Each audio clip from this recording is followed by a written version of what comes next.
Check, check, check. What's going on, everyone? Good morning. Good morning. How's everyone doing? Let's get a quick audio visual check. Let's see. How's it looking? How's it sounding?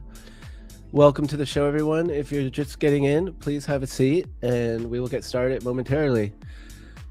You've made it into the Prop for Match TV live stream, guys. We're going 8 hours today. Some of you guys might have heard, there was an official announcement, but you might have heard yesterday on the New York session. I don't even know if I'm supposed to say it, but they already said it.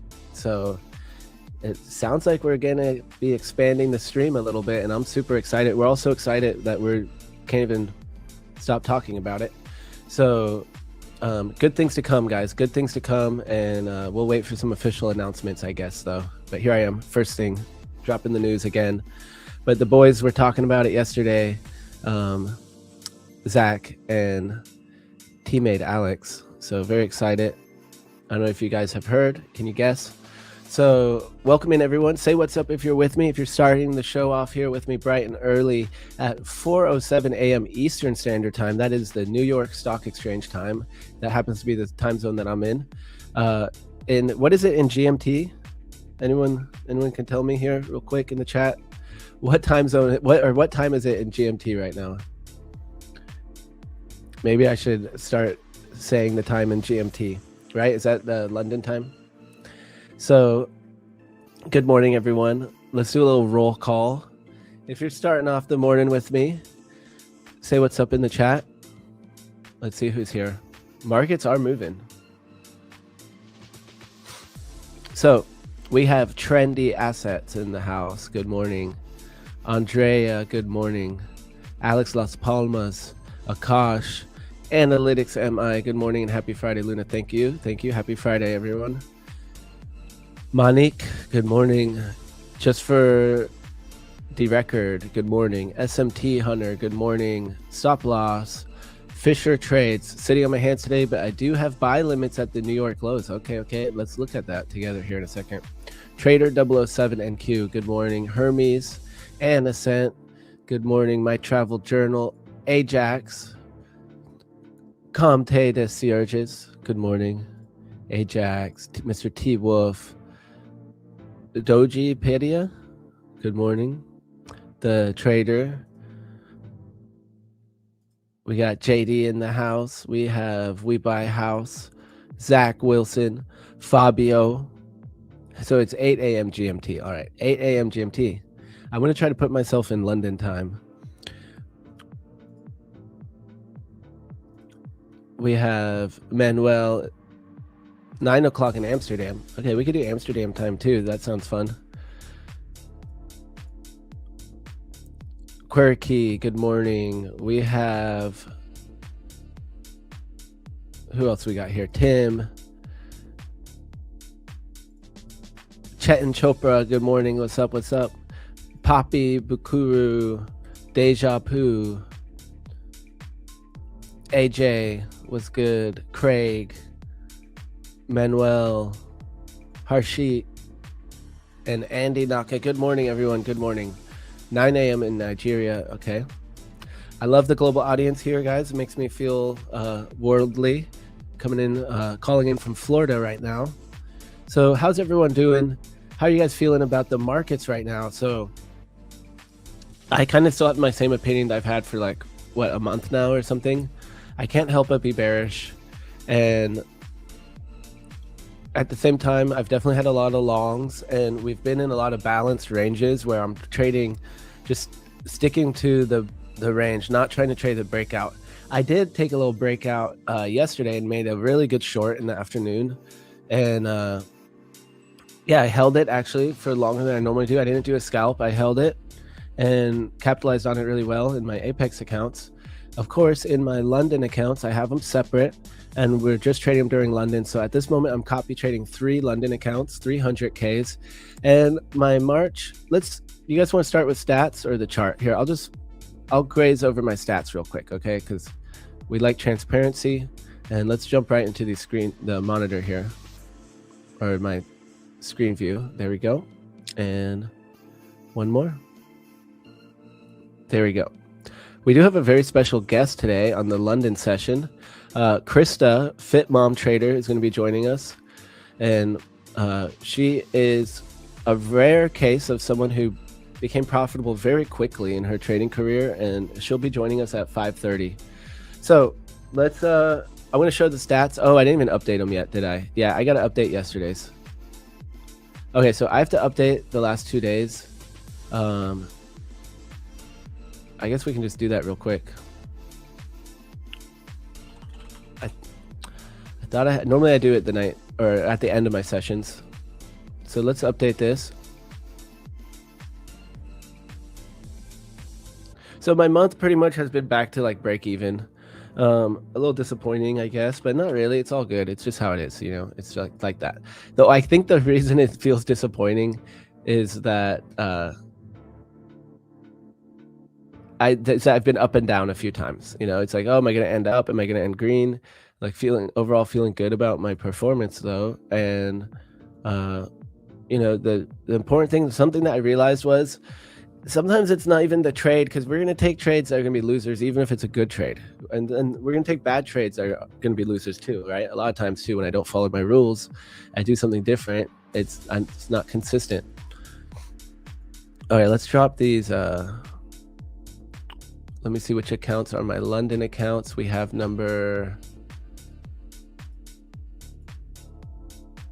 we have 75, 55, and 55. Okay, 2 that end with 55. That's kind of rare. Okay, so let's download the CV. Okay, let's drop these orders in and import.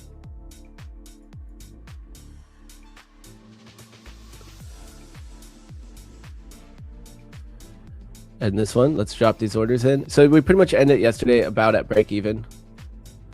I actually thought it was up a little bit more than break even, but it looks like it's just right at break even.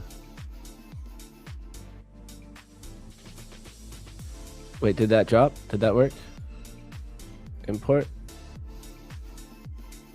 There we go. And then one more account here. What was it? Another 55. Here we go.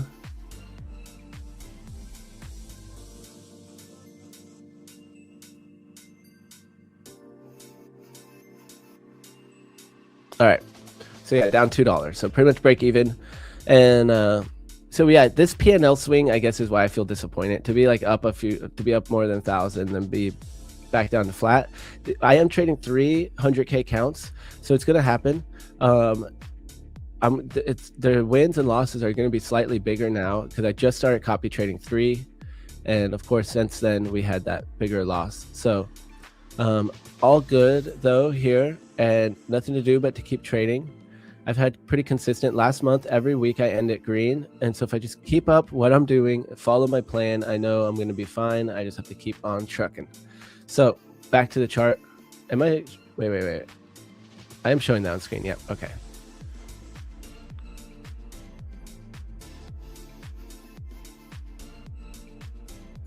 Oh, now I have no clue what's going on. I'm not sharing the right tab anymore. Oh, wait, hold on. Let me start over again.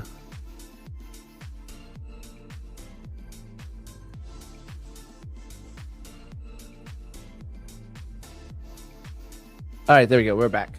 So let's look at the charts, guys. I just wanted to make sure my stats are there, and that transparency is very important to me, because I know people come on streams and they want to, sometimes people get a little bit, I am people, you know, we get a little FOMO. We see someone else taking a trade, and I just encourage people to take their own planned trades, right? If you are learning a strategy that I'm using or something like that, and we have a similar view on the market, then that's excellent. But I just like to share those stats so you guys know where I'm at, and you know what to expect from my results, even though past performance is not indicative of future results, right? We all know that disclaimer, and it's true though. You could have a great month and then have a worse month. So guys, I'm curious, everyone in chat here, guys and gals, how are you on the day? Have you guys taken any trades? If you're green, let's drop a 1 in the chat. If you're red, a 2 in the chat. Break even, a 3, or no trades. And we do know it is Friday. So what does that mean for us? We're going to practice what we preach, and we're going to say capital preservation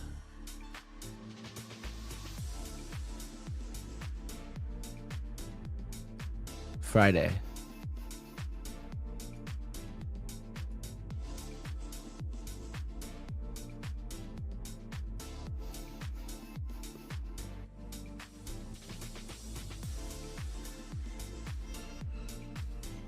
There we go. Pretty good.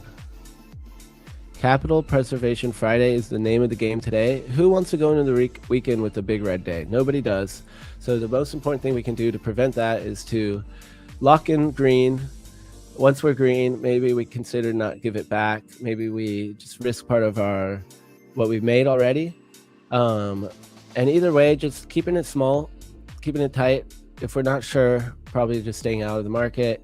And as I get later in the day, I know since we're starting very early here in the session, many hours before New York open, that, to go slow, wait for the really good setups and feel really good about putting any risk we put on today. We want to feel really good about it.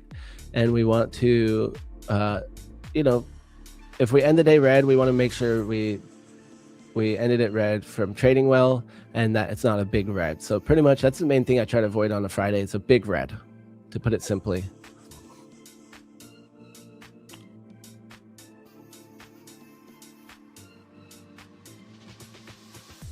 All right, we got some green. 11's green, my travel journal red, no trades, holding a short, let's go. I see a lot of greens and no trades in the chat. A lot of times those two coincide with each other. A few reds, a lot of no trades. Dino, Fabio, no trades. JD is green. We got Tom is red. Carrie's no trades. Jedi, no trades. No trades for Emmanuel. Alex Las Palmas is green. Achal is red. So guys, right? I think the best win could be a small loss over a big. If you took a big win, but it wasn't a good trade, and you broke your rules, I prefer a small red. I say I prefer green, of course, in my account, but a small red is a better trade. That's the best win you can have compared to taking unnecessary losses or unnecessary risks and end up green. So we want to practice trading well. That's something that we can build for the future. And a lot of us are new traders here in the prop space. A lot of people are coming here to learn trading. As myself, I came here to learn day trading. I came to prop firms because I want to learn day trading. I never believed in trading simulated accounts before. I thought that was crazy talk. And when I decided to learn day trading, I looked more into it and I was like, you know what? Do I want to risk my own capital or do I want to risk prop firm capital? So what I found though is that I have to budget myself well. Otherwise, it's the same dang thing, right? We put on, we blow an account and that was $80 or $200, $80, $200, and that starts to add up. So let's trade carefully, guys, just because it's not our money.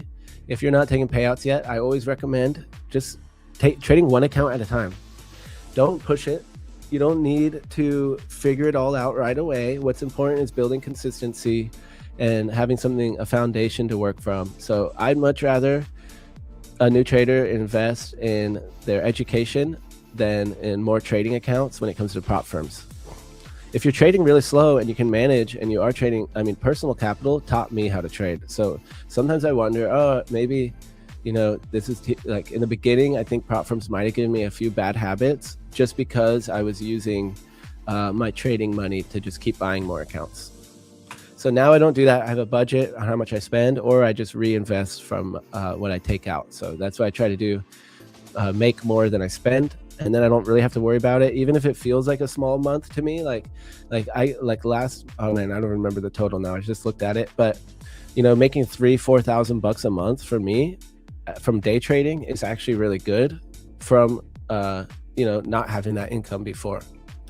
So I have to put that in perspective, just because there's some people making $30,000 a month, even six figures from prop firms. That's doable. To not compare myself to other people and to really be happy with my improvements, my incremental improvements from where I'm coming from. So we should be proud of ourselves for taking on this challenging journey of day trading. And no, that's not easy. Another thing I'm reminding myself in the beginning of these sessions is that,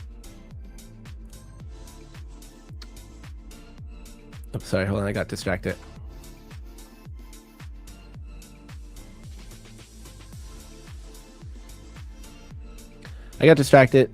But yeah, we're gonna take it slow. We're gonna take our planned trades, and that's it, right? There's nothing else for me to do. I'm gathering my stats, and I know that my planned trades and my stats are looking really good right now.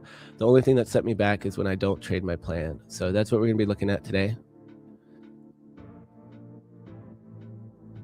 Short NQ. All right, let's go. Luna, do you think someone should be aggressive on challenge phase? I am, but it depends on the cost of the challenge. The more aggressive I am, the lower my pass rate is. So it depends on your budget, really. So I don't think really people should be that aggressive if you're not taking payouts yet. You should just trade it like you would a funded account and build the skill.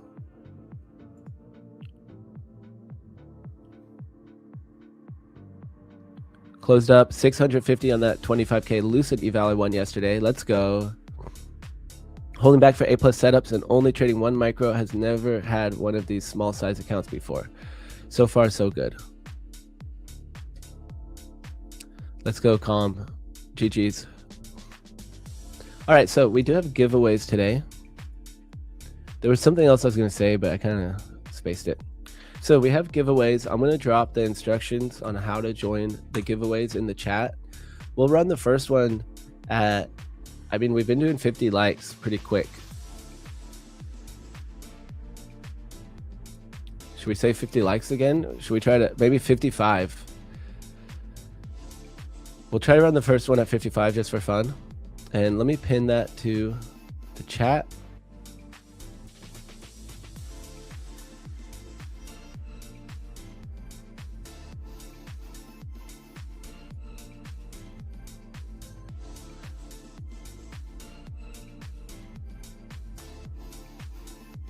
All right, so the instructions are officially pinned to the chat, to the comments. And what you have to do, though, is join the Discord, verify your account once you're in the Discord, and we'll do the giveaways through a portal in the stream chat. Wait, 55 already done? For real? Dude.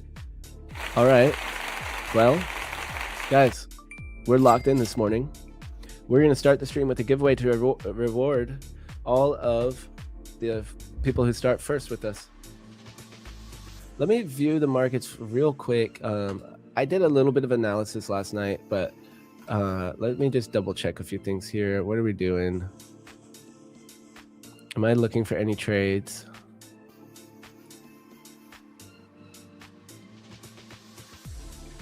I'm pretty much bearish down to here. If we get these extensions, yeah, I mean, this is actually kind of a key level that we're approaching right now. But yeah, let's run this giveaway real quick. Man, this looks like a clean short here on ES, actually. Price action, short, breakout short, clean range down.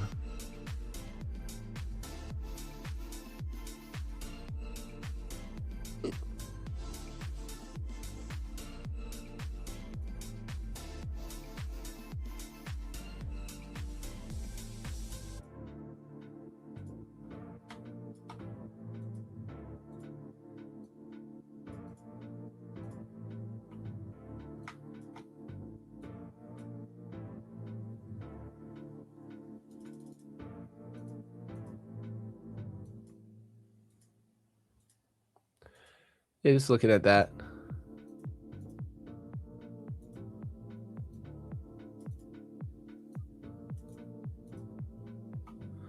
All right, guys, so let's do this giveaway first. First things first, and actually even more firstly is some coffee here. Cheers, guys. Also, I appreciate everyone hitting that subscribe button. I don't know, maybe when I subscribe, I don't think it really means that much to me. A lot of times I don't, but we really do appreciate it a lot. And I'm really gunning for that 100K subscriber mark, because I tell you guys this sometimes, but I found out that as the host, I also get a play button. So if you guys everyone imagine a play button right up here. Let's just visualize that at 100K subscribers. I'm going to be a happy person with that up there. I'm going to be so stoked. I mean, I can't even imagine having a play button and working towards that with you guys. The stream is growing so fast, and you guys are really the ones making it all happen. And all the support adds up to more things for you guys. So we got more giveaways, more sponsorships, more higher end guests coming on all the time, bigger and bigger guests, all that stuff. So stream's just been going so well, and I just want to give you guys some love for that and appreciate you guys. Definitely are the ones making it happen. And especially like right now, we have 67 likes and we're just 26 minutes in the stream. So you guys are awesome. So also hit that subscribe button if you while you're at it, if you don't mind. And let's get up to 100K. I mean, 50K first, I know, but the rate we're at, we're just really looking at that 100K now. So very stoked to be here with you guys. What time is it where I am? Yeah, it's 4:27 a.m. in the morning. So I'm waking up very early to trade these markets with you. So guys, 75 likes. I mean, okay, let's run it now because I want to reward those who came in first, but then we'll get the next one really quick. So what should the word be? I'm just gonna say thank you guys. Okay, thank you guys for the support. So the code is going to be in the stream chat right now. We're going to run it quick because I want to reward those who came in first.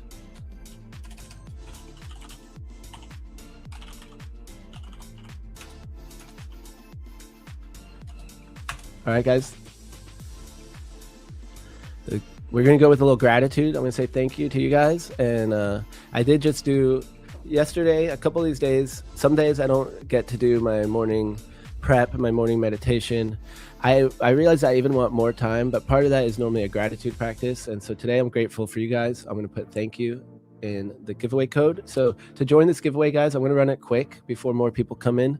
So go into the Discord and I'm going to say thank you. If we hit 100 likes, I will definitely run 2 giveaways right now. But thank you right here. Join the Discord, discord.com/join/propfirmmatch. And you'll see the stream chat once you verify your account.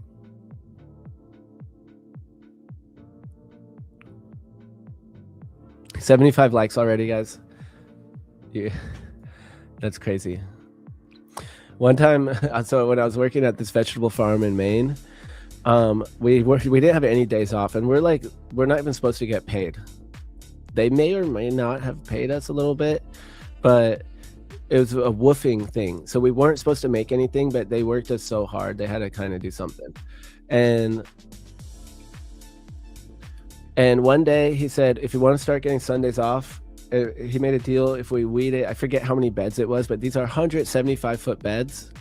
And he said, if we weeded 6 of them or something that morning or that day, that he'd give us Sunday off.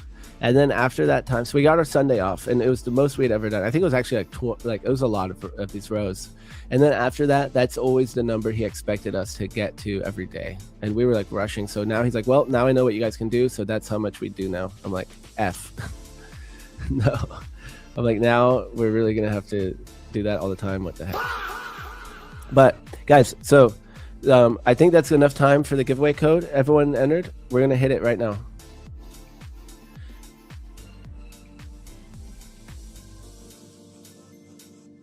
Wow, I have a lot of tabs open. But I guess it doesn't matter since I'm only sharing the one Chrome tab. Let's clean up the screen.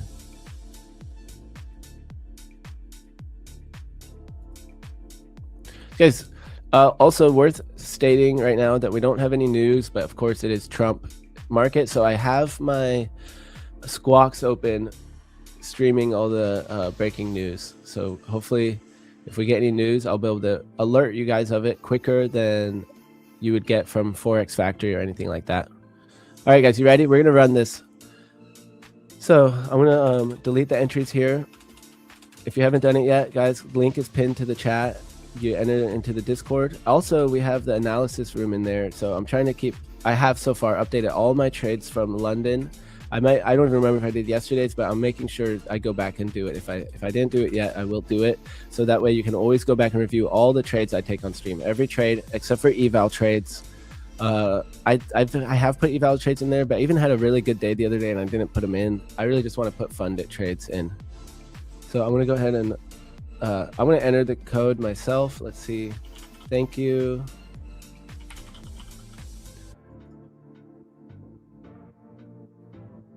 And let's copy the entries.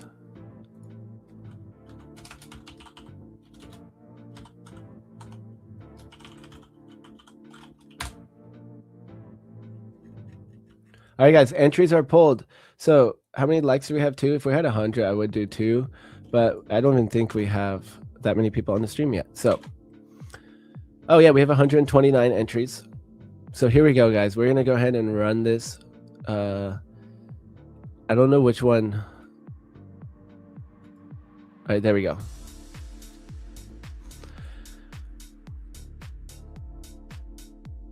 What's up, Anor? Good morning. 11 says it's Friday. Just opened up a can of Monster. Let's go. Sounds delicious. All right, you guys ready? So we do have 197 altogether. So if you're trying to get that likes up to 100 to run 2 giveaways right away, then head on over to YouTube, like and subscribe on your way in too while you're at it. All right, guys, here we go. We're gonna run it in 3, 2, 1. Blast off. All right, let's see who's it gonna be.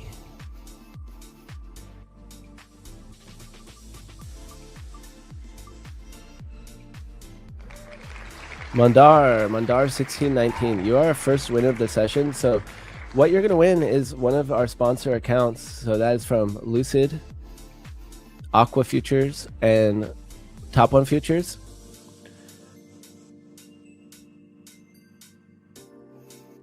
And yeah, shout out to our sponsors, guys. Really good prop firms. And Aqua Futures, I haven't traded yet, but one thing that I have my eye on is that they offer deep charts, and definitely really interested to try that out. There we go. Switch back to the chart. I really want to try out deep charts. So I'm going to, at some point, I'm going to get an account for sure so I can try it, just even to try it out. Maybe I'll have it on the side. Maybe I'll try something new in it or something like that. Because really I'm trying to stay focused on the same platforms. So I don't spread myself too thin. That can happen to me pretty easily. And Top One Futures, my favorite aspect is the cheap instant funded accounts. However, I did get some of those daily payout accounts. So let's see if we can get to some daily payouts. And on Lucid, it's really cool that they have one fee account. So you pay once and you know what you did. So if you're new, actually, what I would probably recommend is getting one of the cheaper Lucid accounts that you only have to pay once for, no activation fee, and say take it slow. Like plan on it taking you a few months to pass it and size down if you're new, and that's probably a really good bang for the buck just to get an account and start practicing with Lucid. So shout out all of our sponsors. Shout out Prop for Match. So 11 says Lucid Flex is my next purchase. That's exactly what I was looking at last night. So you guys know though, I'm trying to only do one account a week, or I'm saying $250 a week. So maybe next week I'll do a few of those Lucid accounts. Maybe, yeah, I'm going to keep on looking at it.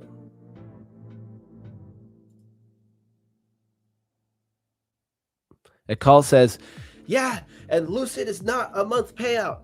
Let's go. I'm glad you're excited about that too.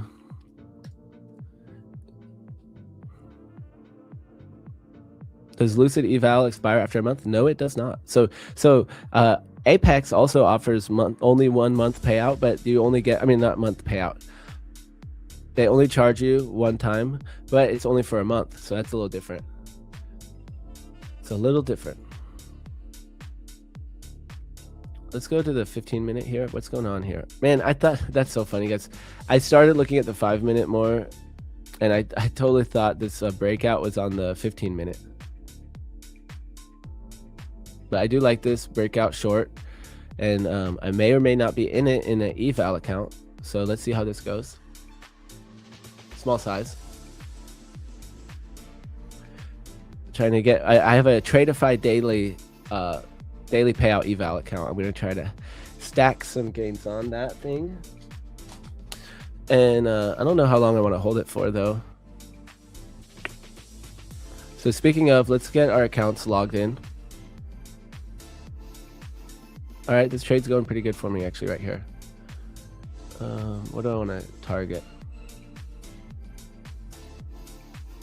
All right, so, well, first things first, guys. I don't like to focus on evals on stream. I want to focus on the next best trade that I'm willing to put it all on the line, trade all my accounts. So let's do a little top-down analysis. And first, actually, I do want to sign in though. So let's get signed in. I'm going to go ahead and sign into my top 1 futures accounts because those are my London accounts. It is Friday. I was kind of thinking about something fun to do. I like to say Fullport Friday. You know what? Let's change the name of this to Fullport Friday, guys. I don't know why. Let's just do it. Fullport Friday, right? Is that bad? Is that bad to say?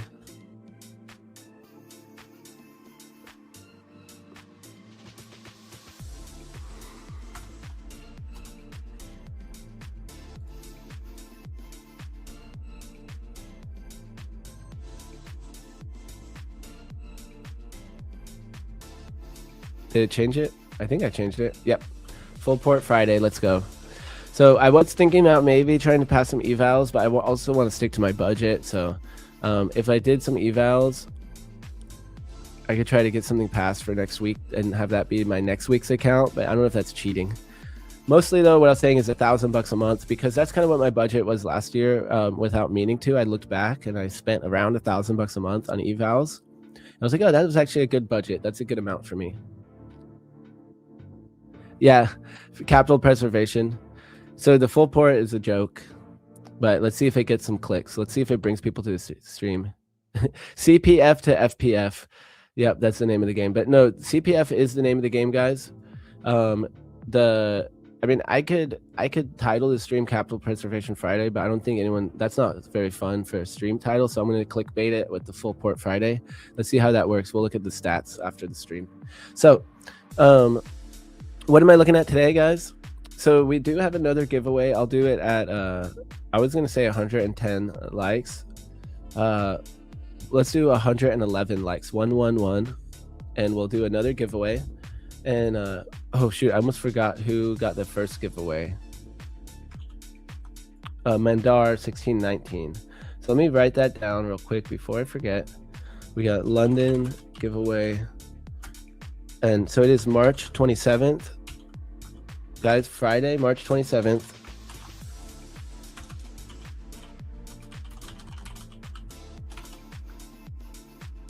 And I'm going to shout you out in the Discord as well. Oh, I see you in there already. Let's go. All right, congrats, Mandar. And yeah, the short is paying for me right now pretty good. So let's do a top-down analysis. Like I said, I'm not going to focus too much on evals. If we do, maybe I want to do something fun. I'd say we're going to do an experiment. We're going to have something fun with an eval on a Friday. Maybe I get like a cheap Apex eval or something like that. But for now, I do it every once in a while. I like to have a little fun, but otherwise I like to stay disciplined and only take those good trades, right? Not build any other habits. So let's go to the daily. I don't even need to go to the weekly anymore these days because it's really, I mean, the same thing. I could just go to the 4-hour. So we are testing this target tap area multiple times here. 1, 2, 3, 4. And breaking below here, I do think we have room all the way down to this next high time frame level. So I have these 4, 5 high time frame levels on my chart right now. And I'm going to extend these out for now because so far I really think these are the most important levels to me. And we've been trading from level to level for the most part, right? Tap this level back down to this level. So now if we break this level, I'm looking for us to go back down. If we bounce, I have a few levels above. I'm actually going to delete that one. Okay, I'm going to put that over there. So yeah, we have this downtrend making lower highs and lower lows. Right now, the daily is bearish. Let's go straight to the 4-hour, guys. We're testing these 4-hour lows. Really good for my short here. I don't really even have some targets on my short yet, though, but I think this is actually not a bad place that we're at. I probably could have taken a few off. So I'm in micros on it, small size. So what I'm looking at here is that we're still making this lower low, lower high, and Trump couldn't get us out of it. He tried right here, got a little relief, but we still made a lower low, a lower high, and it was still completely in pattern with this trend. So can we bounce and still go down? Yes, of course, right? And that's what the market's been doing. I think the market's been really choppy, considering, in hindsight, it looks pretty consistent, right? Yeah, we're just going down and we're making these swings though. But what the problem has been that these swings are really volatile, and we've had some moments too of more news coming out that's just sent the market one way or the other. So we're having to be really careful with these swings. What is this line here? Let's delete that. So I think I actually sized down to micros for the first time in months since I've been trading minis, and I just decided, I'm like, I really want to be able to have a little bit looser stop losses. And CPF to FPF. F it. Let's change that C to an F. Let's send it. Guys, next giveaway at 100. What did I say? 111 likes. 111. So we are just coming down here on the 4-hour. Let's go to the 1-hour, and we have a pretty clean range lower. I actually like this range up here, and we have another range. I'm going to use this one right there. I'm going to put that right there. So, oh, look at this. Look at this level from before. I would maybe take some breakout shorts on ES, just like I did in my eval.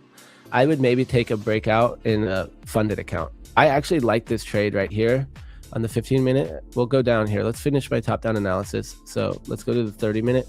Actually, you know what? I'm going to drag this one down right there. So this range matches with my previous high time frame range that I already had drawn out in the chart, just slightly off. So I really like that. And let's go to the 30-minute. And I'm actually going to adjust this with the 30-minute if I'm looking for breakouts. Like that. Let's go to the 15-minute. Okay, so I have my price action levels drawn on. I'm actually going to adjust this with the 15-minute. And overall, I like this for shorts below, longs above, if we're only looking at the price action. So we're not only looking at the price action. If we look at the volume profile, we can see, look at this. It's not a clean volume profile. So we're going to ask ourselves the 3 questions here in a second. But first, let's go to NQ. So NQ is really doing the same thing. We're actually holding below that high time frame support resistance, and potentially breaking down below yesterday's low. So I don't really, here, let's start in the 4-hour and go down. Okay, beautiful dump on DAX. Yeah, no news today, but it is Trump market. Yeah, look at this NQ, guys. This is a 4-hour. I don't really need to chart it that much more. We have the same range. So I'm looking for the same idea here. I'm looking for the shorts.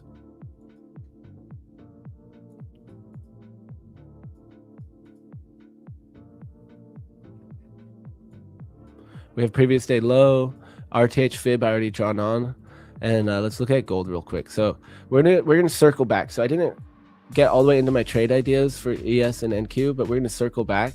Let's look at gold. So I have these ranges drawn on from last night where I'm pretty much saying bullish above, bearish below.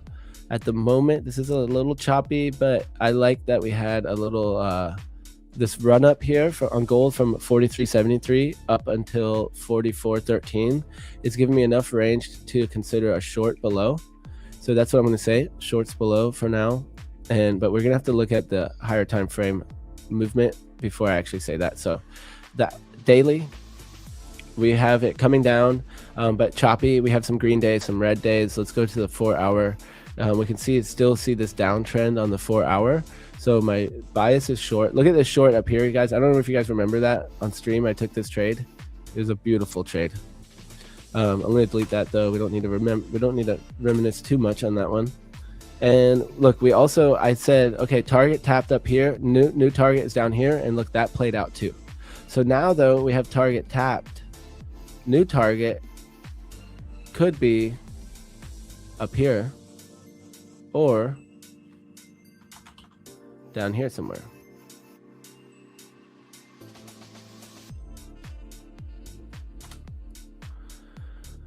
All right, so gold coming down on the 4 hour, but we're in this range still. So let's go to the 1 hour and we can see that, yeah, we tested this previous swing high and now we're coming back down. So I am open to the short back below. I'm almost open to the long above, but I think actually I'd rather, same thing as yesterday, wait for this range 2 breakout. It is very choppy here. But I think I'm going to say it like that. I'm kind of tempted to just say the range 1 for the long because we have clean range right there. So that's what I'm going to say, not range 1. I'm going to say just a breakout. But it's only because these 1 hour candles are still bullish, but we have 2 bearish ones right now. So I'm going to kind of be picky about that. If I do take that long, I'm going to be extra picky about it. But my number 1 idea is going to be the short below right here. 1 short breakout.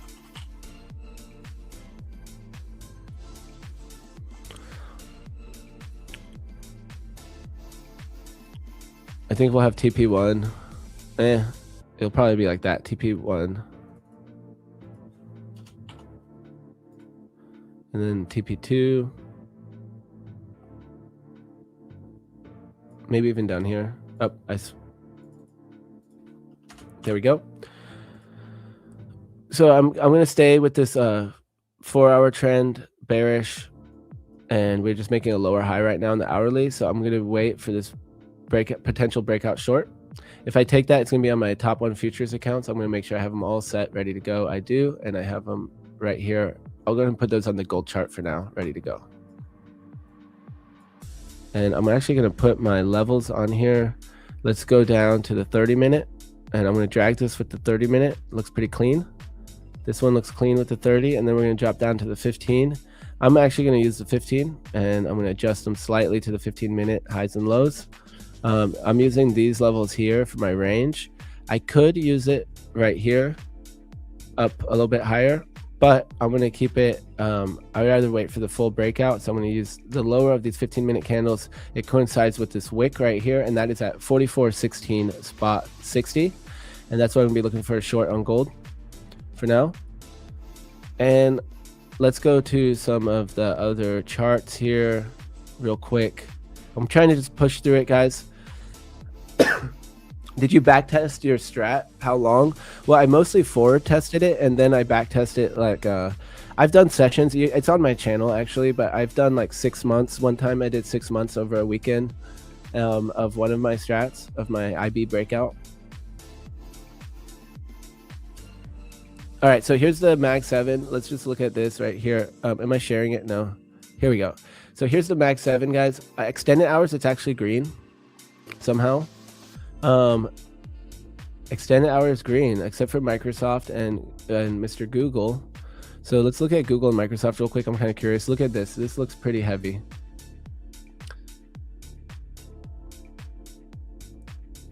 And then let's look at Microsoft. Heavy isn't the best word to use for the markets. I feel like it's overused, but I mean, we just have this clean downtrend. Like, man, this makes me want to short. Look at that. Microsoft, I mean, NVIDIA, holding at least on the session, right? On the extended session, everything else is holding green. Broadcom's green. ES is green. NQ's red. Gold is green. The tick chart is actually turning up right now, but still negative 32. The VIX is pushing here at 28.35. The ADD, the ad chart, is actually, yeah, it's right around these same lows, minus 1191. So now let's check YM. Yeah, looks about the same as everything else. Not looking too good. Russell, not looking too good. I'm not doing any deep analysis on Russell or YM. I'm just peeking at it, and look at crude pushing. We've had that negative crude confluence with the market. So this looks bearish for the rest of the market. There's been a little rotation going on. Man, look at this breakout on crude. Maybe I should trade crude. Look at this. Clean range up.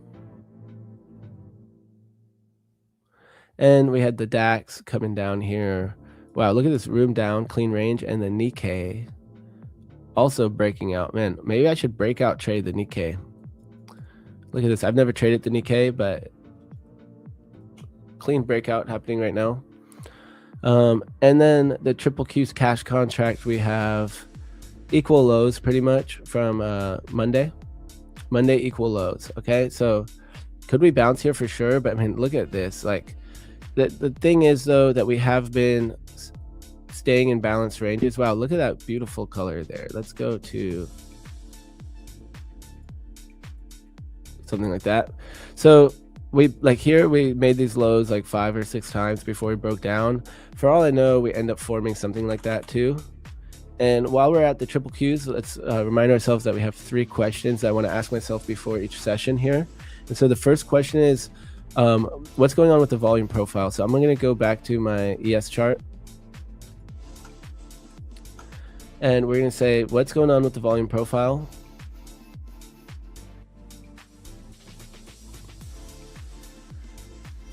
Guys, great. We have we pretty much have the likes. So we only need 1 more like.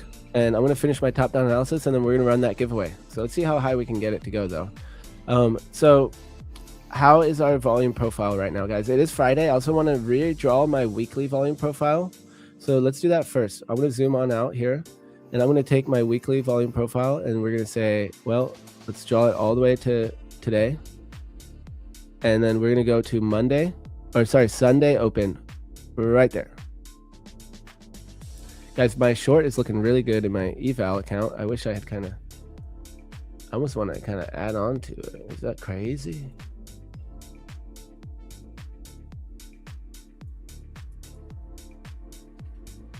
So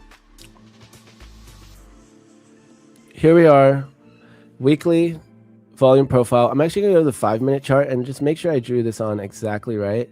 So, and the way that TradingView does the volume profile, we all know, it changes it with the time frame. So it's not actually just counting the footprint chart. All right, so here we are. Let's go. I'll just put on the 30-minute.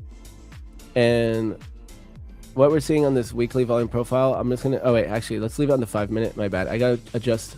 I have these levels, these lines. I'm gonna match up with the chart. So here is the volume profile high. Point of control. Previous week point of control, value area high, and value area low. Okay, that looks pretty good.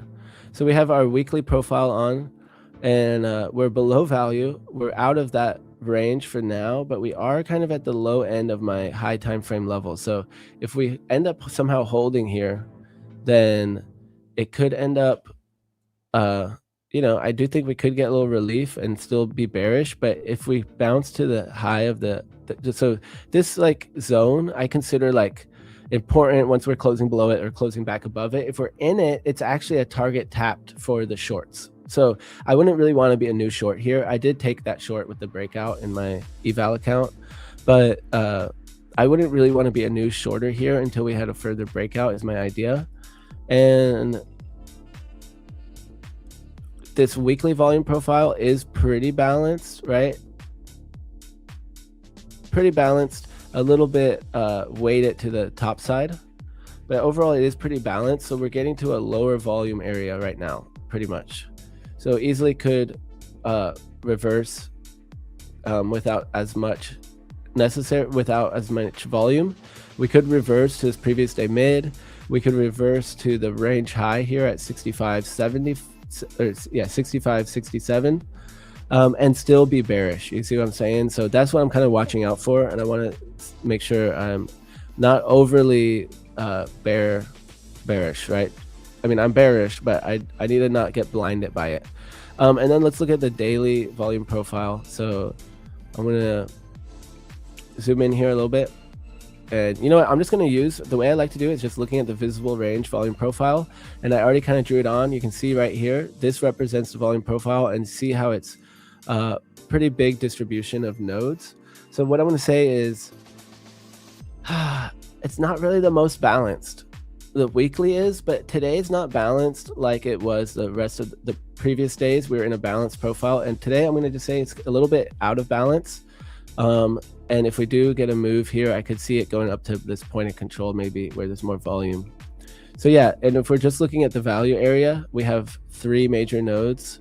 One right here at between 620 and 603. Another one right here between 603 and 6603 and 6580. So yeah, you see, we're not really balanced, but we're not also like, it's not like very clean. So in a way, it's kind of like balanced, like it's chopped, right? We have a bunch of nodes, you know, to the point where it's enough where I could see it kind of still trading within all these nodes.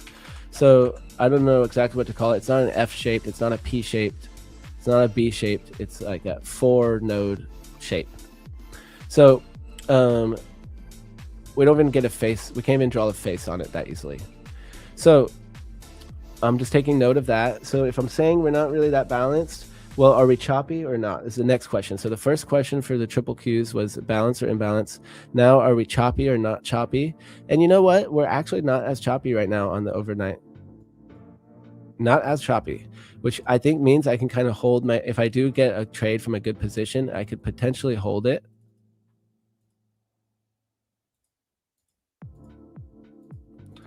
And so the other question that it's kind of like the same question, if it's choppy or not, is the market efficient right now or is it inefficient?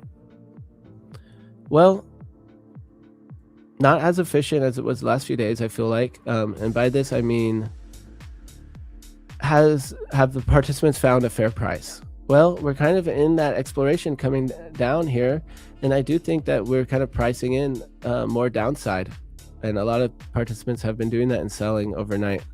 So let me go back to the 15-minute because I'm not used to the 5-minute. So yeah, I think the market is not as efficient. And as we get down to the lower volume area, I could maybe take, I could even look for, even though it's selling off, I could potentially look for longs from my fib extensions and see if we can get a bounce back to previous day low if we do come down here. I could also get initial balance breakout to the downside. So that's actually something I'm going to look at, is the initial balance breakout to the downside. And maybe I can even catch a runner a little bit on it and we can get some more points than just my normal 5 points. So we have initial balance setting here in 1 minute. We have top of the hour, 1 hour candle closing. And what's my third question? Okay, so we said triple Qs, 3 questions. Balance or imbalance, chop or not, aka efficient or is it inefficient? Or 2 questions there. And then third question, where is their EV? Where is their value? Where is the trade where I can get some value? And you know what? Like, where's my edge? Where's my edge here? And I really think it's the shorts if we bounce. So my edge here, I really think would be shorting these highs. Guys, it's time. It's time for that giveaway, isn't it? So I'm almost done. So triple Qs. So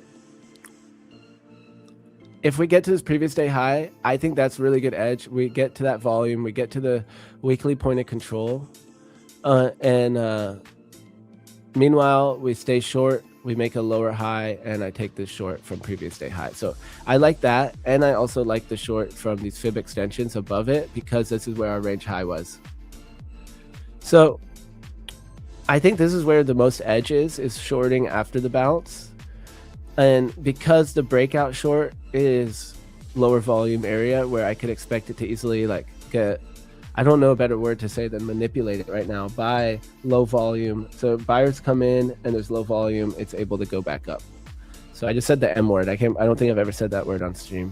So I don't know what else to say. So it's not manipulated, but it's just everyone knows what I mean by that.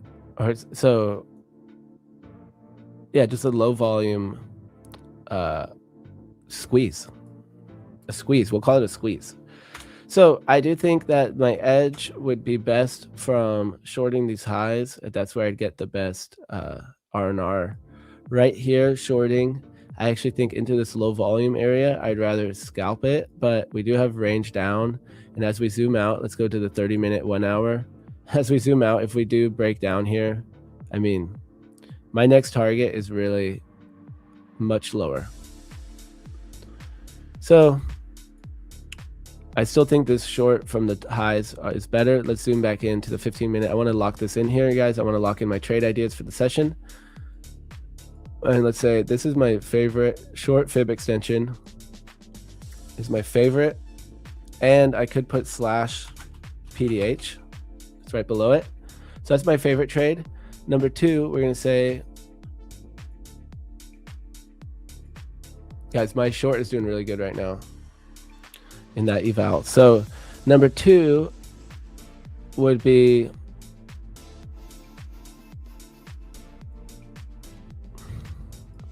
I would maybe short after test and break back down a previous day high.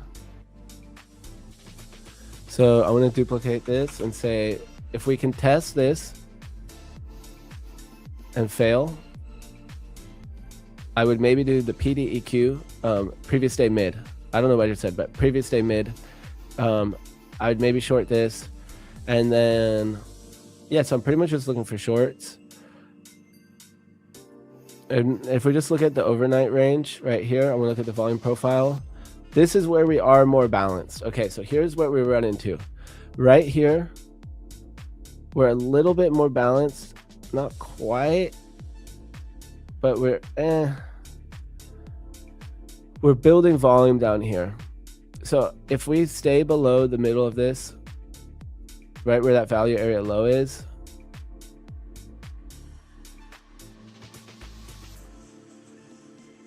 I like the short. If we get above this value area high, I would rather wait to short. I'd rather wait to short to test that previous day mid or the previous day point of control. I could maybe even do a sneaky long right here. I'd be open to it, and I think that might match up with the initial balance. So I'm gonna look at the initial balance high. I'm on the 15-minute, so I'm pretty sure this is the swing high of the initial balance. Let me draw it on right here. So we have the 4 o'clock right there, and then we have 5 o'clock right here. So here's our initial balance on ES, and I'm watching it on ES and NQ on my other chart. So guys, I like the initial balance breakout trade. I can't not. We have a little bit of a the distribution is like triple right here, so it's not super balanced, but we have the bigger volume in the middle, so that's a little bit wearisome to me, that I think we could retrace back to here. But I do like this breakout. We have 10 minutes for that to close, and my short is just banking right now. I'm going to cover some. Okay, I just covered some on that eval. I had 10 micros. I had added into it as it was winning, and I covered 3. So that was a breakout short. That was actually a playbook setup here. I could have taken it in my funded. I just hadn't done my analysis yet. So what I like about this, since it's not completely balanced down here, and we just look at the overnight session, that we have this bigger volume node down here that we're now trading below. So I look at that as a kind of protection for my short. All right, so I'm going to delete this. I'm going to draw this back over here a little bit, and I'm going to delete these things here. So I actually don't mind this long back above previous day value area low, but I just want to take it as a scalp. So I'm going to say 2, or really it's 3, scalp long previous day value area low. And right here we have this initial balance breakout forming. So this can be trade idea number 2, but it's should be number 1 because it's like the closest thing that could happen. But I'm going to put it number 2 because my favorite idea is if we get back up to those highs. So 2, initial balance breakout short. All right, so EMAs are matching. Everything looks really good for this trade, and CVDs have been going down, market's shorting. So we're gonna wait for this 15-minute breakout. And if I take this, I'm gonna take it, I think, $400 risk times all three of my accounts, or 450. That's what we said, 450. Yesterday, guys, I got scared. I started trading smaller size and I stuck with it. And so it doesn't, to me, to go between different sizings actually doesn't work that well. Like I end up getting stuck in the lower size, and then if I take a loss when I size back up, I'll be all like wigged out. So yeah, beautiful short here.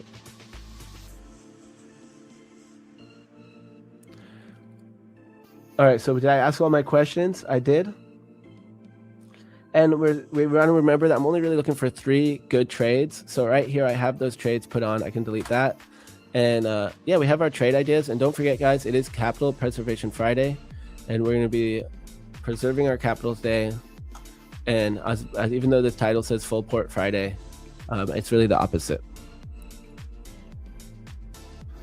So we also have a potential gold breakout down here in 15 minutes, and we have the EBO in 15 minutes. So if I get both of these setups, I think I'm going to take the gold in my daily payout accounts. So I'm going to go ahead and get those set up. It's already ready to go. And that's account number 94.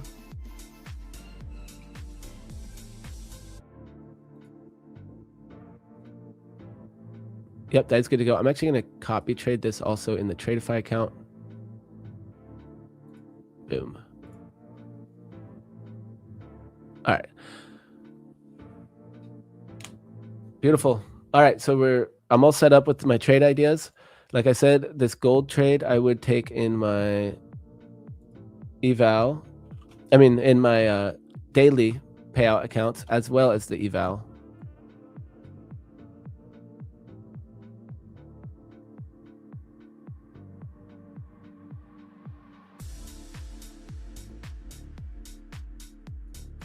All right, I got that chart all clean.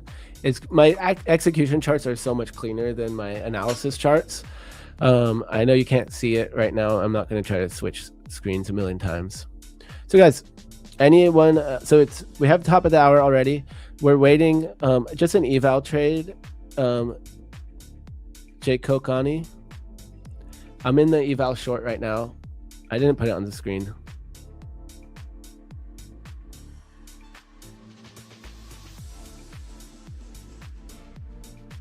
What is going on your monitor? Chaos?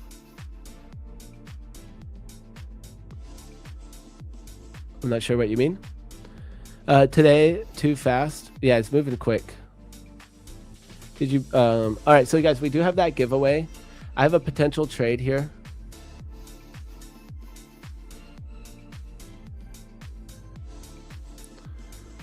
So we have gold setting up in 5 minutes.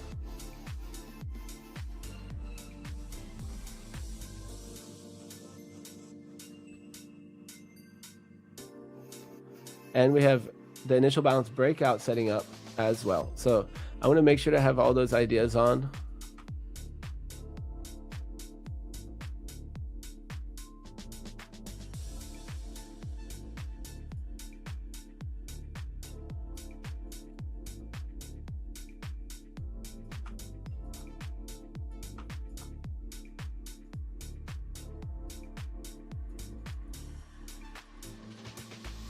I'm getting my sizing and everything ready for my copy trader.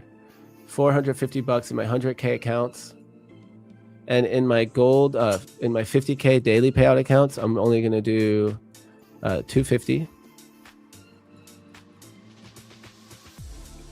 Boom.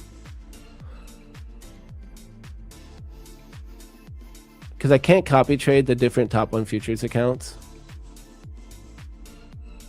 All right, guys, we're locked in here. I might be getting a good trade here in a second. So we're looking at this gold short below, close below 44.16 spot 6, and ES close below 65.22, which is perfect, guys. My initial balance low matches pretty much right up with the price action level. So this is a double setup. This is an A+ setup, and we have room down to right here. So room down to 64.90. And then my other TP on, yeah, 64.92. So my TP1 on this is going to be 64.92. Spot 50, I think works good. Yeah, spot 50. And I'm going to go ahead and say this is TP1. Guys, we have a giveaway right now lined up. We got the likes and everything, but I'm really focused on the trade at hand, and I'm also short in the eval as we speak. So I'm actually, I add it to the winner on that eval, so I don't do that too much, but it's an eval. Just passed a lucid 25K with the short. Let's go, Zach Wilson in the house. All right, guys, we're locked in. We're ready to go. And we have Fit Mom Trader coming on in 20 minutes. I'm gonna have to make sure I have her chat here in case she needs anything from me. I'm gonna say, see you soon.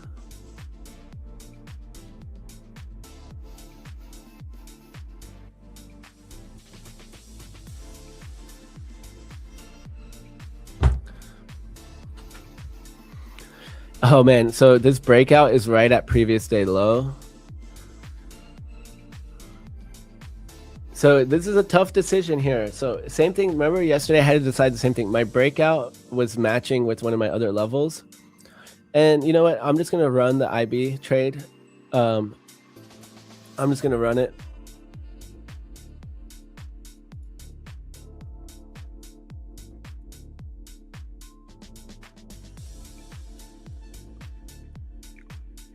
I'm just gonna run it here because everything is looking good. I'm looking at ES on Bookmap and NQ on Bookmap. Let's check their CVD here on Bookmap. Yeah, it looks really bearish. Man, we're right at that previous day low though. It's like I could easily expect a bounce here, and if we close above it but below IB, same decision I had to make yesterday where I'm deciding, well, I have two different trades. I have a 30-minute close trade on PDL, and I have a 15-minute initial balance breakout. 30-minute would be in another 15 minutes. So you know what? My decision today is to take both of them. So I thought about this yesterday. What do I do? What do I do? I'm like, well, if I have a trade, I have a trade, and I just take it. What's up, Optimus? Yeah, funny how everyone's fearful going to the weekend. It's true. We don't want those big red days. What's up, Optimus, coming in from X here. Good morning.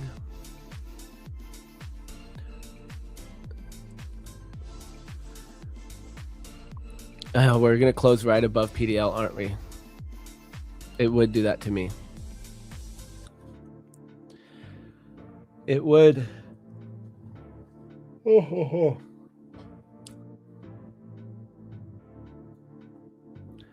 But okay, so NQ is right below previous day low, and ES is right above it.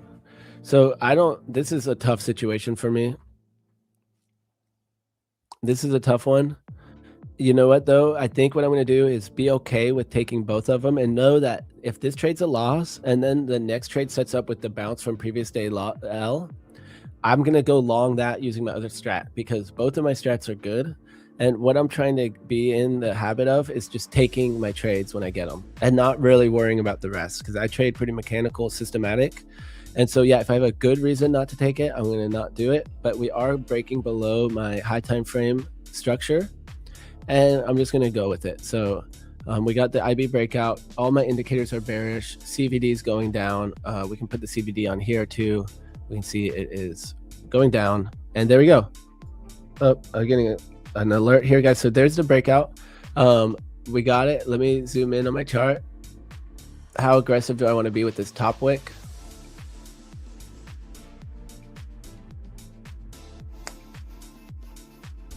I don't know. We didn't get the gold trade, by the way. No gold trade here.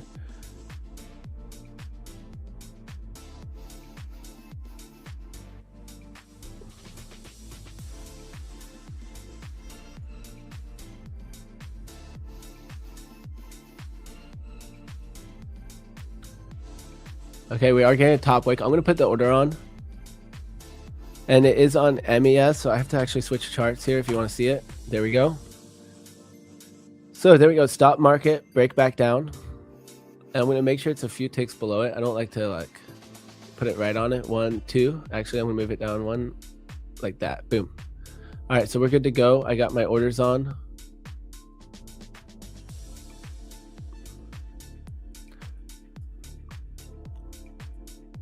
So this is the initial balance breakout short. That was a good trade.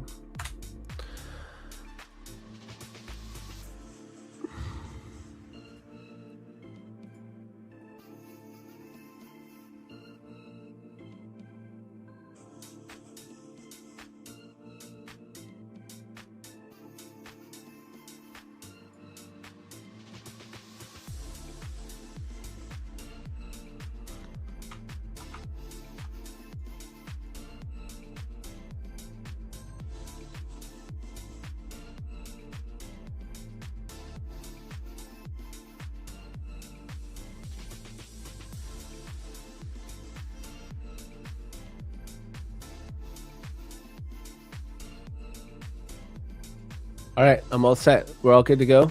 We will run that giveaway, guys, but I want to focus on this trade here. So let's see if we get the trade. If not, I'll just exit off, and we can actually start to set up the giveaway. So what should the giveaway code be, guys? We already got, how many likes did we get? 121. Let's do another giveaway now. Let's keep the giveaways going. And Fit Mom Trader is going to be on soon. And yeah, I'm going to try to continue. I'm going to try to short this market.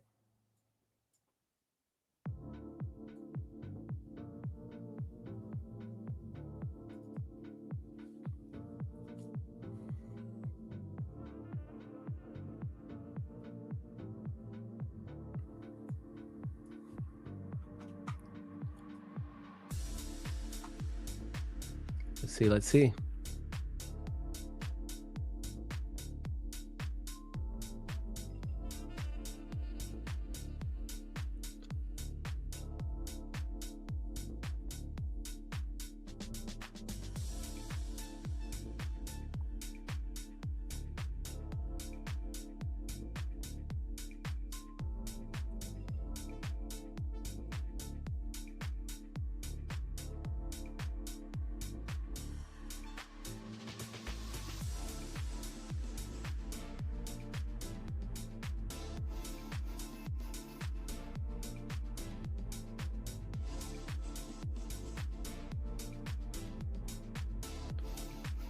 All right, so gold did not break out. It actually bounced right at the level.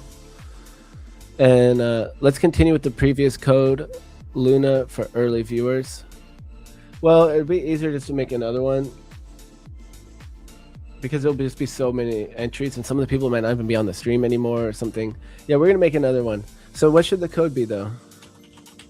I know what the code's gonna be, but what do you guys think? I think I could just do CPF. I don't know. I want something fun. What's a fun code for Friday?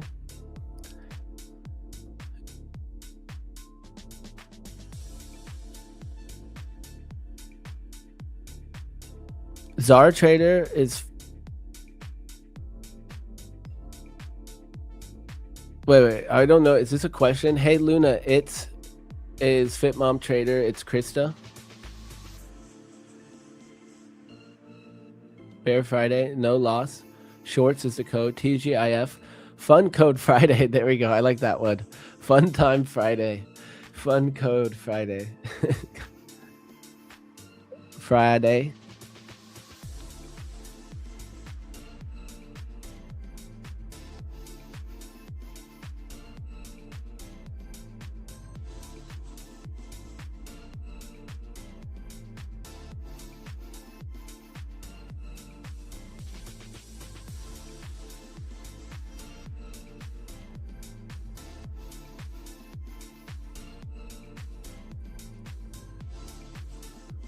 All right, so no fill. Not good for my eval short, but I did cover half of it on that push. Hero, Trump's Friday, Trading View.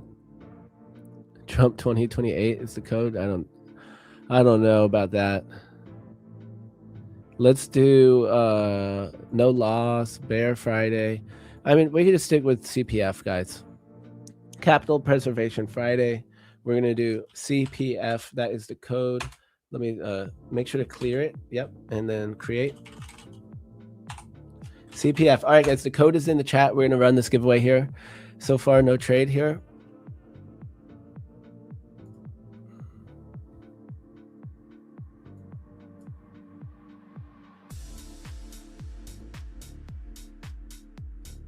Fantastic Friday. I like that one.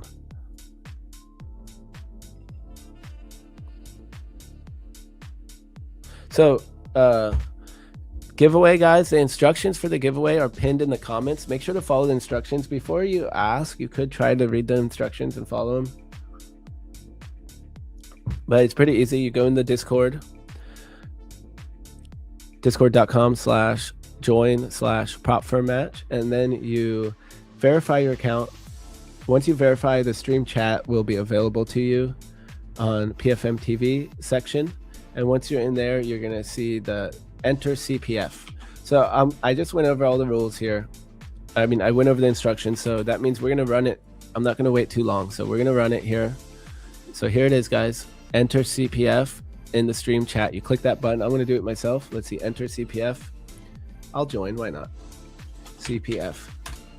I wonder if the team would catch on if I like won one of the accounts, if they'd be like, huh, maybe they just let me claim it. All right, see, she said she's gonna see me in 15.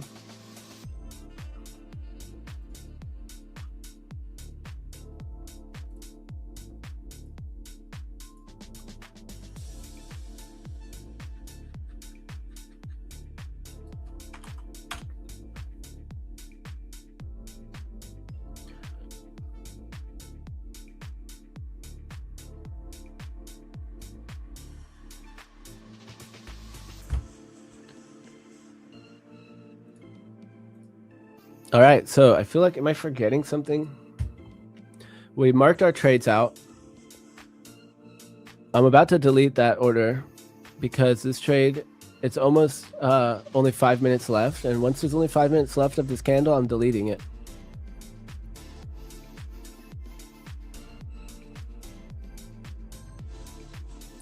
All right, you guys ready for the giveaway? We have, I'm gonna give you guys like 30 more seconds and then we're gonna run it. Maybe we get this trade.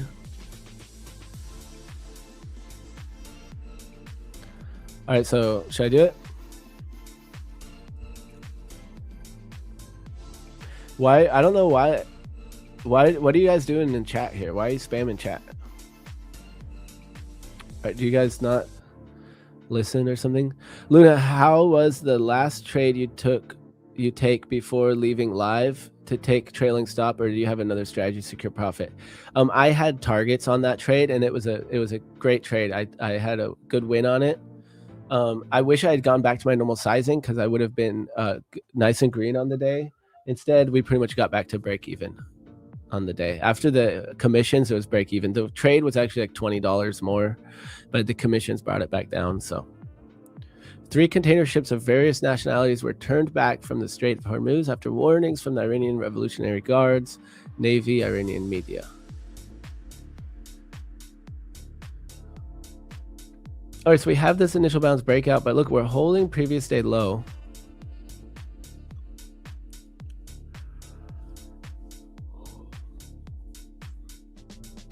All right, guys, I need to drink my coffee. My ice is just melting in it. Look at that sad situation. Hold on. So let's run it.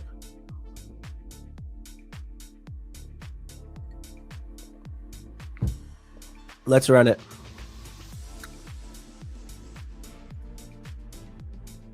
Yeah, that was yesterday's trade when I got off stream.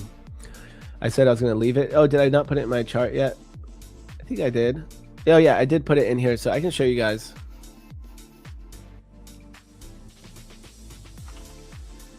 So here's that trade.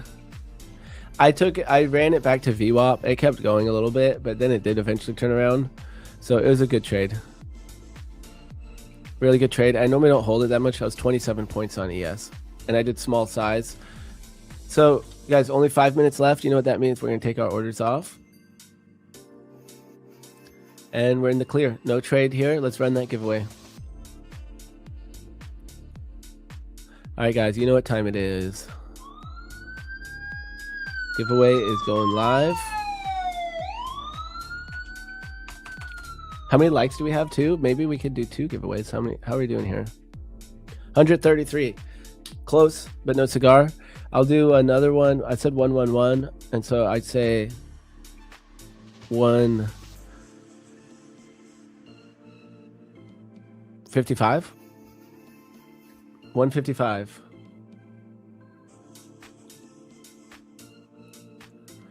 $155. All right, guys, so let's run it. So I'm going to go ahead and copy the entries. CPF, Capital Preservation Friday, guys. Nobody wants to end the day big red. If you're already red, then we want to keep it really tight and safe. If you're green, then we also want to consider locking in the Friday green, right?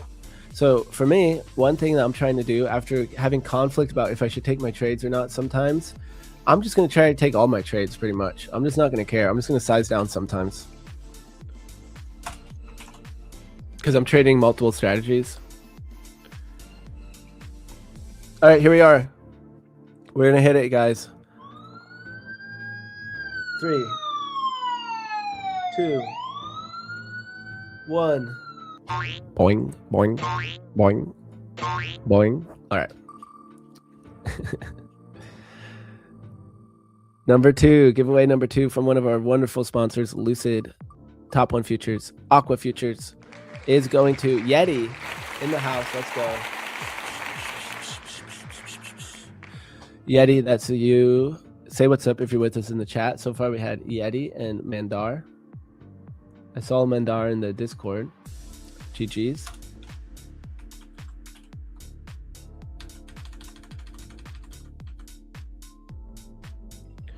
All right.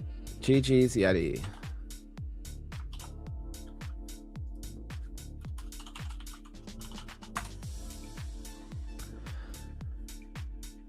How's it going? I do not have access to my laptop right now. Well, the markets are bouncing right at that previous day low.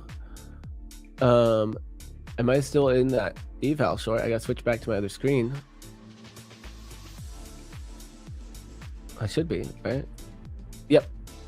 So I covered half. I'm still holding half. It's actually pretty close to break even right here. But so 30-minute close above this previous day low is one of my trades. It's just really hard to long this. I could long it back to VWAP. We're still below initial balance, or no, we're back up. Yeah, you know what, guys? How are we doing on the CVD? I'm a little scared to long it. I say I'm going to take each one of my trades. I'm really scared to long this. 30-minute close with that big bottom wick above previous day low. We have Krista about to come in. Okay, if I take this long against a trend, I could either have this light, yeah, okay, loose stop loss and smaller size, perhaps. Or I just go with my size.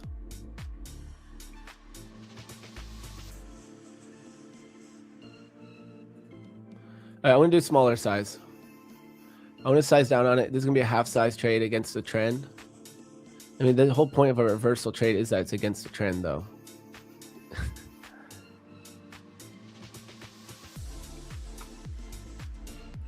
I'm going to risk 300.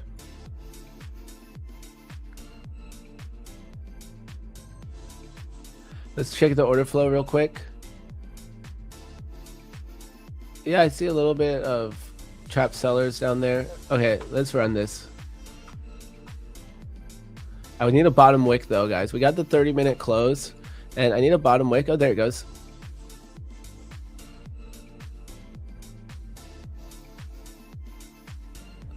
And I think we're gonna get it.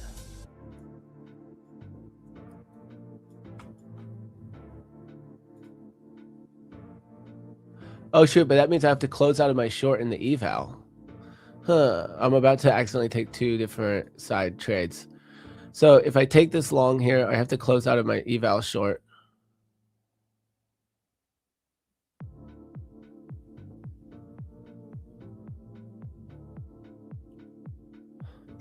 Yeah, I'm going to just close my eval short. I don't care.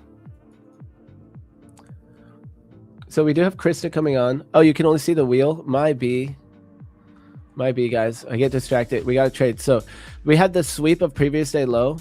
I want to look for the break back up. I did just close my short that I had in the eval, whatever. I don't care. I think I'm still up on that trade. I covered half. Yeah, I'm up 200 and something bucks on that trade. Okay, good trade. I could have gotten a lot more on it, but my idea here is to take this back up to VWAP. Nice loose stop. Only 3 micros. So if we break back up here, I want to make sure we're 2 ticks above that candle high. Up, we are coming right back up. 1, 2 right there. And I'm also going to take this in my Apex accounts.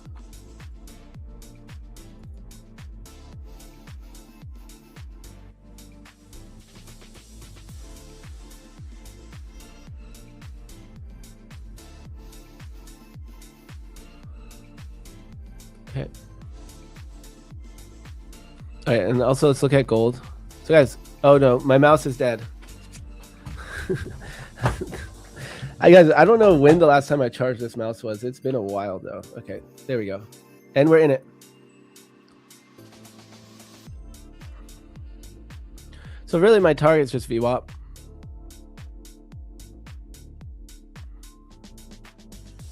All right, so I gotta take a screenshot, huh?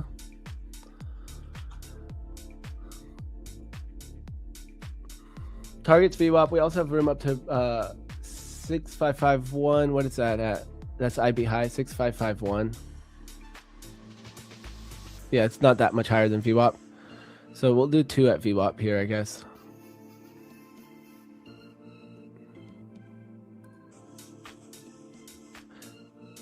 I'm long in all of my accounts.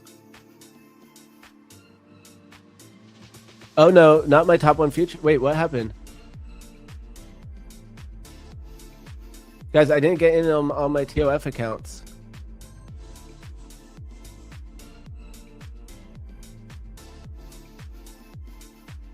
Oh no, what happened?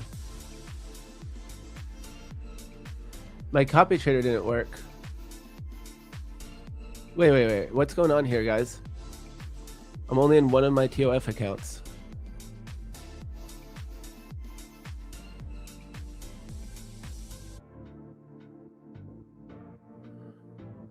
I don't know if it just didn't fill.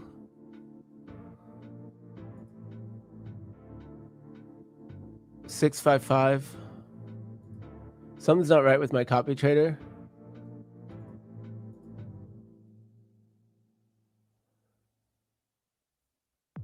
Let's see if we still get filled. 655 and 875. I have no clue why that didn't fill, and I'm guessing it's just some random error. 875. Let's just buy it. We'll just get in. There we go. We're in. And we're in. And okay, I am in on all the accounts now. That was weird though. Copy trader error. No clue why. Actually, no clue why that happened that time.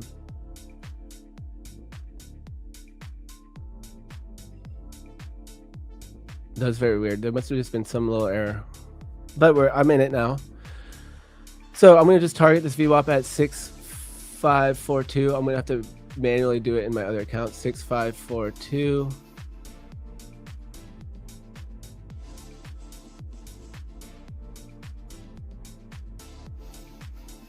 Well, actually now I don't know if the copy trader is gonna actually copy trade or not.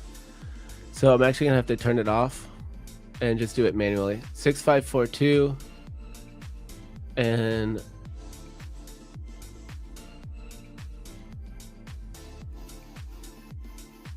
six five four two 6542. So I have 2 accounts that end with 55, and I'm thinking that that's what messed me up, but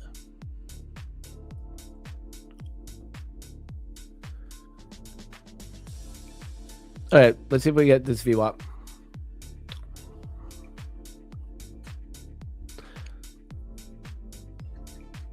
All right, so I don't see. Oh, Krista is here. Okay, there she is. I see her now. So let's bring Krista in. Are you ready? I think you're ready. All right, guys. Big, warm welcome for Fit Mom Trader. Hello, hello. Welcome in. Good morning. We've been here before on stream together, but not here. So it feels like though it's been a while. It has been a while. Right? Yeah, I feel like you've been busy.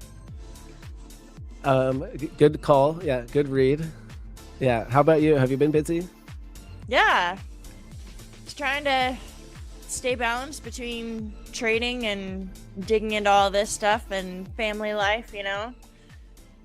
I find that I am magnetized to the charts. Like I have to force myself to walk away and take time away. So I feel you there. And when I really need to do it the most is when it's the hardest. As in if I'm like super tilted, I'm like stuck. agreed. So chat, big welcome to Fit Mom Trader Krista. So who in chat, guys, I just want to get a consensus here. If you have heard of Krista before, if you followed any of her content or anything like that, put a 1 in the chat. And if you're new to Fit Mom Trader, put a 2 in the chat. I just want to kind of get a read in the room. So you kind of had a breakout when you with your social media and your YouTube. You kind of had a little breakout last year, right? Was that last year? You had, I think the first big push, I saw a video you had go to like 30,000 views or something really quick. Is that right?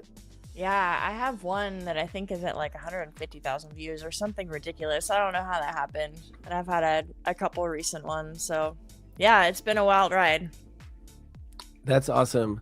Yeah, I remember you asking me if it was worth it to do it, and I think you had a few hundred subscribers or something. I don't remember exactly. And then like I feel like it was like 2 weeks later. I'm like, oh, it's totally worth it. You should do it. And then like 2 weeks later, I look and you like doubled my subscriber count or something. I'm like, wow, okay. Like, what are you doing? I gotta take a note from your a page from your book there. But I remember one of the videos that I first saw that blew up was I think it was the one that was like, why, like it was like, should you trade, or why you shouldn't trade, or what was it?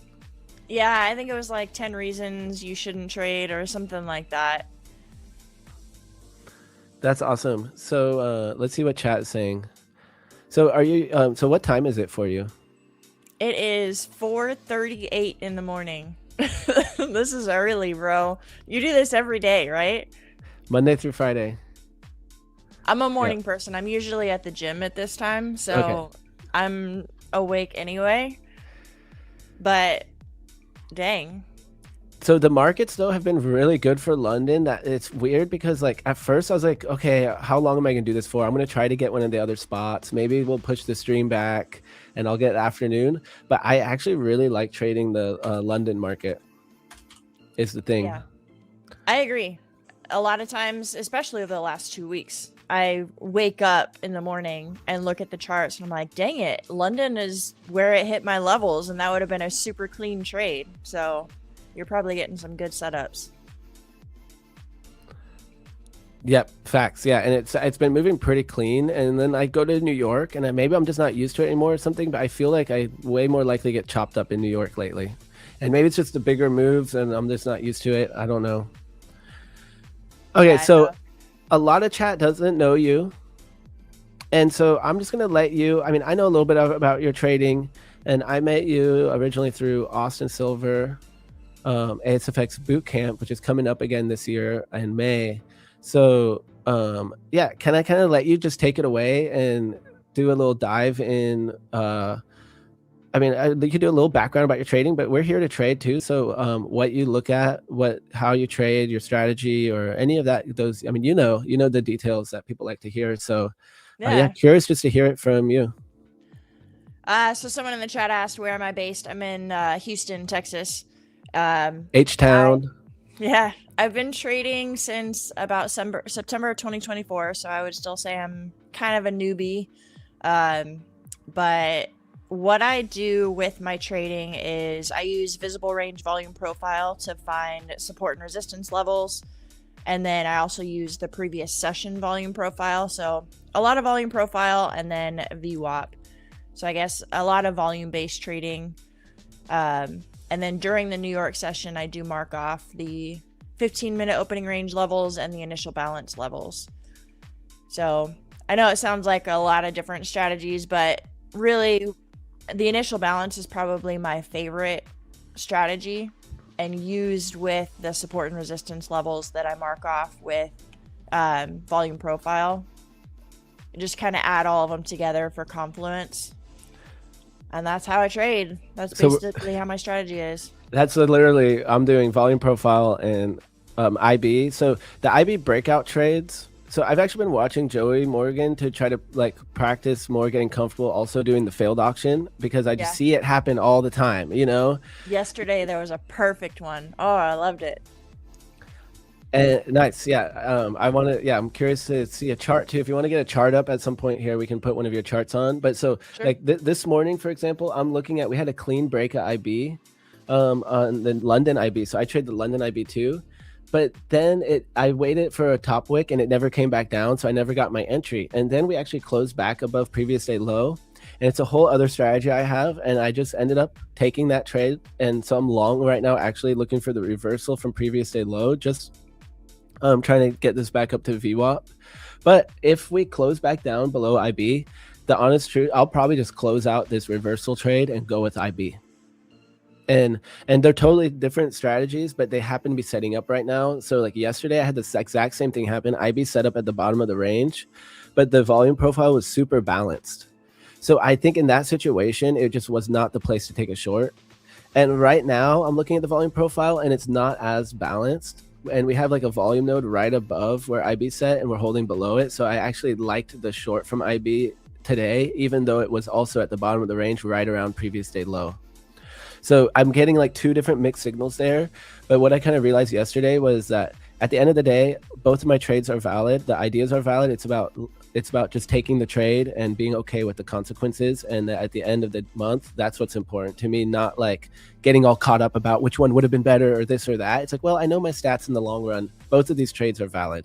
So how do you really look for that confluence, or do you have to decide between different ideas because one's telling you one and one's telling you the other? And what do you do in that situation? Yeah, I know what you're saying. Like, I've actually noticed, this is a little bit of a tangent, but like as I am starting to get more knowledge in trading and knowledge in different strategies, sometimes my trading is actually worse because that happens, like two different things. I don't know, should I take a long here or a short here because one strategy says this and one says that. I think when it's overlapping like that, for me, that's a sign that this is more of like a scalp trade or something that I should trail my stop loss pretty heavily and maybe scale out and protect my profits. Because then it might be a choppy market, or maybe it'll reverse or something like that. Because I tend to hold my trades as runners and kind of go for the home run trade, which I know some people make the argument is not great. So when there's lots of confluence all lining up for the exact same setup, I'll hold my runners for longer. But when I have that kind of conflicting information where like this strategy says long, this one says short, then I'll just kind of scalp it or trail my stop loss aggressively so I can lock in some profits. I love that. And that's kind of what I concluded too, because I was actually in conflict yesterday from that. I'm like, you know what? I'm just not going to take IB when it's like that. But that was a very strong D-shaped volume profile. So it's like the edge in that area, to me, the edge exists in trading that volume profile and not like shorting the bottom of it. So I was like, oh, I shouldn't have taken that trade. But the reality is the setup is the setup. So if it fails at one time, like what's more important is I stay in the pocket to keep trading the setup that pays me. And so today I got the long here when we're getting like that. We look like we're going to break IB again right now. It keeps like teasing it. So I said, I'm going to take this as a scalp, you know, like I'm pretty much going to try to cover this at VWAP. And if we do get the initial balance breakout short, I actually like the shorts better. So I'm just going to take my L and actually just flip short with it and take the IB breakout. But yeah, so I love that to hear that, because that's similar to kind of what I landed on. And so for some of you guys that don't know, Krista, you kind of started becoming profitable pretty quick, right? I did, yeah. My first payout was about 5 months after I first started trading. And then just a couple months after that, I was technically break even profitable. I mean, I wasn't like rolling in the dough at that point, but I had pulled out more than I had put in terms of prop firm evals and stuff. And then kind of just went from there. And so since then, you've been taking pretty consistently payouts. Yeah, I guess it depends on what your definition of consistency is. I feel like there's like a week where I'm killing it and then 2 weeks where I'm not. So, but overall, the average, like I'm taking one each month or more than one each month. Nice. I think monthly is a good way to go. I mean, we all want weekly payouts, but then I kind of get down on myself when I have a slow month. Like this month, I'm like pretty much at break even right now. So, I'm trying to just like, okay, it's all good. Like not think about it. Last month I had almost a payout every week, and this month it's slower. So I'm like, okay. Nice. So you're a gym rat. Do you do any other, like, do you have another job outside of trading? Yeah, right now I'm doing kind of some consulting outside of it. But it's very flexible, so I can spend a lot of time trading too. Okay, nice. And that's right now your consulting isn't at a gym. No, it's online. Okay, nice. All right, so guys, I dropped Krista's socials in the chat here, so make sure you go subscribe to her. And we'll try to, I don't like to waste our time with giveaways, but we already have 142 likes. I did say 100, I forget what I said, 155. So I did say we'd do a giveaway at 155, so I guess I have to keep my promise, but let's see what we can do here, guys. So are you going to be looking at any trades? Do you have any charts you want to show us what you're looking at in the market today? Sure. So I haven't drawn up all of my levels, but I actually took off. Yeah, I can share my screen. Yeah, you can hit present or invite, or you guys here. I'm gonna get your chart ready, and I'm gonna run this giveaway really quick, guys. Okay. So we hit the likes, and so let's switch over to the giveaway screen. Oh no, I did something. Hold on. And so do you stream live right now, or do you just post videos? I stream during the New York session. I start at about 9:20 or so, like 10 minutes before the open. All right, 9:20. So I did drop your socials in there, guys. Make sure to subscribe. And I know, yeah, I'm excited to see your charts because I know a lot of chats said they didn't know you yet. And so they don't really realize that you're a crusher, I don't think. I don't know if you're unassuming or if that's just my prejudice or something, but that Chris is a crusher, guys. So definitely subscribe.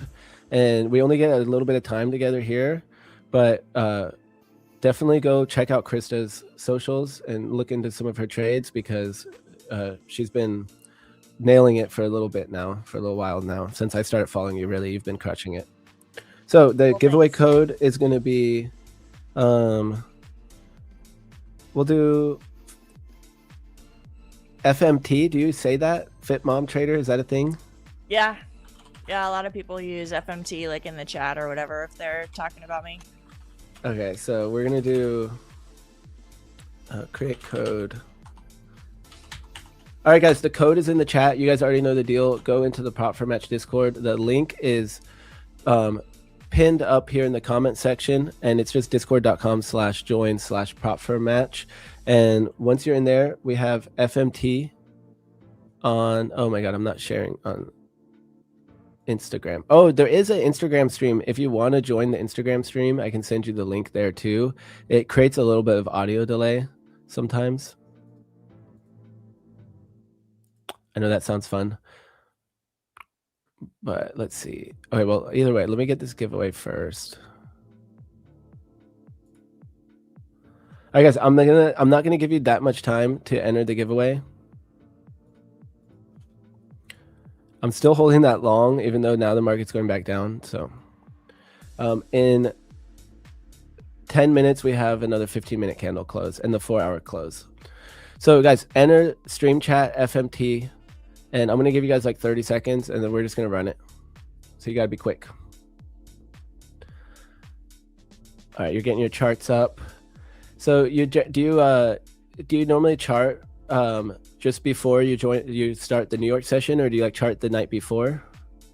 I chart the night before, adding all of, because I do like the previous New York session volume profile value areas, and that can all be done right after market close. So I usually chart at like, I don't know, 4:30 or 5 p.m., something like that, right after market close, so that I can take a break before Asia opens.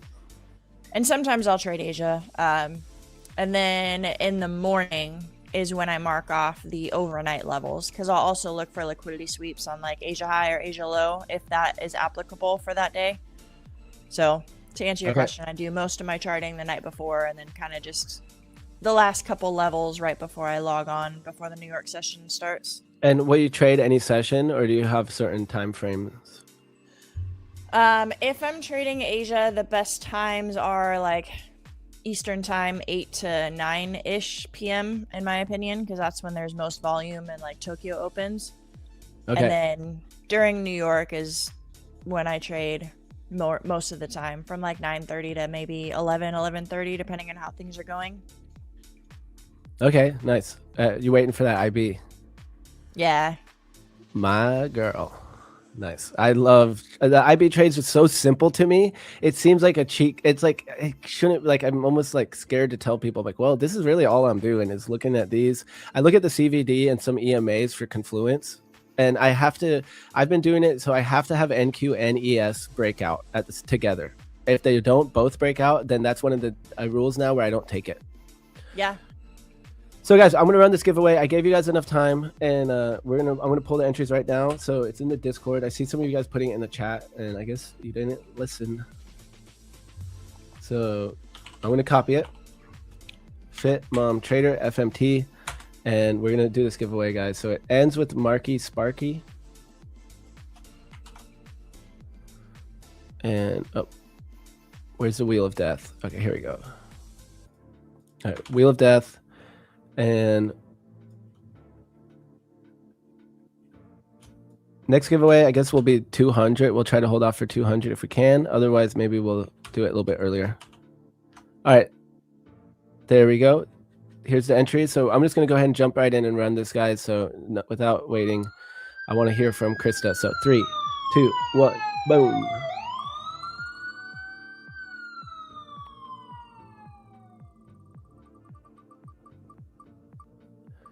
It is going to be Michael Looney. Congratulations, Michael. I'm going to pin you here in the Discord.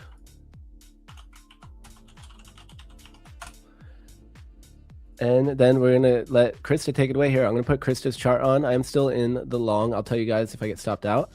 And so, yeah, I have you shared. You can always just share the tab or the whole screen. If normally the tab, if you share tab, it looks the cleanest. I can see it though.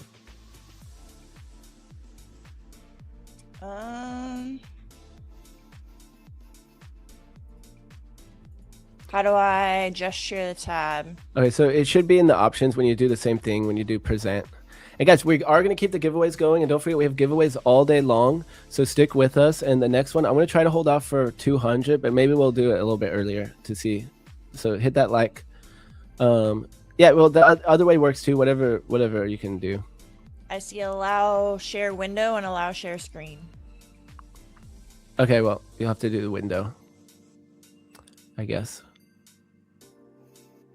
Oops, remove. Yeah, it's fine.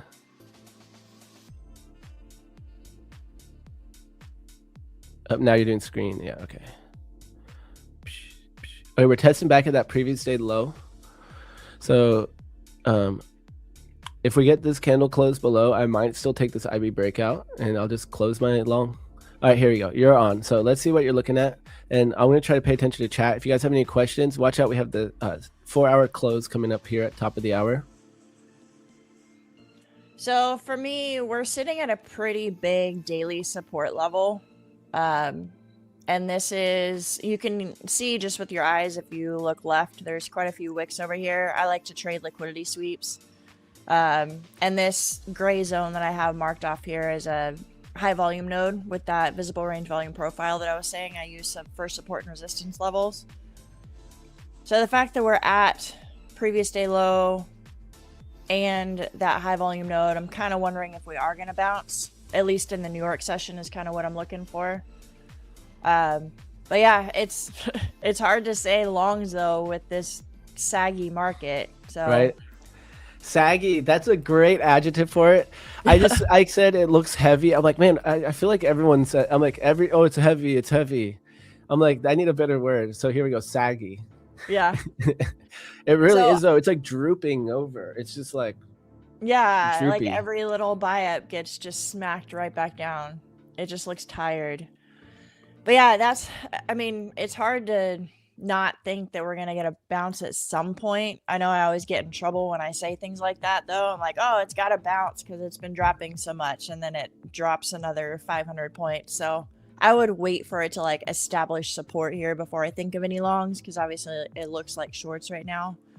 But if we do reestablish support, that's kind of what I'm thinking. It's at a decent support level. You're not just saying this because you knew I was long. You're like, I'll give him a little bit. I mean, the market looks very saggy, to be nice, but yeah, you could bounce here. We got a little node, like it's all good. No, I didn't even know you were long. Actually, I share my levels in my Discord and stuff, and just kind of like trade ideas or levels that I'm watching for. And that was what I said. Is like the 730-ish level is a good liquidity sweep, possible support to go long. So I took it with the 30-minute close back above previous day low, and I was literally short in one of my evals. I made money on the eval, but I just closed it. I'm like, well, here's one of my trades, and it was a really nice big bottom wick on the 30-minute with a small body, and I was just like, okay, this is my trade, previous day low. I'm gonna try to take this back up to the volume that's right at VWAP. Yeah. So my trade is my trade. I'm really trying to just stick with that and not be emotional, just be more systematic. So, yeah. all right, curious chat, guys. Any questions from chat? So, let's see. And then these lines right here, these are the VWAPs that I use. So the darker blue one is the session VWAP anchored at last night's open at 6 p.m. This is the New York anchored VWAP, so obviously it'll re-anchor at 9:30. And then this gray one up here is the weekly VWAP. So just kind of looking at like confluences, this is my value area high. If for some reason, this is obviously like the home run bullish scenario, but if we do reestablish support and we have a bullish New York session, value area high from yesterday is right at that weekly VWAP. So that could potentially be a target up there at like the 220s. So that's kind of how I trade with support and resistance levels. Beautiful. And guys, shout out chat. We just broke 500 live viewers. We have 282 on YouTube and 234 on X. So that's really amazing. Yeah, let's go, guys. GG's chat, guys. So okay, so I want to talk to you. My favorite questions a lot of times are about execution, entry, and exits and stuff, because we have all these ideas. We have these volume nodes. We have VWAP, previous day levels. We have key levels. How are you looking to enter the market? And you already kind of teased that, you know, depending on the conditions, sometimes you're looking for a scalp, sometimes you're looking to hold your trades. And that seems like something you're improving on more. You said you tend to hold your trades longer and you're maybe learning now how to scalp. Is that right? Yeah, not necessarily learning how to scalp, but learning how to read better if it's a trend continuation day or a choppy day. Because like the last couple days, it's been kind of ranging, and that messes me up when I hold for too long and then it hits my trailing stop loss and I have a bunch of unrealized profits that I didn't lock in. So I'm getting better at reading what kind of day it is. Okay, and speaking of that, I'm thinking about just closing my trade here. We got that close, bearish close. I'm in my long still. Yeah, I'm just gonna close it here for a smaller loss. Yeah, I'm closing. We have and a couple I'm people out. in the chat asking about my Discord. Are you okay with me sharing it? Oh I yeah, don't want yeah. to like. Please share your socials, and yes, please, please. I actually already posted some of your socials in there. Oh, you guys, so I just closed that for a small loss, and we do have the initial balance breakout again, and so I'm actually going to look to take this short, but I want a top wick, especially since it's the 4-hour close. So I'm going to be looking at a short here. I need a big top wick.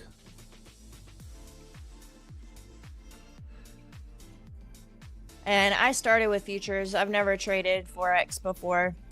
I actually, the first thing I started trading was NQ, or MNQ specifically. But yeah, I got introduced to the Wild Wild West immediately. It's same. Yeah, I was trying to trade momentum on NQ in the beginning of my day trading. Oh my gosh. Got ran over. Literally, like my bank account got ran over. My bank got robbed.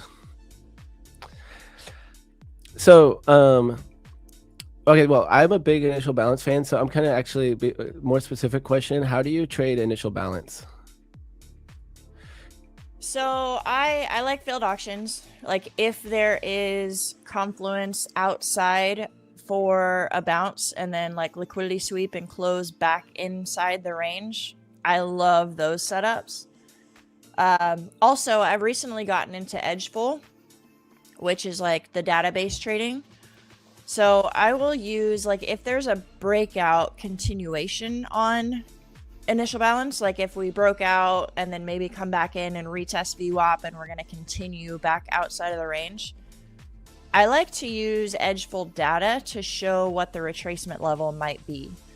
So that's kind of cool. Like, for example, if let's say VWAP here is sitting at the 25% retracement of the initial balance, and Edgeful data says that 50% of the time it retraces to the 25% retracement, plus we have VWAP, I'm like, oh my gosh, that's a bunch of confluence. So I'll take like breakout trend continuations off of those levels. Is that stat what it says? It depends on the day.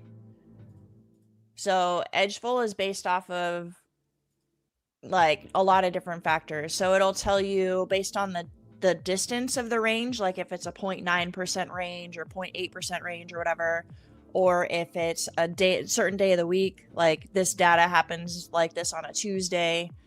So based on all those factors, it'll give you a percentage of what the likelihood is that it's going to retrace or break out to a specific level. Like if you're taking a breakout trade, it'll tell you a percentage of if it's going to go to the 0.2 extension or the 0.3 or the 0.4 or whatever. So I just use it for targets, basically. Are you doing IB breakouts as well? Yes. Okay, Yeah. so you do the failed auction and the breakout. I do. Yeah. Okay. So what are you looking for? Are you looking for some sort of confirmation? Like I'm using like a 15-minute candle close outside of IB, and it helps me be patient. I wait. So right now we just got the top wick on that close, which we're actually kind of still bouncing. Like my long would actually be up a little bit more from where I closed, but I'm going to put my orders on the break of this 15-minute close. I mean, sorry, this 15-minute low, this new 15-minute candle. Here, I'll show my chart real quick. Yeah, I was going to say go back to yours because I don't have the London IB on. Okay. So I have my, it should show it right here actually. Why isn't it not showing it? 655. Oh, that will explain this. Hold on. Oh shoot, I'm in the wrong account. I have two accounts now that end with 55 that are in the same group. And that is like not easy for me. Okay, so there we go. Sell. Boom. So there's my short break of this 15-minute low because of this the 15-minute close below IB. It also closed below previous day low, so that's better for that set, like for me. And so now that we have a top wick, I'm waiting. I trade it systematically like this. I'm waiting for this to break below it, and then I'll mark it stop in. So I'm trading it very systematically like that. And right now I actually have my stop loss really high. Yeah, I have my stop loss actually way up here, which is higher than I normally do. But for this, because this is such a big area where if we do break out to the downside, I do think it could run. And so one thing I started practicing is holding for the fib, for the extensions of IB. So kind of like what you're talking about, I'll do one full deviation of IB for a target.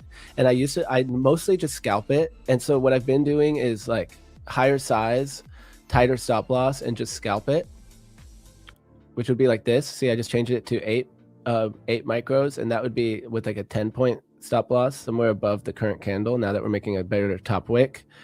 So I could do something like this and just scalp it. Normally I try to lock this in pretty quick actually because it's pretty good size.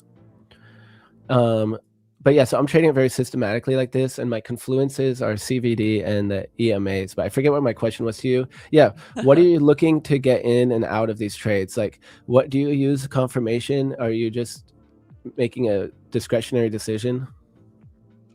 So I would say I'm a little more discretionary than you. That's one thing I've always admired about you. You're like, I'm systematic. Like, I wait for this and then it's 2 to 1 and I'm out and that's it.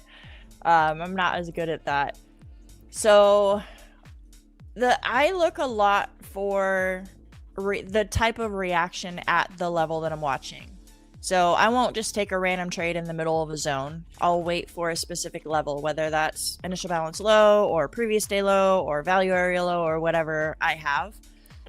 And then I watch the reaction at that level. So what that means is I do have the time and sales up. So I'm watching to see if there's a lot of activity on the chart or the tape. I'll watch for a displacement candle. Like, if it's, you know, there's a bunch of small candles down to that level and then it just displaces, or engulfing candle or whatever you want to call it. If there's something like that plus volume, that shows me that there's a lot of interest at that level. So usually I stay on the 5-minute chart when I'm patiently waiting for that level to hit, because if I'm on the 1-minute chart, I tend to get super emotional and like watch every candle.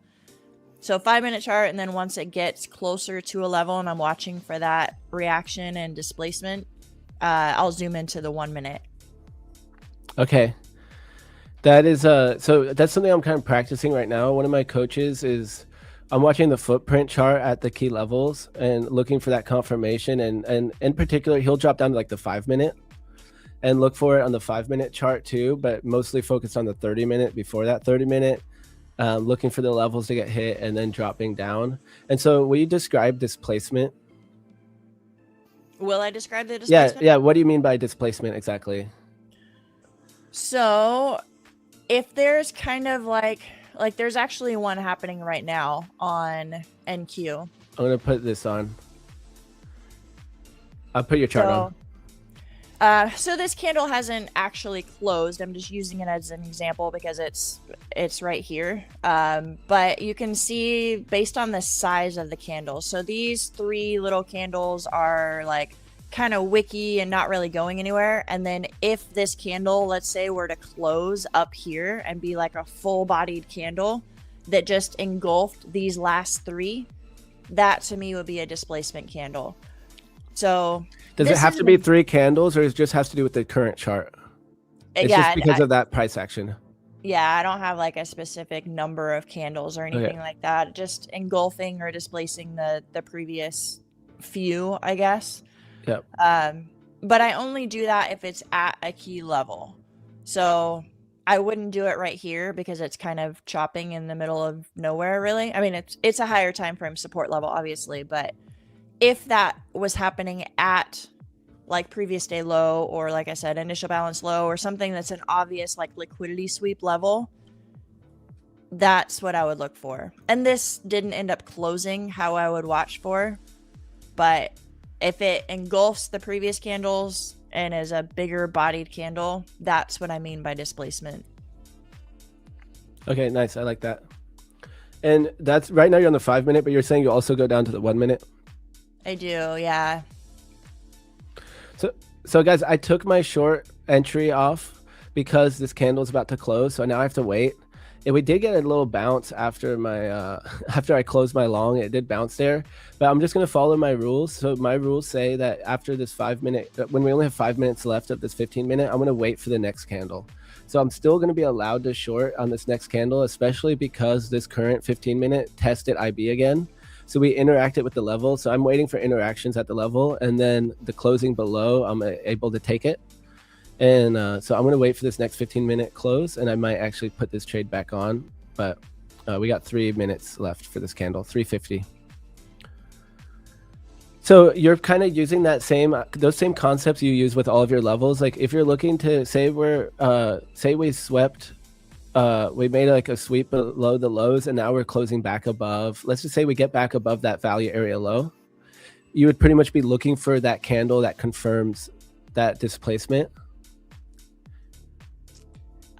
No, if I'm looking for a displacement or like engulfing candle, that would be kind of the first reaction at that level. That would be more like just a liquidity sweep type of reaction.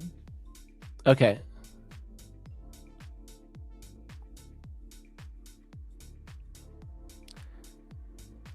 And yeah, it's starting to chop, huh? Yeah. Which kind of makes me wonder if we're gonna hold this support level, because I have it marked off as like a higher time frame support. So something like this, if it chops here for the next 2 or 3 hours, and then the New York session.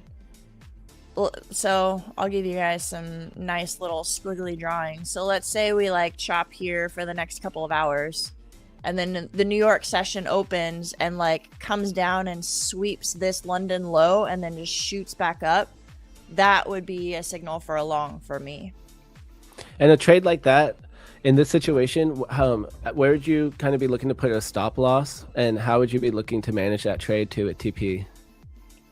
So in a situation like this, if it were to happen, I would already be watching this London low level. So let's say this would be our London low. And I would zoom into the 1 minute chart, and I would watch for that engulfing displacement candle confirmed by volume. And the way I would do it is, let's say the 1 minute candle closed here and it was engulfing, I would put my stop loss below that wick. And then target wise, I would go to like VWAP or whatever applied in that time frame, 3 hours from now, 4 hours from now. Nice. Okay. Similar stop and target is what I kind of like. So there's a question here. Where'd it go? Oh, what is the shout out PG? What's up? Good morning, PG. What is the measure of IB deviation from edgeful? So, well, the measure of IB is the deviation, of course, just means that it's like the exact amount of IB. So if IB was 100 points that first hour, then one deviation of IB would be the same size up above and below.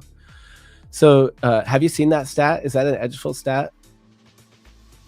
Yeah, they don't go by that like one deviation. They just do like a 0.1 extension or a 0.2 extension. That's what they should. So they have an indicator that they actually share. So I have an indicator that I found on a toss that shows those like standard deviations, like the full, full multiple of the IB. Awesome. And I just kept watching it hit, and it wasn't my strategy to hold for it, but I watched it hit so many times that I was like, you know what? I'm going to trade it on one account on the side and see. And I passed an account doing it. So now I have a daily payout account that I'm trying to hold for the full deviations in it. Meanwhile, I'm scalping on my normal accounts. Nice. All right, guys, we're getting another 15-minute candle close here, so I might take a short. Well, not that I might. I'll put it on the chart after we get a top wick. This is what I mean by the extension. So I know it's messy on the chart. I usually turn this indicator off, but like this is initial balance low.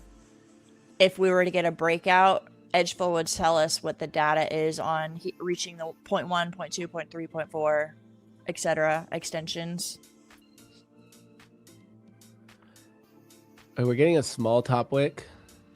I'm actually going to put this on. Yeah, go back to your chart. Let's see what you're looking at. Well, I meant I'm just gonna put on my trade. You're welcome to keep sharing your chart. Just a very small top wick here. Let's see.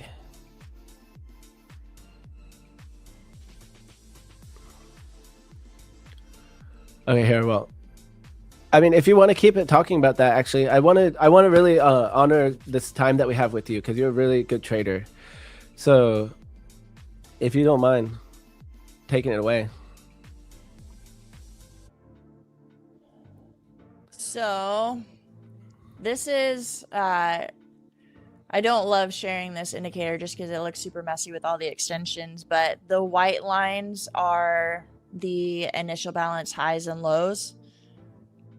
So that's the first 60 minutes of the New York session. That's what I trade. And then the retracement levels are the yellow one is 25%, gray is 50%, and then 75%. So those are the stats that I look at. But like this was Wednesday during the New York session. And this was a failed auction that I took. So a failed auction is basically like a fake breakout to the downside and then it closes back inside the range. This level down here at 24,289, it was actually the previous session's point of control. So that was a perfect like liquidity sweep and close back inside the range. So this was a trade I actually took with my Discord. I shared that level. Which I have your Discord here. Guys, I want to post Krista's Discord in the chat because I don't know if it lets you post links. But so here's Krista's Discord. Oh, thanks. Link is in the chat. But yeah, that was a trade that I took because it bounced off of that previous day, point of control, and then just engulfing candle up. I was zoomed into the 1 minute chart. I lost it when I'm zoomed in, but on the 1 minute chart, I got a better entry. That's why I'm down here at initial balance low. And then I rode it all the way back up to VWAP. And so you saw that engulfing candle on the 1 minute that just looked like it was displacing the price action right before it. So there's all these things happening. And this one just said, well, screw all of that. Pardon my French. We're gonna close above. And that's when you're like, okay, I'm getting in this thing. Yeah, and it was this was a level that I was watching pre-market. And this trade happened at 11:15. So it happened almost 2 hours after pre-market. So I was really confident at that level. There was lots of confluence there. So if you look like over here to the left, this is actually where the previous session VWAP closed. It re-anchors up here, but that was the previous session VWAP. And previous session point of control at like that 290 level. And you can see that's exactly where it bounced. So I was zoomed in on the 1 minute chart. And as soon as it started to bounce with volume, like aggressively, I got in. I didn't even wait for that 1 minute candle to close. And that's a volume node there, right? The point of control is where the most volume was, or the average most volume of the last session in the situation, the previous day. So I learned from Cami Capital's course a way that he put it that I really liked, that resonated with me. He was talking about like having those volume nodes as protection. So you have your stop below that and you see the reaction above it. It's like, that makes sense. Okay, as long as we're above that, like, okay, that idea is valid. And that is like a speed bump that's going to slow the price down. If we're coming down, it should protect our stop loss below it. So are you generally always keeping your stop loss at those types of points where you're like, swing high, swing lows, or do you ever use tighter stop losses? No, I usually do a swing high, swing low. And like in that chart right there, how big is your stop loss and how big is your target that you have drawn on, just out of curiosity? So I actually entered down here. My stop loss was 29, target was 113. So it was like a 3.8 risk to reward. And that's on MNQ, 29 and 113. Right. So that's probably similar to like a 20 to 30 point ES trade for the target, right? Yeah. So it's kind of similar to what I'm starting to look at more, because I've been like locking in the scalps, like about a 10 point ES target stop loss. And then I know like if I have a 1 mini on, then that will give me about, in 5 points, that's already $250. And I just found through back testing, that's where I found that 5 well, actually, no, one of my teachers said, well, minimum you should be getting on these trades. Originally, he said like, well, one talk, he said 3 points. Another time he said 4 points. And now he's like, no, you should at least be getting 5 points. Like he keeps saying it a little different, but it's all about context is why. And so for me, I just like to have a number that made it easy. Like, okay, once, like, because I'll try to cut them too quick. I have that bad habit. So I was like, okay, 5 points minimum. And then I trail my stop. But because I'm sized in good and have a tight stop loss, those scalps have been paying for me. And when I started doing that kind of base hit mentality is when I started getting more payouts last October. And but now it's funny because I'm going back, because I used to do more like what you're doing. And I actually remember you've been trading pretty much mostly similar, right, for a while now. You haven't changed too much, I don't think, since last time I saw you. No, I haven't. So I'm actually now going backwards a little bit. And it's funny how sometimes we make a round trip, we try some new stuff, and then we kind of land firmer on our feet wherever that is. A lot of times it's with what we already knew, I think. Yeah. Yup. So this is what I was looking at on the 1 minute chart. I found it. So this one didn't have exactly the like engulfing displacement candle that I was talking about. I was just confident in that level. And you can look at the volume down below too. It obviously increased at that level. So it just showed that there was interest down there. And the risk to reward was good on it too. So that's something I usually factor into a trade.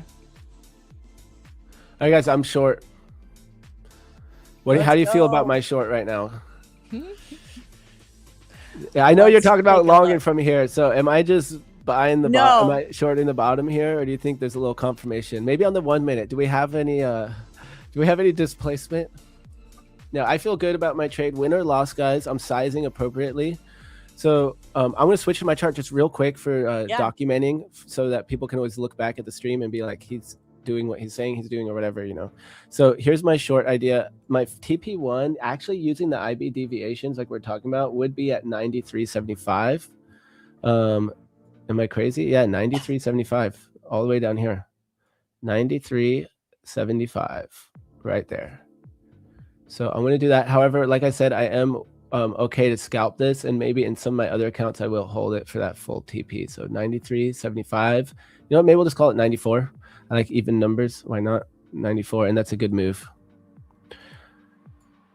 All right, so this is my trade idea, guys. I'm gonna take screenshots and stuff, of course, to log it, and I'm gonna actually put it back on your chart though, because I'm just gonna let this play out. Most likely, win or loss, there shouldn't be too many reasons. And if this does push, I'll probably trail this down and lock in a win at some point on it. I do like this targets though. It's right down at the bottom of this, so why not? And this is one deviation, so I kind of like it. And then deviation number 2 would be down at 63.50. So I just started going to, I just switched to micros. Which means now I can take multiple exits and entries, because before I was really just scalping one mini, but really consistent doing that. You know quick if you're right or wrong, and I take my money or I lose the trade. Like sometimes I lose the trade quick. I'm like, yeah, I wish I had a looser stop loss. But what I found is I also sometimes win the trade quick, and then it reverses on me, and it would have been a losing trade. So it's like half a dozen one, 6 the other, or whatever the saying is. Like it's the same thing. It's just all about the results being repeatable. And what I found now though is that like if I make the decision to do it either way, what's important is that I make the decision to let them play out, and not like end up like then re-entering the trade and getting chopped up because I felt FOMO or wanting to chase back the profits. So for me, I'm just picking one or the other. So right now I kind of like this deviation target with the 13-point stop loss, 19-point target. I think this makes total sense. And I'm going to try to hold for it. Otherwise, though, I might trail my stop down and lock this in as it comes down, if it does come down. So we'll see. But again, we're just right where we said we're maybe chopping. And if it does keep chopping, then I'm going to be the liquidity provider here. So I'm going to put it back on your chart, though. So what are you seeing on the 1 minute? What am I saying on the 1 minute? Is that what you said? Yeah. Well, right now I wouldn't really look at the 1 minute just because it is chopping. When it looks like this on the 5 minute, I don't need to go into the 1 minute. Because it's not moving enough. Right. that's one thing that I think has helped my trading a lot, like that I changed maybe 9 months ago, is looking at the 5-minute chart and the 15-minute chart when it looks like a barcode. Because then you zoom into the 1 minute on a day like right now, and you can just get chopped up on every little candle that looks like this candle right here. Like, oh my gosh, we're going to go long. And then it just comes back right back into the range. So I don't like the 1 minute right now. And so that would be a sign to not take a trade in this location until we make further price action, which could be further down or further up. Yeah, exactly. And so like my entry parameter on this is just the 15-minute, but it's funny because I have a coach right now and he's trying to get me to look more at the 5-minute too. He's like, okay, now, because I keep having the same questions, like sometimes I lose confidence because I'm like, well, I saw it happening on the lower time frame and it's throwing me off. He's like, well, you can use the 5-minute. Like, don't be scared to use the 5-minute, dude. Yeah. So you're looking at when it's choppy like that, you can go down to the lower time frames. Like the 15-minute looks pretty bearish to me, but of course we've had some big wicks up. So looking at the 5-minute and the 1 minute kind of shows that maybe this is a time to hold off. And it's funny because my original long still wouldn't be stopped out. Yeah. Which is a bad sign for any trading right now, right? Yeah. My original, if I had gotten entered on the short on the last candle, it also wouldn't have been stopped out, which I didn't get entered though. So, but I'm going to take my trades win or loss and just size right so I can withstand it is my plan. Guys, we got 324 viewers, 160 likes. I forget what I said for the giveaway. I think I said 155. No, we already had 155. Yeah, so 200 likes, guys. Let's do 200 and I'll run maybe I'll run 2 giveaways, guys, at 200 likes. Okay, 2 giveaways at 200. Let's try to run it up. We got enough viewers here. We got 600 viewers in total. So that's awesome. Okay, I did say 200. Okay, someone said in chat I saw 200. Okay. So I don't typically take trades on ES, but I do have it up on another chart and I watch it for confluence. Kind of like you were saying, like if NQ is doing one thing and ES is doing the other thing, then that kind of causes me to pause a little bit. But I'm seeing the ES is kind of at a higher time frame support. This was that big displacement candle from Monday morning when the Trump candle. Yeah, like Trump said a 5-day ceasefire or something like that. And it's kind of retesting the bottom of that right now. So this is another example of like, if it chops here over the next couple of hours during London, and then New York comes in and just like liquidity sweeps that chop, and we're at a higher time frame support level, then I would look for longs. So for all of you in the chat who are like maybe gonna trade New York, I wait for confirmation. I'm not just gonna go long at the open during New York. So don't say that Krista said longs. So shout out Mustang Trader, a legendary trader here in the chat, says, good morning, Luna. You got this, Fit Mom. I love her trading socials. So guys, Mustang Trader approved, which Mustang's a goated trader out in Costa Rica. Well, thanks. So Mustang Trader approved. You get that stamp of approval. So this Trump candle, I like that you called that the displacement candle because it really makes sense. It displaced price from what at the time, this was the fair price, right? People weren't that confident. We had been selling off. Trump says, okay, we're in a ceasefire for 5 days, and the market loved that, right? The algos loved it. It was really thin, though, liquidity. If you look at this volume there, on the way up, it was very small, like single prints, and maybe even some, I guess, no gaps. I don't know. Would we see a gap on there if it was? But very thin, and it just pushed so fast. That was crazy how fast it went. It was on stream here when it happened. But yeah. So to me, I like that we're back down to here because it's kind of like, well, this was the fair value before all this Trump news. And now we're back at where market participants thought was the fair price on Monday. And guess what? It's Friday.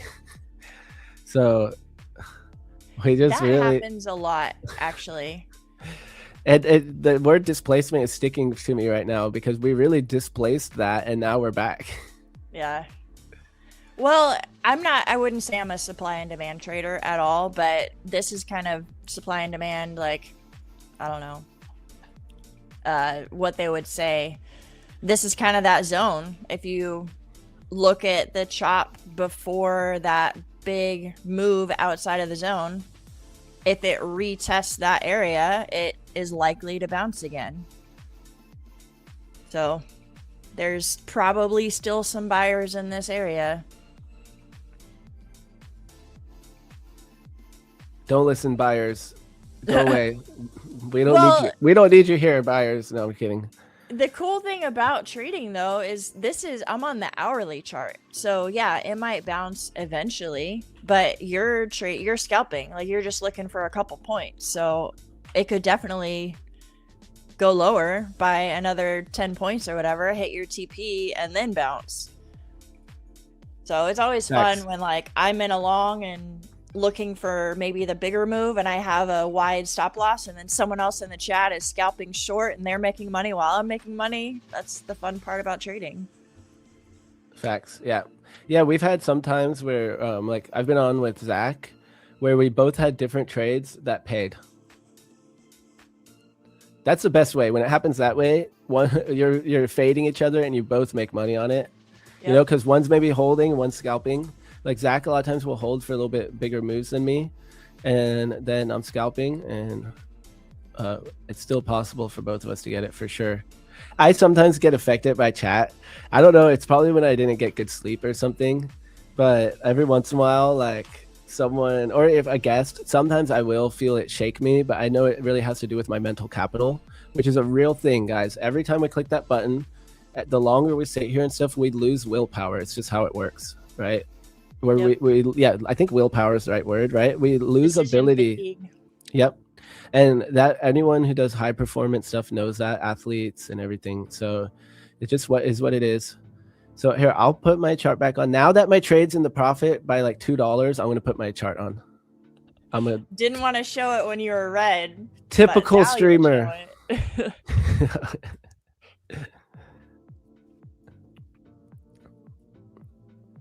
So like I said, now that I'm holding a little bit, sometimes I get like shook up, like, well, should I follow my rules and take the scalp? Should I do this? Well, yes, I'm going to follow my rules. If I get that first push and I get a good momentum push, I'm going to lock in this trade.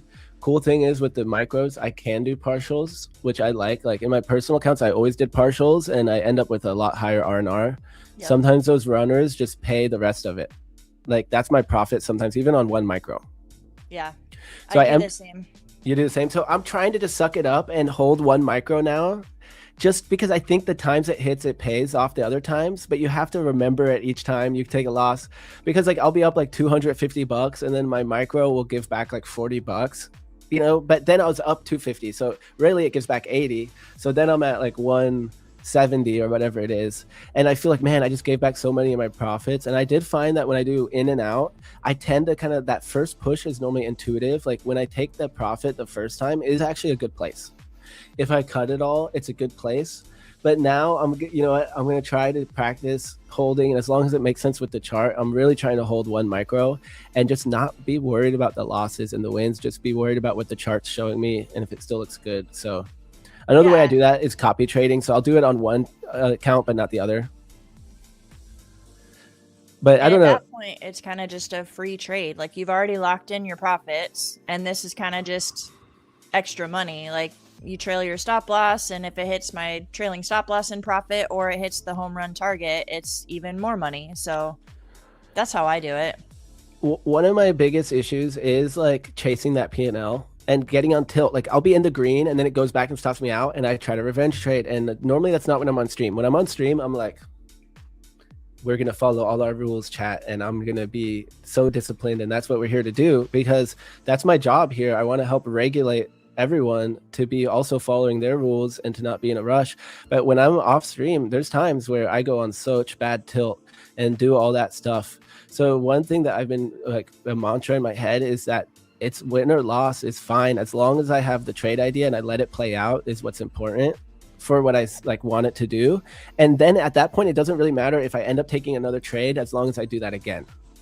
So what's important is that the trade I took was something I wanted to take. So I'm curious to you, have you had any similar challenges there, or can you relate some of your challenges in trading that some people in chat might also be dealing with and how you overcame them?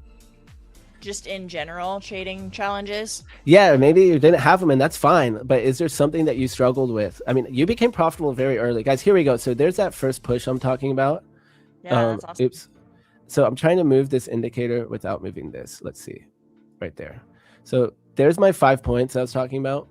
I do think we have room down here. I'm going to try to let this run a little bit here. And I have multiple stop and TP, so I can also just trail like partials. And let's see though. So there was my 5 points. I didn't take it though. So what I've been tend to do is I trail it right there and try to get it to go. And if it doesn't, it doesn't, and that's fine. I didn't catch it this time though. So let's see what happens. And I do have my other accounts open. So maybe I'll trail on some of the other accounts, but not these ones.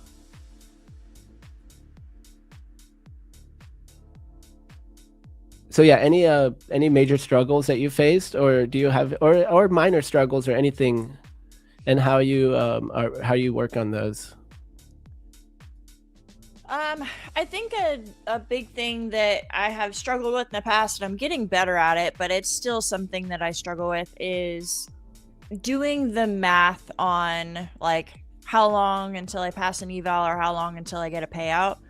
Like my brain is always thinking in numbers and calculating, and that's just the way I've always been. Like in business, I always tracked like KPIs and percentages and all that stuff. So with trading, I always come into the session knowing exactly how much money I need to hit my consistency rule and how much I need to hit a payout. So I'm always thinking of like, I need to make this much money today. And I've had to teach myself to stop doing that because it really messes me up. And I kind of get into that boom or bust type of cycle where I'm like, either I'll hit my daily loss limit or I'll hit my daily profit target. So just, I guess, trying to slow down and just take what the market gives me instead of trading to that number that's in my head is something that I struggled with a lot in the beginning, and I'm getting better at now. Not perfect, but it's something I have to remind myself of pretty much every morning. Just be patient, take what the market gives me, and if it takes me 2 weeks to get to a payout and it doesn't happen today, that's okay. So I like that. And it's funny how like the moment I try to rush is when it ends up setting me back. Being, you know, 1 day away from a payout, you know, one good trade away, and realizing that that could also mean 2 losses, 2 good losses, and then the good trade. It doesn't mean I have to do it in 1 day at all. Like it really doesn't. So we are getting this push. Like I said, I want to lock in something after these 5 points. I really like the idea of this round number at 6,500. And so I'm going to try to hold this down a little bit. And that's a pretty good win here. I'm gonna trail this down. And so yeah, okay, I locked in 3 of those and I'm holding 4 runners right now. Love it. Good job. I'm actually gonna set a buy limit here and see if we get that push down to the 500 even number. And so I had this thing too where like, so my trade is my trade. Yeah, I got that first push. Normally I've been locking those in pretty consistently, but it's hard for me also. Like I'm aware of like, am I trading my PNL or not? Because I just saw, okay, I was up 250. That puts me $50 in profit because I took a $200 loss earlier. But I'm really trying to not care about that and just be okay with losing, because really the problem is that like I have to also accept that it could also still go against me. And as long as I accept that, then I know it's fine. I'm actually going to take 1 more off. And now I'm holding 3. So I got to move this down. And guys, this is on all of my different accounts. I'm in Apex. I'm going to take half of Apex off there. Boom. And I could trail down to break even now, really. Let me see.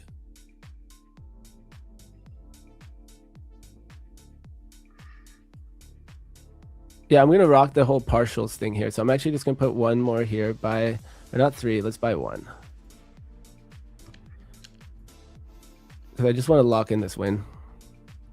But yeah, at this point, I think I am going to just trail and be disciplined on locking in the win, locking in green. It is Friday, guys. And on these accounts, at least, we're going to lock this in. Let's see what we got. The other way, actually, I'm going to just do one at first. Stop by and do one.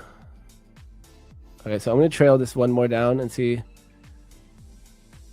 I guess I'm going to try to be a little patient here. Oh, this is a 5-minute chart. I was about to say, man, what happened? How did I get on this 5-minute chart? Hang out with you degens, and I'm on the low time frame chart. So, have you still been trading gold with yes, that strategy? I don't remember the name of the group. Time to Eat. Yeah. Nick Stewart. Yep. I love my gold trading strat. Guys, I'm thinking to just take one more off here. I'm looking at Bookmap. I think we have room down still to that 01. There we go. I'm going to take it. Oh, shoot. See, I hate trading view, guys. Yeah, there's lots of I'm room out. down on ES. I'm watching Bookmap. We have some orders stacking here, like 100 and something. And then, yeah, we have room down to the 500, but I'm locking in this win. This is copy traded on so many accounts, so I'm totally cool locking this in. And yeah, I'll do 50% again on my Apex accounts, and I'm trailing my Apex since they have trailing drawdown. And there we go. My first deviation is down here at, what did I say, 94, 93. So I'm actually going to try to hold one runner to it just for fun. Let's see if we can do it. And then this is supposed to be only one. Let's see right there. Boom. All right. There we go.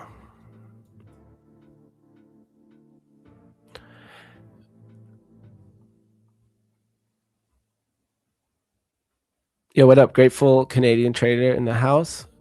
Key, always take your loss and walk away gallantly. I like that word. What's up, Andy?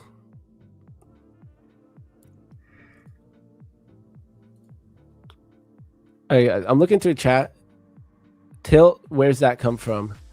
I mean, for me, it probably comes from some deep psychological issues. I don't know. I'm thinking about it in my meditations though. Right. Ask my therapist. I don't know. Yeah, exactly. Yeah. But next payout, guys. Okay, so I got 20% of my payouts. I'm allowed to buy new evals. Another 20% I'm allowed to use for therapy. That's my new rules. All right, I'm going to grab some coffee. Can you take over for a second? Do you want to leave my trade on, or do you want to put your chart on? Oh, no, we can either way. Whatever works. All right, I'll just be really quick. Yeah, I'm going to leave my stop loss at the original. Well, I'm trying to decide if I should trail.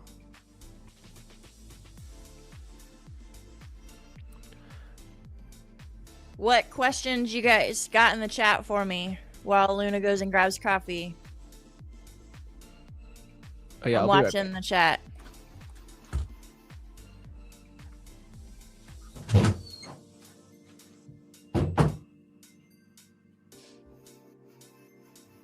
Someone asked, talking about KPIs, would you share your daily profit target loss limit ratio? So I try not to have a daily profit target. I mean, I have a number in my head, but I'm not going to like force it. Unless I have like an eval that I'm trading. Obviously there's a consistency rule related there. So I do have a daily profit target related to that. But daily loss limit, so I risk $200 per trade, and I usually try to limit it to 2 losses. Sometimes if I'm not being super disciplined, it'll be 3 losses. So $400 to $600 per day. And then daily profit target, like I said, I don't have one. Sometimes I have my daily payout accounts going, and I'll just take what the market gives me because there is no consistency on those.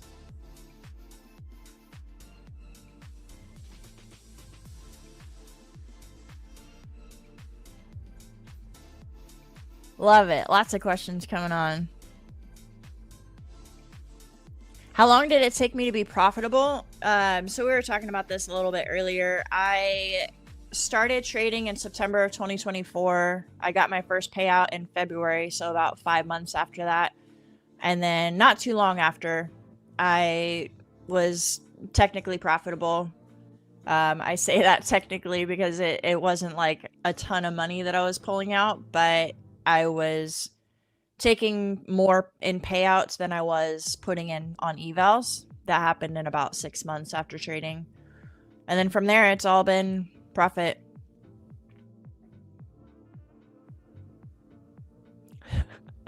What's my skincare routine? Love it. I've never gotten that question before. Nothing fancy.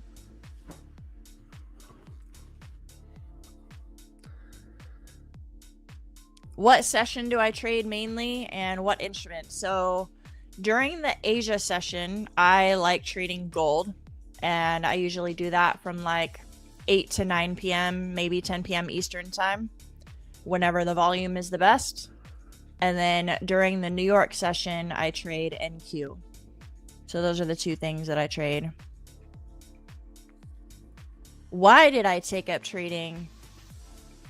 So I was introduced to it by an acquaintance on Facebook, honestly, and I've actually met him recently, but it was just something he was posting and it made me curious. The reason I got into it is, one, I really liked it. Like, I love numbers. I love the charts. It's really interesting to me. So I've always kind of just been driven or gravitated towards it once I was introduced to it. And then the reason I stay with it is I think the freedom potential with it. Just the ability to make a solid income. I mean, I don't have goals to like be a multimillionaire and drive a Lamborghini or anything. I just want the time freedom to be able to trade or to work like 2 hours a day, make a solid income, and have the rest of the time to basically be a mom and volunteer at my kids' school and coach their soccer teams and all that stuff. So that's what keeps me in trading. That's kind of my goal and my why for trading. The time freedom. W is in the chat for that. That's a beautiful reason to want to trade. I didn't even see that you were back. That's a great reason to trade. I'm looking at a 1,200 lots down here at the 6,500 level, and it seems like they're defending it. I'm actually just going to trail down one here. And I think I'm going to take this one. It's close enough to that 500 level. I'm just going to cut it off here. I'm cool with it. There we go. I love Zach's comment. He said W's, but I love Lambos. You can have a Lambo. As long as you take us on a ride in it. I want to drive in it. I don't know if I want to buy one. Okay, guys, here we have 1,200 lots down here. And Krista, our time has gone by super quick. And it's already been it's been more than an hour now. So we got a little bonus time from you. Generally, we book for an hour. If you want, no pressure. You're welcome to stay on a little bit longer if you want. Otherwise, I know you're busy and you got your children probably waking up. Yep, that's what I was gonna say. I should hop off. It's about time for me to wake up my kids, breakfast, school, you know, that whole routine. Guys, W's in the chat for Krista. Fit Bomb Trader. I want to drop your socials in. I said we'll do some more giveaways right after this. But guys, so I'm gonna drop Krista's Discord here. So there's Krista's Discord. I'm going to vouch. Well, Mustang Trader already vouched for her, so I don't even need to say anything. Mustang Trader's a GOAT. But Krista's a consistently profitable trader. And I've been watching her now for, a year? About a year. Yeah, that's when we met at the last conference, ASFX conference. Yeah, from May. So almost a year. And I don't think I've seen you waver, and I definitely look up to you as a trader, guys. So please go follow Krista, and who knows, it might be the best thing you do this year. I appreciate that, Luna. We'll do this again. This has been fun. Yeah, I'd love to have you on again. So thank you. I dropped your socials. All right, Krista, thank you so much. All right, bye. I'm gonna let you go. Bye-bye. All right, guys, W's to Krista. And W's to this trade, guys. We just banked out on a trade in all of my accounts, and I'm holding a runner. So I'm gonna try to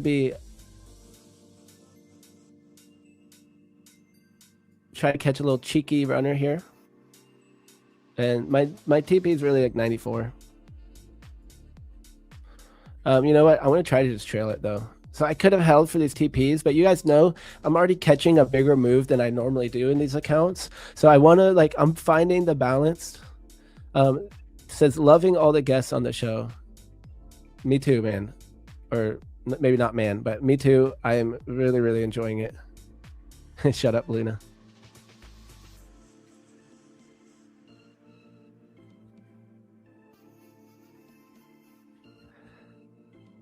I mean, Mustang, to be fair, you were the only one in the chat pretty much who, maybe not the only one.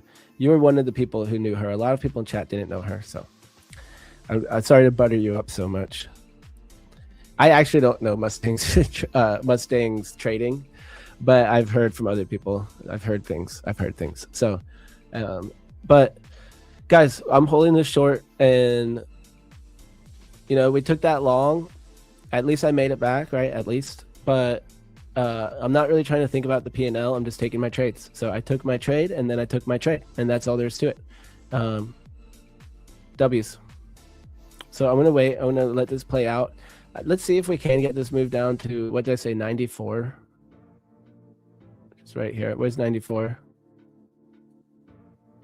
94 right here. That eval's sitting pretty because I already had taken that 1W on the eval, and now we're in it again.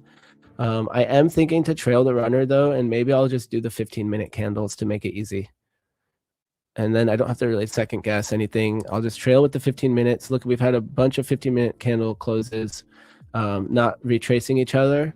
So I'll probably just do that. And then on this 15-minute candle close, I'll trail it down. Yeah, let's get Mustang on the show. Would you ever come on? Shout out Fit Mom. Love seeing some female and Texan energy. Let's go. Tejas in the house.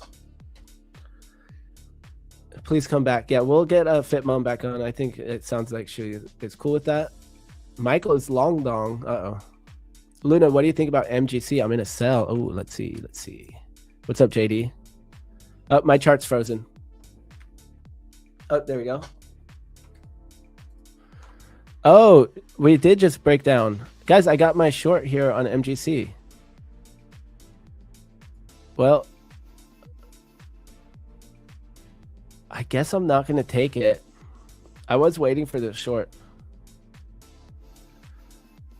I'm not going to take it, I guess, because I'm already in these other accounts and all that stuff. I could.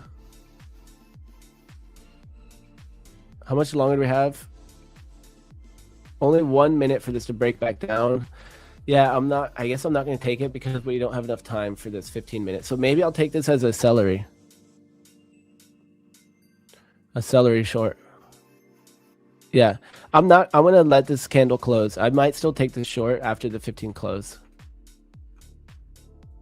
And what I'm going to do here is trail this stop down to this 15-minute high after this candle closes.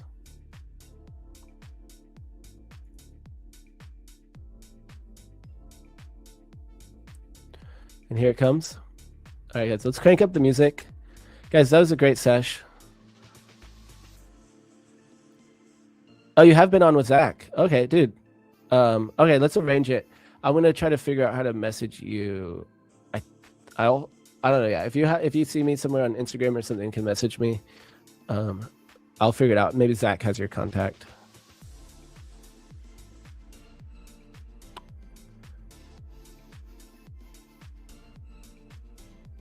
When I'm VWAP trader, breaks and bounces. I don't know shit about most of the other types of trading, but I will admit I'm really good with managing risk. There we go. Love it. Love it. We are still coming down here, guys. Beautiful sell-off. And how's gold looking? So we're under 5 minutes. Zach has your sell. Okay, sweet. And that'll be good for when I'm back in Costa. Maybe we can link up. Wow, beautiful move here, guys. What a short. Almost down to that 94 area. Might just go ahead and cover it on these one accounts. But let's see what we can do.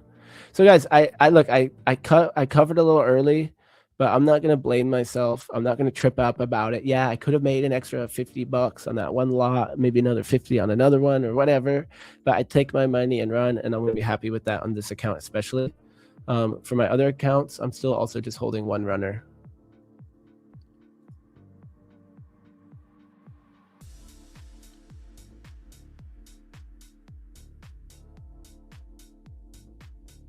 Wow, look at this beautiful move. I think I'm going to have to take this, guys. It's just such an outsized move.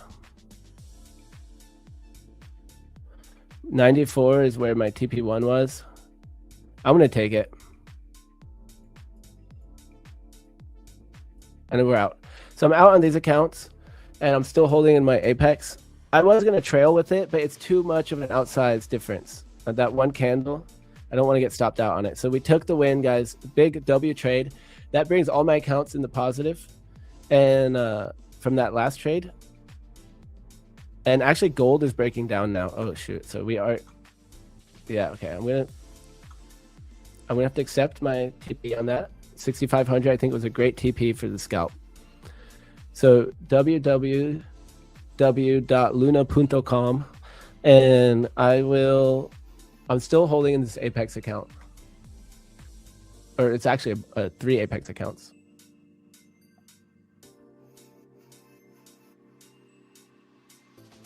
And beautiful move. We're right at these lows. I'm cool with locking that in. It's not like I had like a huge reason of why to lock it in beyond the fact that, yeah, that's a really good trade. I'm going to just call it.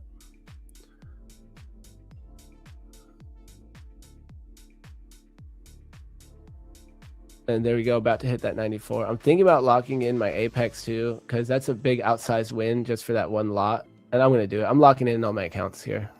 Boom. All right, I want to make sure everything's covered. Everything is covered. So remember, I had already taken that loss. So that did bring us all back on the day. So I'm just going to drop it in right here.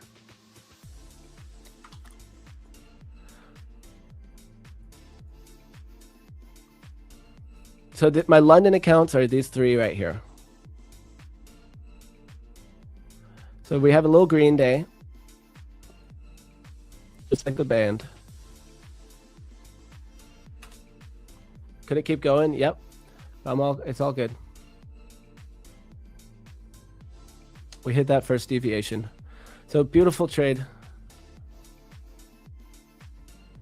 Any mean reversion play? So from here, I would be looking at the fib retracement level. So yeah, we can look at that. Beautiful IB short, guys. TP1 was actually all the way down here, and we haven't hit it yet. But I made a bigger trade than I normally do, so I'm not going to complain. Deviations are much further down. We have the 1.424 at 64.72 and the 618 at 452. But on NQ, those deviation levels are, yeah, around the same movement down, 23,560, 23,467.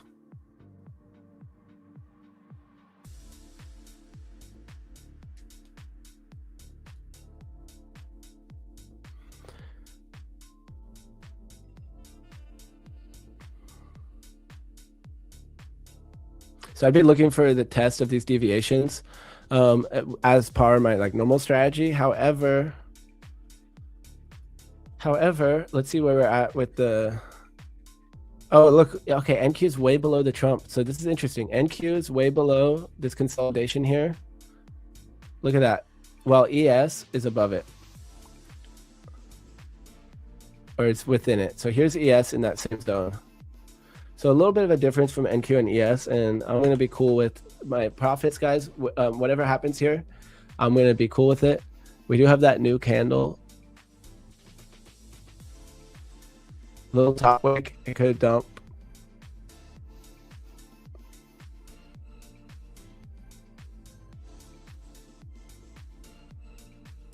So something I'm going to look at is if I had trailed to this next candle, wait for the top wick, like as if it's a new entry, now I would have trailed to right here.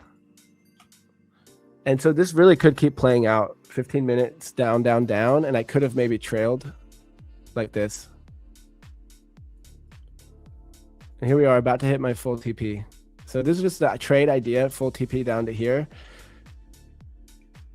And there it goes. So I definitely, if I just held the whole trade and didn't cover all the way down, I could have hit a max win probably. Yeah, because I was in this 9 micro, so I was almost in 1 mini, which would have been, yeah, $1,000. Yeah, I could have gotten a max win if I held to my original target. Look at that. Boom. Perfect.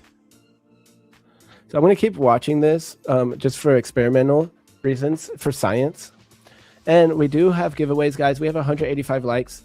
Can we get to 200 likes, guys? We've had really good viewership and really good trading. So I think we earned 200 likes, and we'll run another giveaway.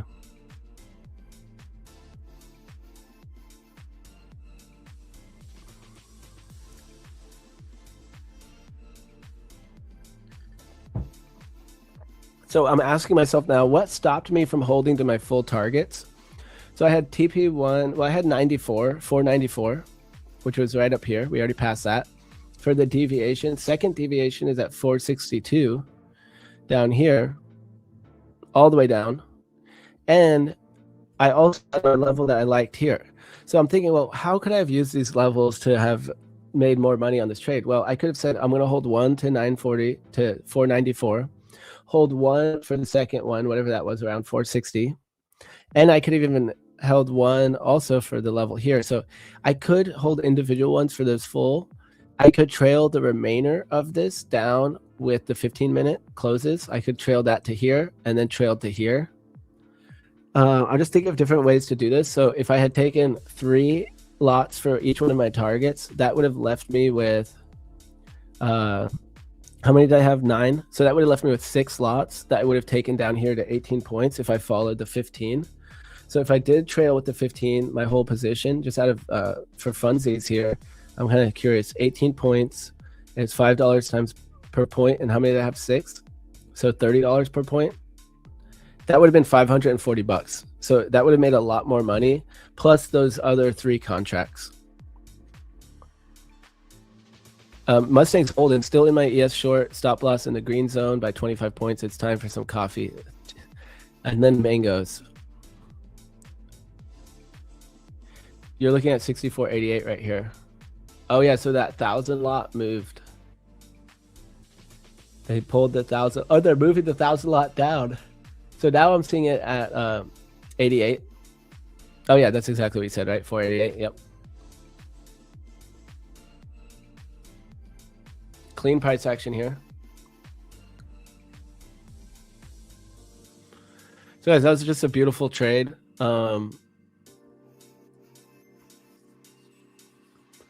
I need a total up for my spreadsheet.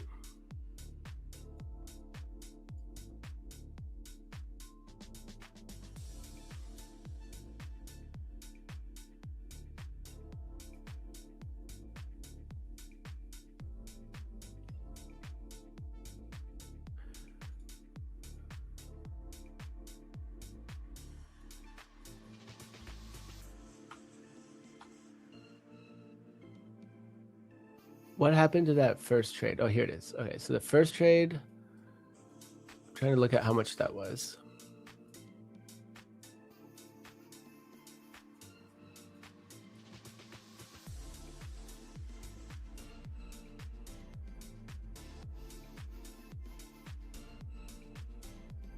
$225 in my APEC.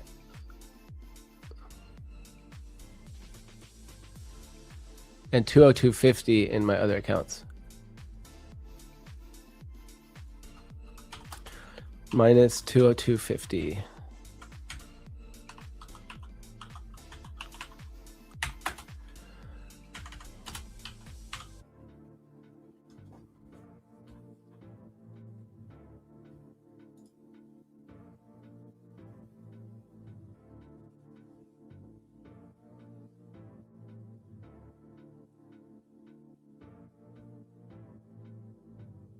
I'm trying to total my trades here.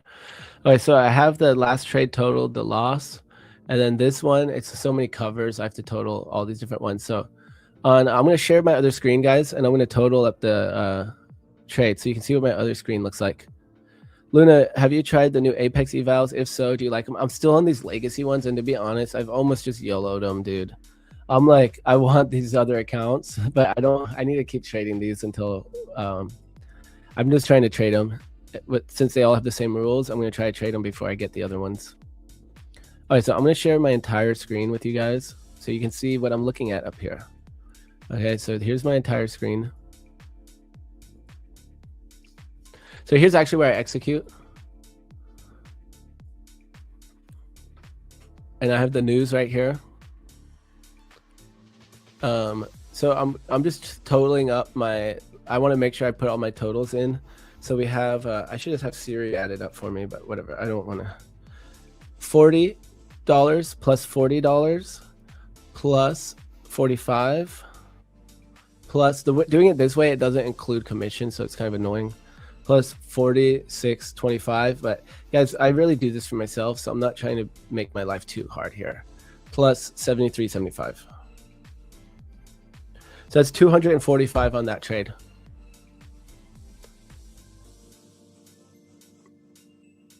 Times 3 accounts.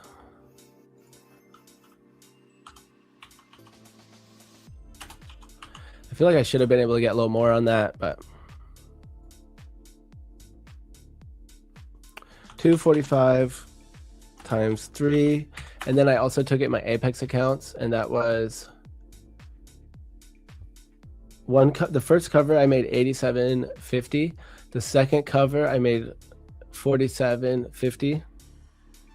And the third cover I made 80. And that was also times 3 accounts, so that's $215. So it actually works out, so I pretty much made back my loss. And let's stay in the pocket here and see if we get any other trades. I was going to look at gold. So the total here is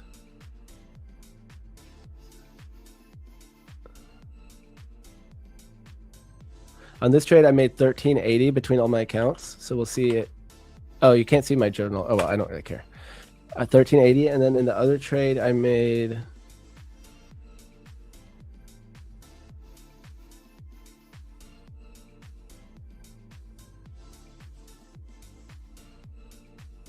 I lost 1,226. Okay.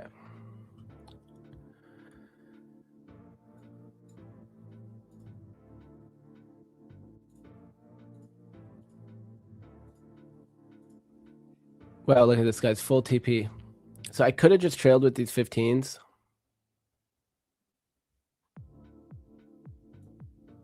Fire trade, though. Beautiful trade. I'm going to take a couple more screenshots. So let's go back to my other view. At least you can see what I'm looking at up here. And I'm going to go back to my other chart.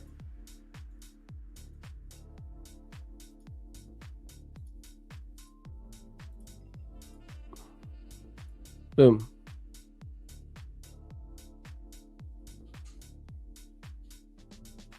Yeah, Fullport Friday instead of CPF. First time here, impressed. Well, stick around longer. We'll see how you feel. I just followed my plan and followed my trades, and that's it. You know, I took a loser and I took a winner. So I'm up right now. And let's look at gold, guys. I want to stay in the pocket. We do have a giveaway. Yeah, I missed this gold short. JD, did you take your profits on that gold short?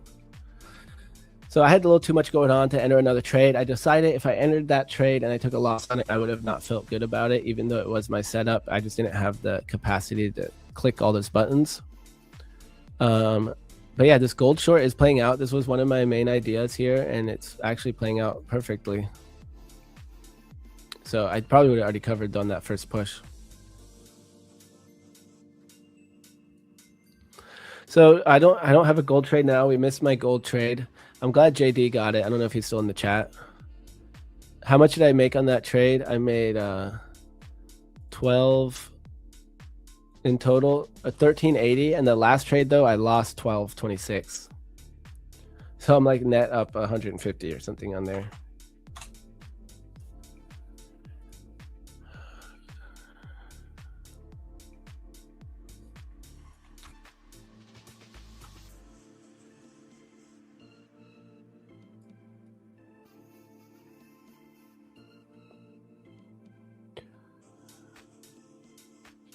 Oh, but guys, that was on not on just my, that was on all my accounts, on my funded accounts. That wasn't just my my London accounts. It's half that on each trade pretty much.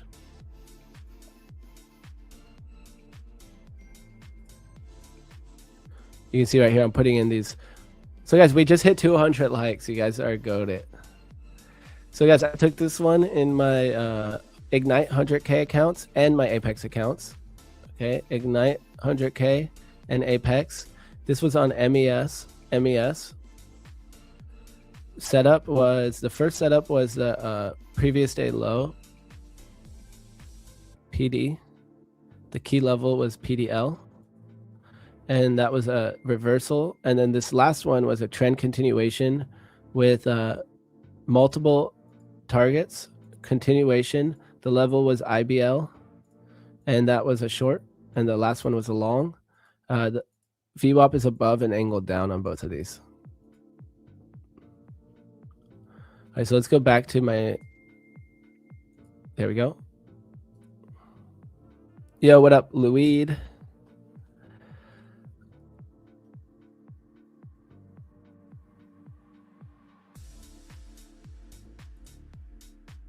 Mustang Trader says it gets better all the time. Saying, responding to Dana, saying that it's the first time hearing that he's impressed. Says Luna and Zach are full of good stuff to learn. Thank you so much. Zach Wilson says, I'm ready for a Trump tweet that he is adding 1 day to ceasefire. And then NQ rips 2,000 points. Oh my God. I did not get in on that gold short, says Kelvin. But JD said he did. I wonder if JD's still in the chat. More long now. I've been saying that for a while, though. I'm not going to lie, Michael. Mikael. Building a long pyramid. Okay, so you know what you're doing here. You got plans.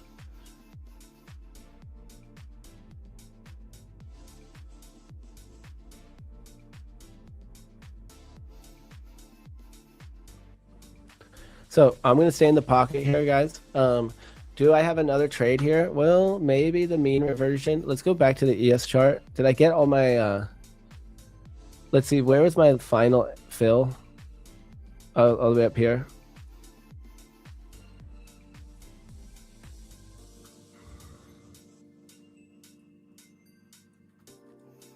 $13 points or something like that. Yeah.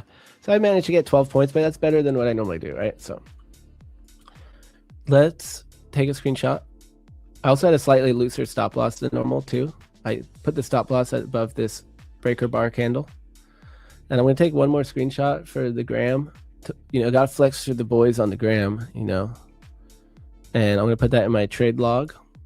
And I'm also going to take some screenshots of my P&L. I just love to be able to track all this stuff. And then that way, if I ever forget how much I made on a trade or something like that, I can always just double check my P&L. All right, beautiful, guys. Beautiful trading here.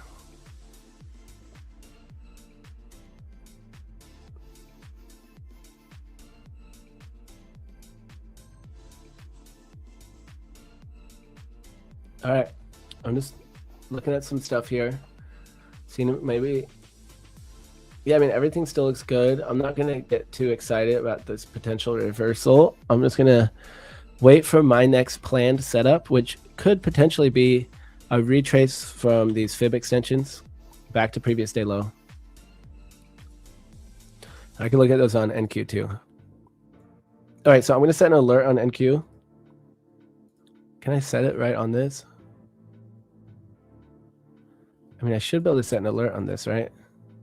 No? I'm going to add a few alerts on NQ, and then I'm going to add a few alerts on ES.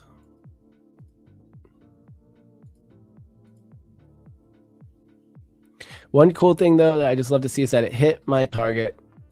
I could have just held this for my target and made a max win on the day, right? TP1. So that target right there would have been about $1,000 and I was down 200. So that would be $700 on all these accounts. So I can't help but think about that. I know that's hindsight trading, but they call me hindsight capital for a reason, right?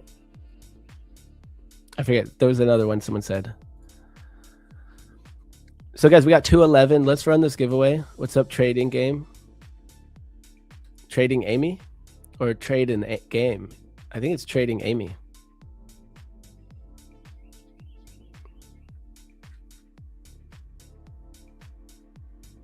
All right, guys, let's run this thing. How many giveaways have we already done?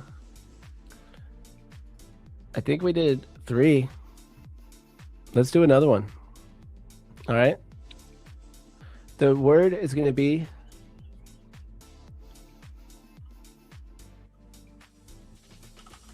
guys, what should the word be?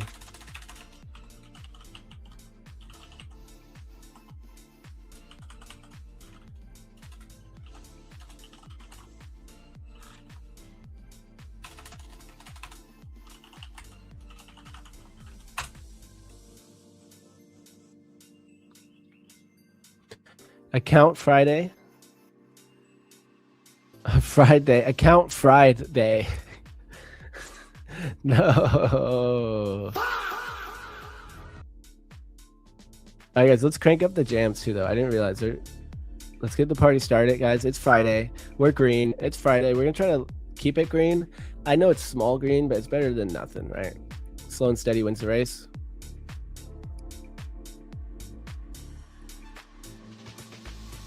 Look, we are getting a little 5-minute reversal here.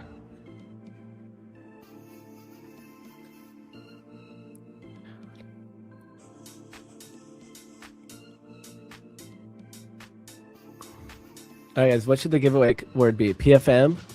I like that one. That's a good one. Full target. Green shirt Friday. Yeah, green for green.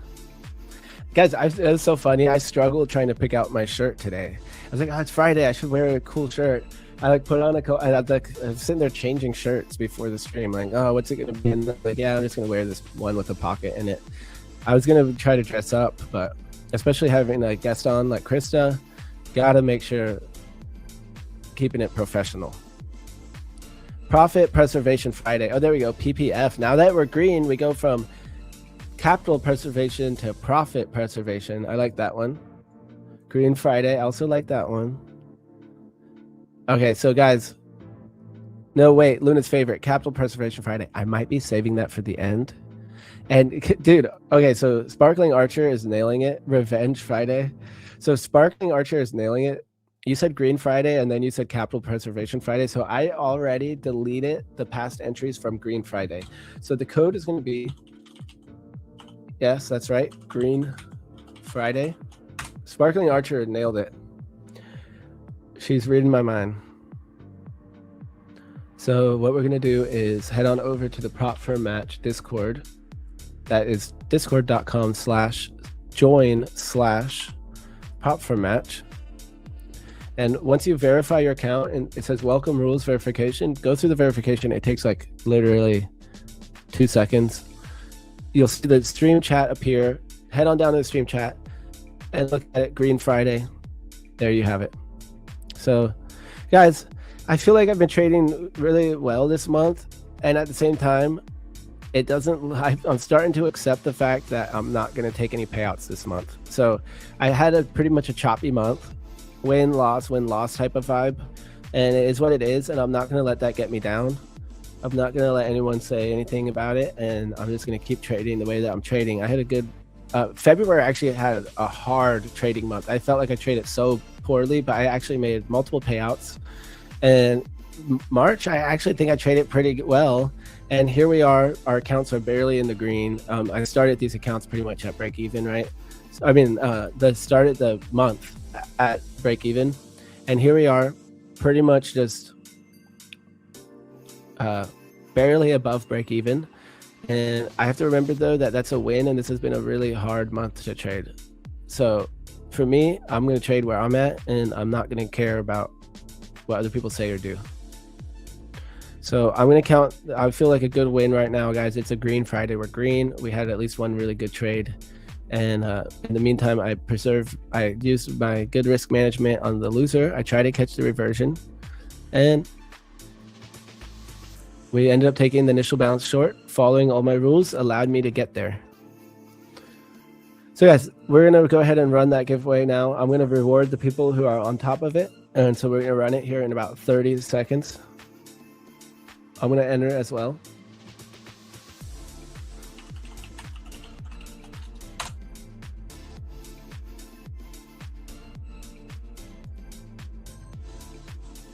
Something went wrong. Uh-oh.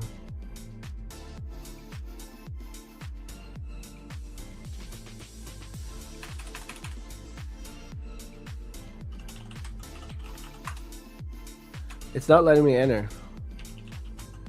What happened? Oh, it's because I already entered. Duh. Okay. It worked the first time. So, green Friday.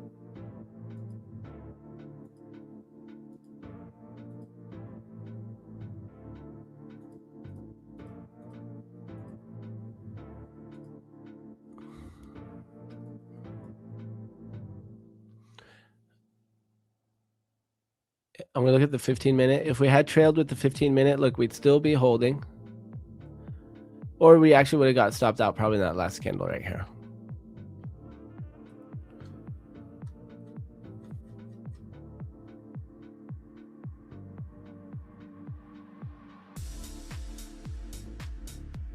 Feb was a nightmare for you.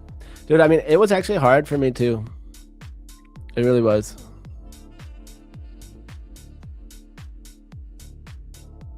All right, so chat, we have some chats crushing.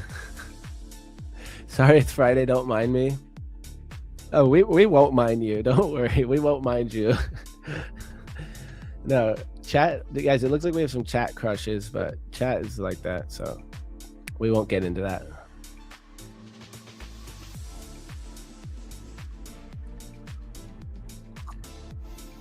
And crypto Twitter, everyone kind of dogs on each other a little bit more. The joke is always like, when do we get girlfriends? Because we're all nerds at home in our mom's basements trading crypto. But the future space is a little bit more professional until we get into the YouTube chats, and it kind of, you know, it's a little bit more of a mix, depending on what show you're on. So here our chat is pretty professional, keeping it professional. Remember, guys, we are in our trading. We're in this prop for match office essentially here, right? Everyone arrived here to watch some trading, and that's what we're here for. So we got to keep it professional. We can't be bringing certain things into the workplace, right? But crypto Twitter, everyone's always joking, win girlfriend, when are we going to get a girlfriend? As in, when's the next market cycle?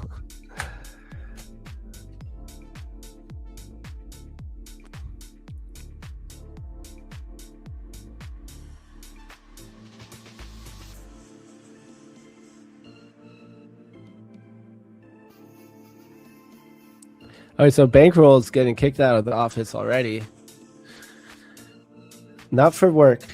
NSFW Bankroll. NSFW. So let's run it, guys. That was long enough. Okay, we're going to run it. We are going to run it. So this is it, guys. You get 10 seconds. We are running the giveaway in the Discord link. I mean, the description's in the chat, and I just ran over it like 100 times already. So I'm going to reward those who pay attention, and we will run the giveaway right now. I'm going to go ahead and pull the entries.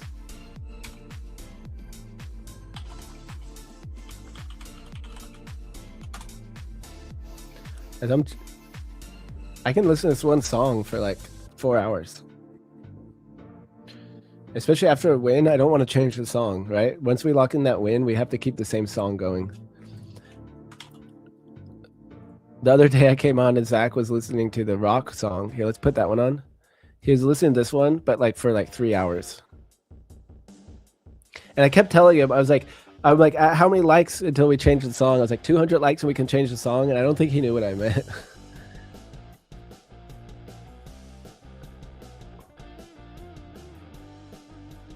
All right, guys, we got giveaways for days here. So let's get it going. Shout out Prop Firm Match, guys. Use code MATCH to get the best deal at your favorite prop firm.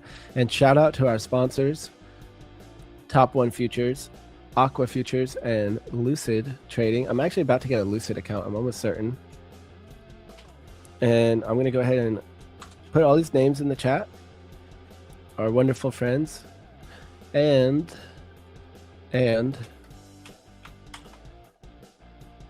also, don't forget, you can gather loyalty points when you use code MATCH. So not only do you get the best deal at your favorite prop firm, which is pretty important, but you also get loyalty points, and you can use those loyalty points to get free accounts in the future. So guys, we got 686 people watching the stream live right now. It's a wonderful thing. And we're going to reward one of you right now with a free account. So we're going to go ahead and call the party police. And we're going to get this started here in 3, 2, 1.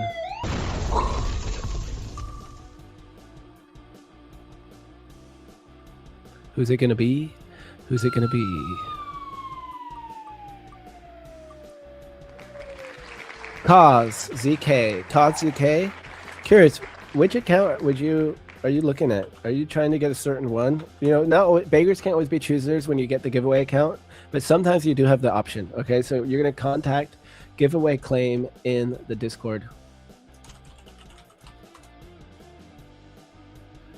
How many likes do we have, guys? Should we do another one?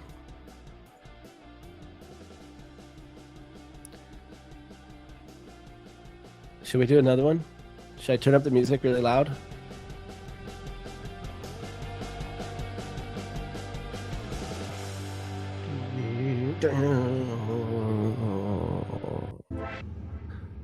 All right. So, chat, how many likes we got? Let's just do another. Should we do another giveaway? We got 223 likes. Let's see if we can get 250, and we'll do another one. We got enough people watching, so just hit that like button, and we'll do another giveaway here at 250. Otherwise, yeah, let's try to do 250, I guess. So, actually, no, let's do two. Yeah, let's just try 250. I'll give you guys a second. Let's see how we do. I have another number in my mind. If we pass it, I'll still do it. All right, guys, that gold short played out well. It still looks a little bearish, but I can't really re-enter now. ES is bouncing, NQ is bouncing. So let's look at the Mag 7, and let's also, yeah, look, Mag 7's all red on the day. Triple Q red. Tick chart is starting to, it's around 32. I think that's pretty much where it's at before. VIX is still pushing here. The ADD is negative 1200 about. Pretty congruent when we've been in these downturns. And Triple Q has actually broke the structure I had drawn on this morning, and it's selling off. So we have YM also still selling off in this high time frame zone I was looking at. RTY is, oh, you can't see any of this. I forgot I'm on this new way. Okay, here we go. Let's start back over, guys. We got the Mag 7. I don't know what happened. I did something here. Let's see. NVIDIA, Microsoft, Meta, Tesla, Apple, Amazon. Okay. So let's see. Dude, did I finally? Yeah. My Tesla short, it paid. Remember, guys, how I wanted to take this Tesla short up here? I never took it. That would have been a really good trade, guys. 12%. 5.8 R. I should have just taken it. I have my personal account just sitting there, and I haven't been trading it. So we're looking at the Mag 7.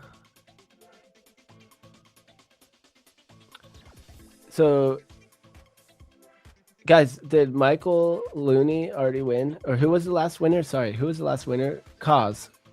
When did Cause win? Did he win this week? Can we do another giveaway?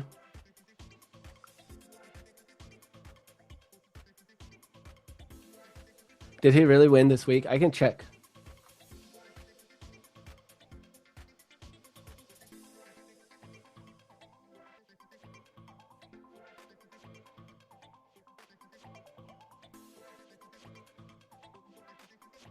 I don't see him as a winner.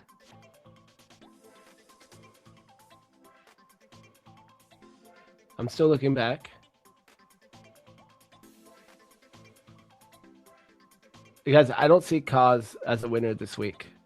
I'm looking at every day, 20th, 20th. Oh, here's the 23rd. Nada.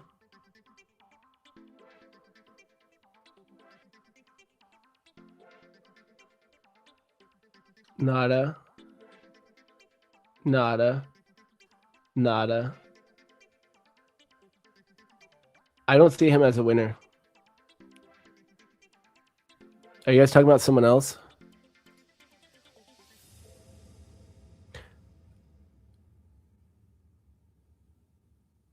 Okay, guys, so let's look at this real quick. Yeah, I don't think I'm looking at Zach's wins too, and I don't see him. So support will know. And if we have an extra giveaway because he actually did win and I don't see it here for some reason, then Zach will get an extra giveaway during New York. All right, so what was I going to look at? I wanted to look at the VIX here. So yeah, look at the VIX, guys. It's just pushing here, just like it did the other day. And we are pushing. We're getting this very hyperbolic rally. Ad chart is down. Triple Qs is really down. And I was looking at Tesla, guys. I had a Tesla short. Well, here, I'll go back to the Tesla. YM down, RTY down, DAX. Well, FDAX is what we should look at. FDAX, yeah, look at this breakout. So, guys, I'm kind of like looking at the Nikkei trade too. I looked at this breakout on the Nikkei. Where was I looking at that? Up here. That was a clean trade. I might be open to taking some Nikkei trades. I don't know why, I'm just feeling it. Some CI. So yeah, let's go back to, oh yeah, I wanted to look at Bitcoin too. Where's Bitcoin? Oh, buddy.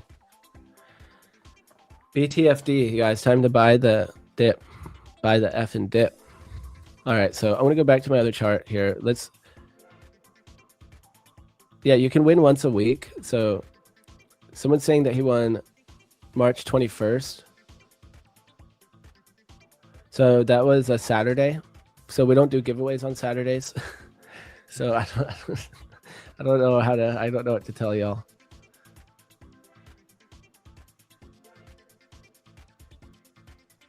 Did he really win twice in 1 week? Okay. I want proof.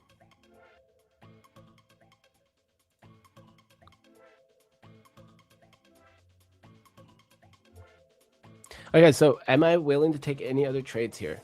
So what I was looking at is these fib levels, which we haven't quite tapped yet, but we could tap them and get a little reversal idea there. I could also look for things on the 5-minute chart, but like we actually had a little bit of a reversal play right here, but I'm not trying to fade this move. So look, we would have gotten stopped out anyways. If we trailed with the 15-minute, we would have gotten a 18 point banger if we trailed with the 15.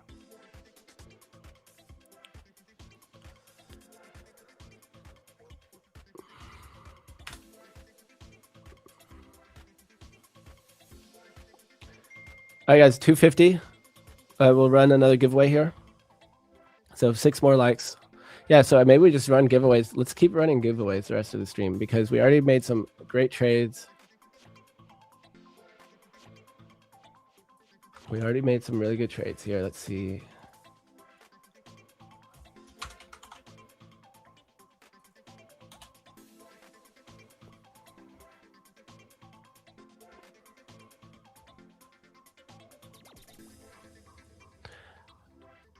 Maybe I should update my stats just for fun. So guys, here's my stats right now. I'm going to go into Tradeovate.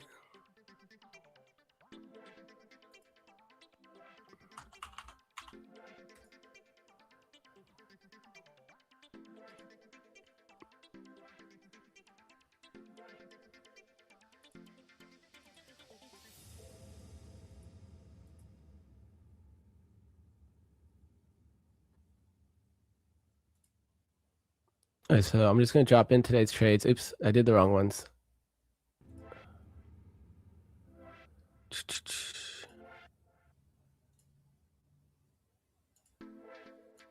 Okay, here's one account.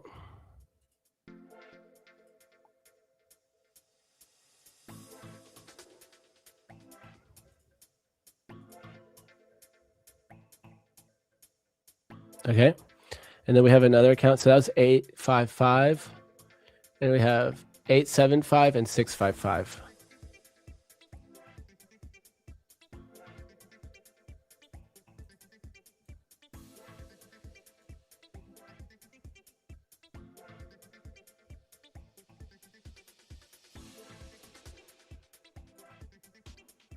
Okay, and then final account is 655. I have to think out loud a lot on stream. I feel like a nerd for doing it, guys. I don't know any other way. We do it live. We do it live. Do I have this account in here? I don't. I haven't added this account yet. So let's create a new account.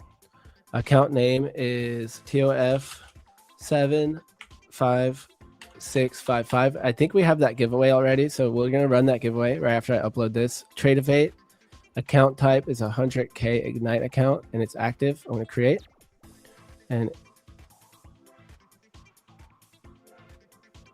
wait, how have I not added this account yet? Okay, so maybe I haven't actually. I'm going to add this account for the whole month because maybe I forgot to add this account in all along. Download CVS. I forget when I added it. Okay, I'm going to push it.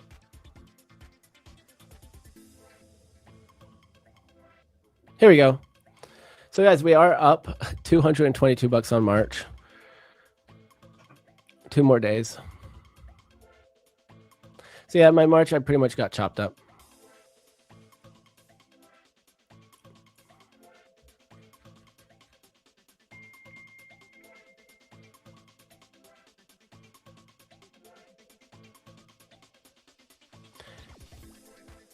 Did you interview Mr. Zink already? Nope, we have not.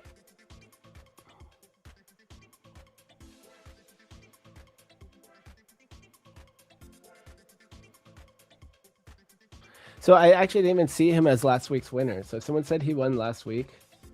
Maybe I didn't look at all last week. I just looked at this week, I guess. Okay.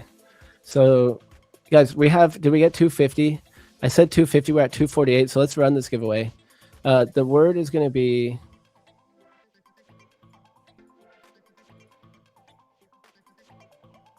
here, let me, I'm going to switch back to my charts. If I did get a trade, I would still be open to taking another trade.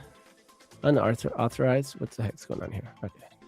If we did get another setup, I'd be open to it. I have a feeling where we're at right now, I'm not going to get another setup. We did get that gold trade, but I didn't take it. It was too quick for me. So guys, let's make sure, let's get Rips on stream. I'm scared to ask Rips to be on stream because I don't think he would. That's just my ego, though. I'll ask him, I guess. I'm nervous to ask Rips anything because he's hooked me up a bunch in my trading career. Rips has just given to me a bunch. But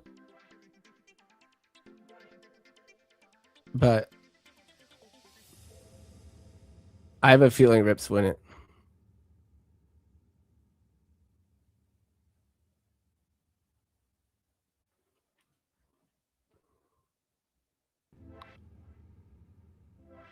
I mean, he is the homie, though. He is the homie. He gave me the invite to Carbone. So I was in LA, and he's like, oh, you should have come over to Carbone.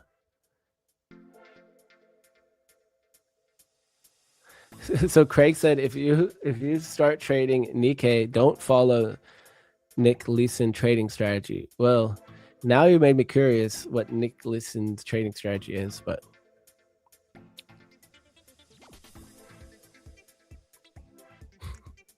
yeah, I've been a Rips moderator for like 2 years now in his Discord, and I'm still intimidated to ask him for anything.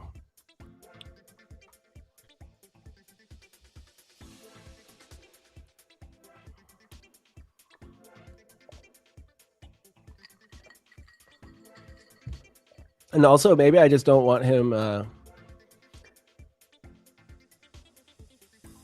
Yeah, maybe I just don't. I don't want him to like rage on me or something. I'm scared, guys. I'm scared. I'm not gonna lie. And he is the homie. Rips is awesome. I'm Rips is my homie, but I'm scared to have him on stream for sure. So guys, let's run another giveaway. I think we got 250. We got 248. Let's just run it, guys. Giveaway. Let me create. What's gonna be the code?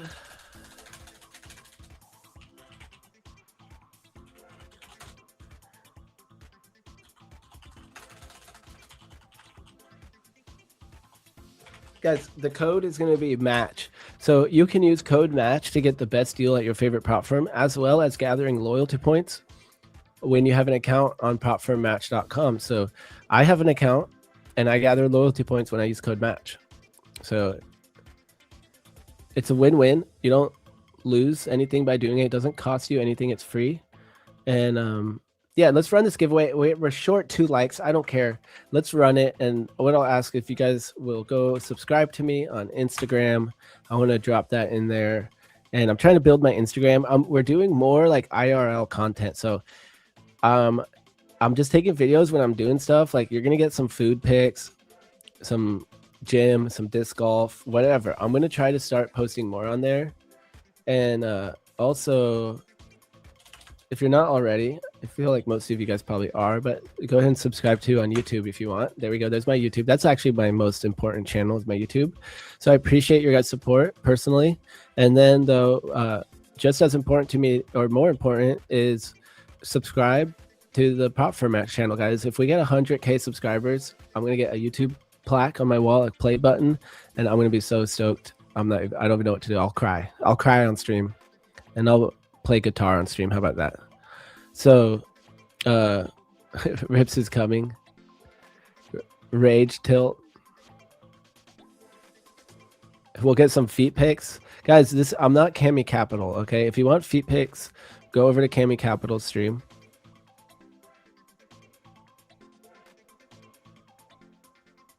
Oh, just a heads up, Apex doesn't count towards loyalty points. Okay, good to know. Yeah, maybe it's only certain approved prop firms that play the... Guys, yep, you can see my... someone asked if I play guitar. I got guitars in the background. I guess it's kind of faint. I do play guitar.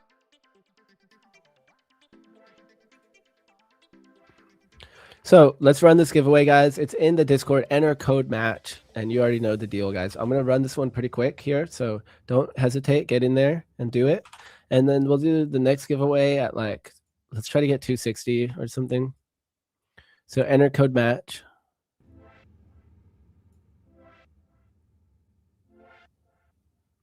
Oh, for music, where's the music, bro? I will play music for if we hit... Well, we don't have time on the stream, but I don't know. I'm gonna need a lot of likes for that, and not bot likes. If I think it's a bot, I wouldn't do it. But we do have 700 on stream, so it is possible. Like 500 likes, guys. I'll crank up my loudest amp I have here.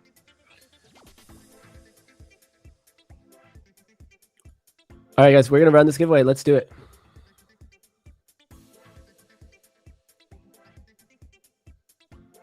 So we are good and green on the day. So small green, but it's because we took a loss and we took a win. So I did manage to get this in my... Man, my accounts are just chopped this month, man. Up and then back down, up and back down. So here, I'll show you my account totals, guys.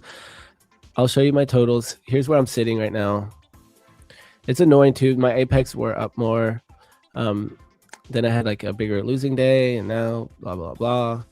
And same thing, my top 1 futures for the London accounts, guys, are just slightly, one of them slightly down, the others are slightly up. So, you know, they're not blown. I'm just going to stay positive and keep trading, right? So I just had a choppy month, and we won some and we lost some, right? So here's my month. Yeah, look, green week, red week, green week, red week. This red week, though, was smaller. And today, yeah, it doesn't look like we're getting another trade here. So, yeah, we end this week on a red week. We're up to 141 bucks today in total after commissions and everything. And it's actually more if I counted my other accounts, but these are only my London accounts. So these are the accounts I trade on London stream. I don't trade them on New York. So I guys want you to show my results for London. And that is because when I started the stream, guys, I wasn't trading London sessions. So I'm like, I don't know how bad I'm going to suck. So I want to make sure to be transparent. So, all right, guys, let's run the giveaway. So we're going to do it. So I'm going to go ahead and enter, and then that's going to mark the end of this code match. Best deal at your favorite prop firm. And let's go ahead and do this thing. Do this ting.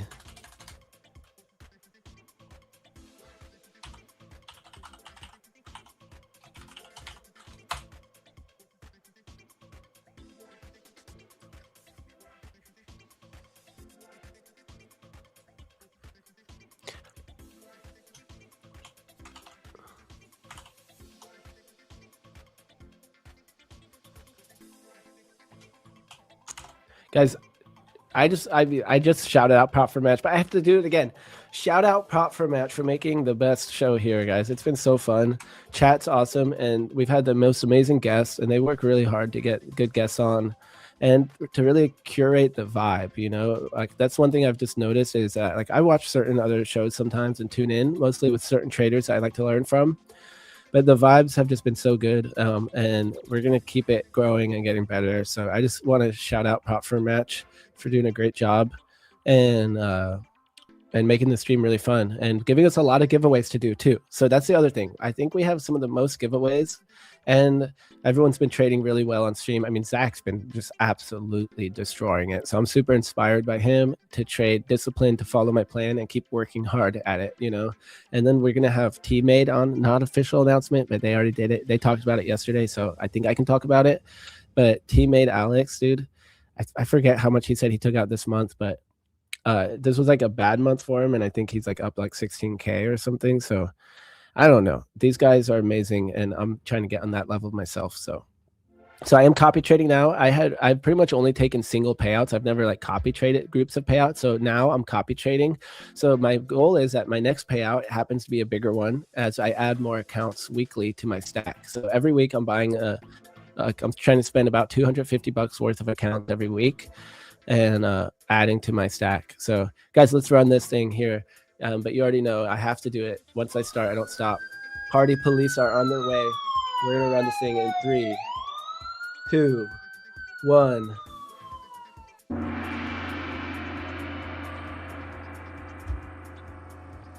I'm going to get an actual gong. That would be so cool. Boom. All right, it is going to V Garza. V Garza, this is all you, V Garza. GG's, V Garza.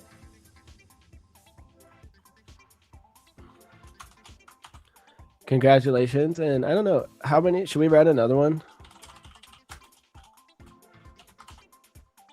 So shout out Victoria in Discord. GG's.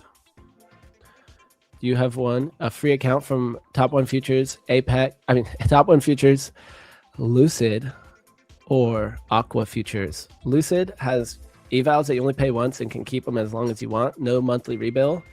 Top 1 Futures has really affordable instant funded accounts, the Ignite ones that I'm trading with the tight consistency rule. And then they also have daily payout accounts now. They're new accounts. And what else we got going here? We have Aqua Futures, which offers deep charts, which is pretty amazing. So guys, we got 267 likes. I mean, can we hit 300? Either way, guys, let's just run another giveaway. Should we? Can we hit 270? Let's see if we can hit 275, and I'll do another giveaway. I changed it like 4 times. 275. Yeah, guys, I mean, we're just crushing. I mean, it's crazy. We're crushing the stream right now. So we're hitting these like goals quicker than normal. So shout out you guys. But yeah, for the markets, guys, I do want to make sure I keep everyone focused on the trades at hand today, because we're having really interesting price action and we are selling off, right? We're continuing this downtrend. We broke below the Trump tweet. And so we're kind of back where we were exactly a week ago. Right here, we were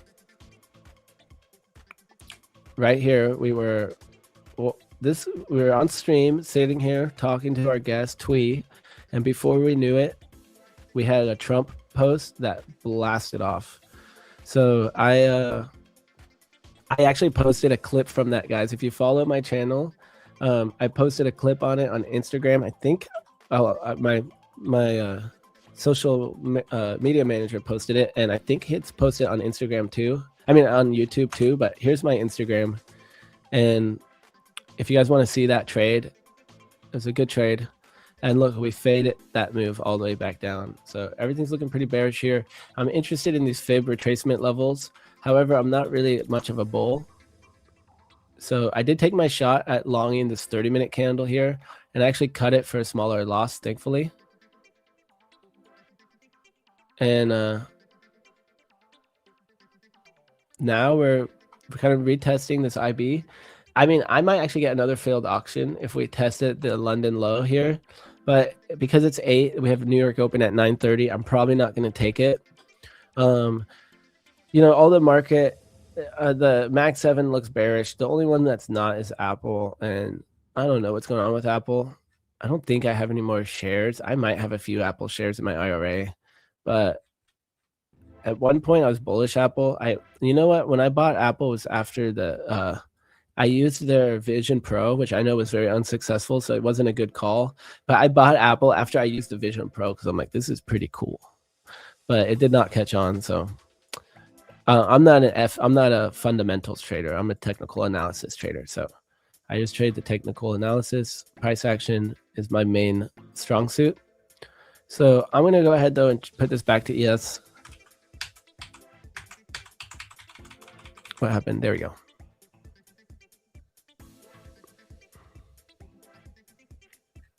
Guys, if the stream's blurry, it's probably just my internet because I'm doing all this stuff. What copy trader do I use? That's a great question. I use Affordable Indicators. I'll drop a link for it too. I'm an affiliate, so I'm biased a little bit, but I use Affordable Indicators, and I'm going to show it to you.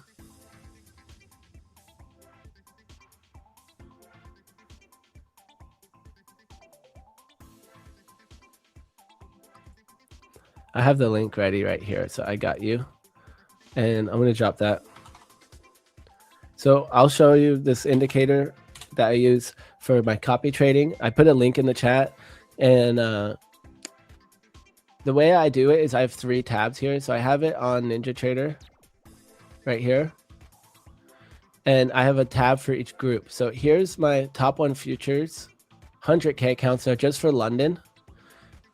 Here are my Apex accounts, and then here are my daily payout accounts. So I'm not allowed to trade those with these ones, so I have to keep them separate. And it's an add-on to NinjaTrader, and they call it Affordable Indicators, but they're not really that affordable. I forget, I had 2 different indicators that I use here. So I use the Chart Trader too, which is really cool. The Chart Trader allows me to see some good info on this chart, and it also allows me to put on stop loss and TP really easily, and I can adjust it to show the different size. So like I can say I only want to risk max 300 per trade, and if I put my stop loss down here, look, it adjusts the size to only be at most 300, 4 lots. So I move it down here, it's still 4 lots risking 270. If I move it up here, it's actually 6 lots risking 285. So it's never going to go over 300. So that's pretty cool. And then if you drop it down here, it'll turn that to a limit order. If I put it up here, it will turn that to a buy order. I mean, sorry, a stop market. So pretty cool. And you can set all of these customizable parameters. You can pretty much do everything you want. One of my favorite features is this close 50%. So I'll just hit close 50% and be out half. So I use that a lot. You can see I used it here on my, I used it on that last trade on this Apex accounts. And then I got my TPO, or my footprint here. My footprint. That's what I meant to say. And yeah, that's my copy trader. I have my news right here. So I have this news feed, book map. Oh, my book map's not updating. There we go. I was looking at those big orders down there in book map. So let's put it on ES. Here we go. And yeah, that's my copy trader. So I have actually a chart open for each account group. So here's my Apex accounts. Here are my top one futures 100Ks. And then on the other screen, you can't see it, but it's right here. I have my instant fund. So I can trade them all quickly. I mean, my daily payout. Sorry, my daily payout.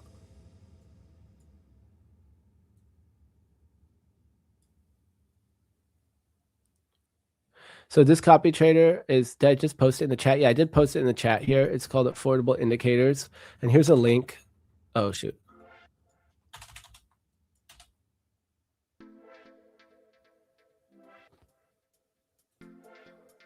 I'll post that link one more time in case you don't see the chat that it's in. And there's that link. So guys, let's run another giveaway here. So I think how many likes? I think we got enough likes. Did we get, what did I say, 270? Let's just do it. I wanted to hit 300. We should be able to do it. We have enough people watching right now. But let's do one more giveaway here before Zach comes on. And I'm going to put on my other chart. So, I mean, I don't really have anything else to say that I haven't said about the markets today. But beyond what we should say is Capital Preservation Friday, guys. It is CPF. Capital Preservation Friday. Please don't end your Friday on tilt or something. Walk away. Lock it up. If you're green, guys, lock it up. I'm green right now. I'm going to be very careful if I take any other trades. And I'm definitely going to lock out my London accounts. So, yeah, that'd actually be a cool way to end the stream, to lock out those accounts. I think I can do it on Tradeovate. But yeah, guys, we got 280. Maybe we won't hit the 300 likes, but let's try. And I'll go ahead and run that account. So run that giveaway. So we're going to do giveaway.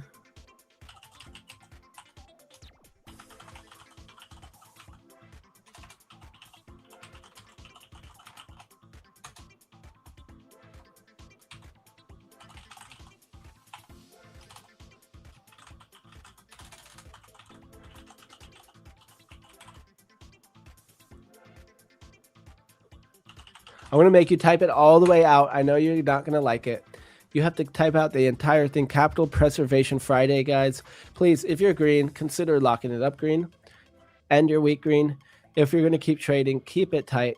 Keep it sized appropriately. We have Trump markets. We never know when a tweet's going to come out. And I am actually watching for tweets here on my news. Nope. There was some big paragraph that just came in about Nike. So guys, giveaway is live, Capital Preservation Friday. And I just want you guys to trade safe today and good. We always can live to trade another day if we don't tilt or blow our account or whatever. So Capital Preservation Friday it is. Guys, 290. Let's go 300 likes. 300 likes. 300 likes. Okay. I think we can do it. Let's crank up the tunes. Okay, 300 likes. 300 likes. 300 likes. 300 likes. All right, guys, but for real, I hope everyone had a wonderful session. I loved having Krista on, and we took a really nice trade. So that's really all I could ask for. Yeah, my trade copier works on anything that NinjaTrader works on. So my trade copier, I have it. You can actually, I could have it. I could do my personal account, literally cash money, Thinkorswim, Tradeovate, Rhythmic, all together. Yeah, and as many Tradeovate connections as you want. I think you can on NinjaTrader though. You can only do one Rhythmic connection. But you can do as many Tradeovate as you want. So you can have every single prop firm that does Tradeovate all together, 100 accounts. It doesn't matter. All right, guys, 300 likes. 300 likes. All right, so I'm going to run it. The code is in the chat, guys, and I'm going to go ahead and run it now. Man, I didn't go over any of the chart room stream. I didn't go over any of the community trades in the chart room. I'm sorry I didn't have time today, but we'll get back to that on Monday. So don't forget to join the Discord, and you can put your trades in the chart room. And I'm going to be updating my analysis to show only my trades I take on the stream. If you want to see my other trades, then follow my other channels. Guys, we hit 300 likes. Let's go. All right, let's go. So I'm gonna pull the giveaway right now.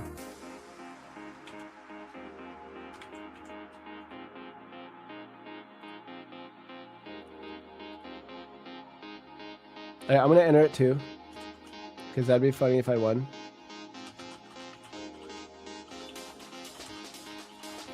I'm gonna pull it, and then we're gonna bring Mr. Zach Anthony in. Let's see.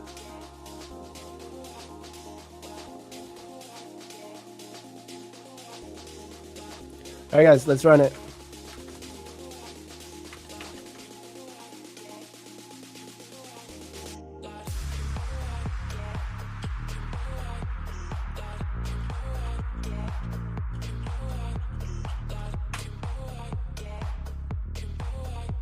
Oh man, I spelled it wrong.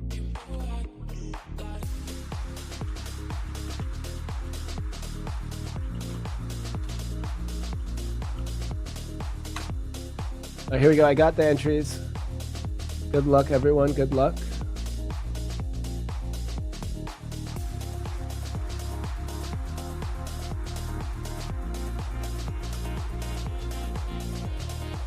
I hope you win.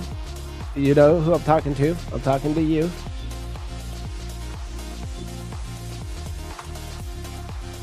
And let's run this thing, guys. We got all our entries in. It is Capital Preservation Friday. Thank you for joining the stream. I wish you all luck here in 3, 2, 1. And don't forget, if you don't win, we got tons more giveaways to come all day. I think Zach has a guest today as well, so we'll let him talk about that when he comes on stream in 1 second. So again, here we go, guys. 3, 2, 1. Hit it. All right. Let's see.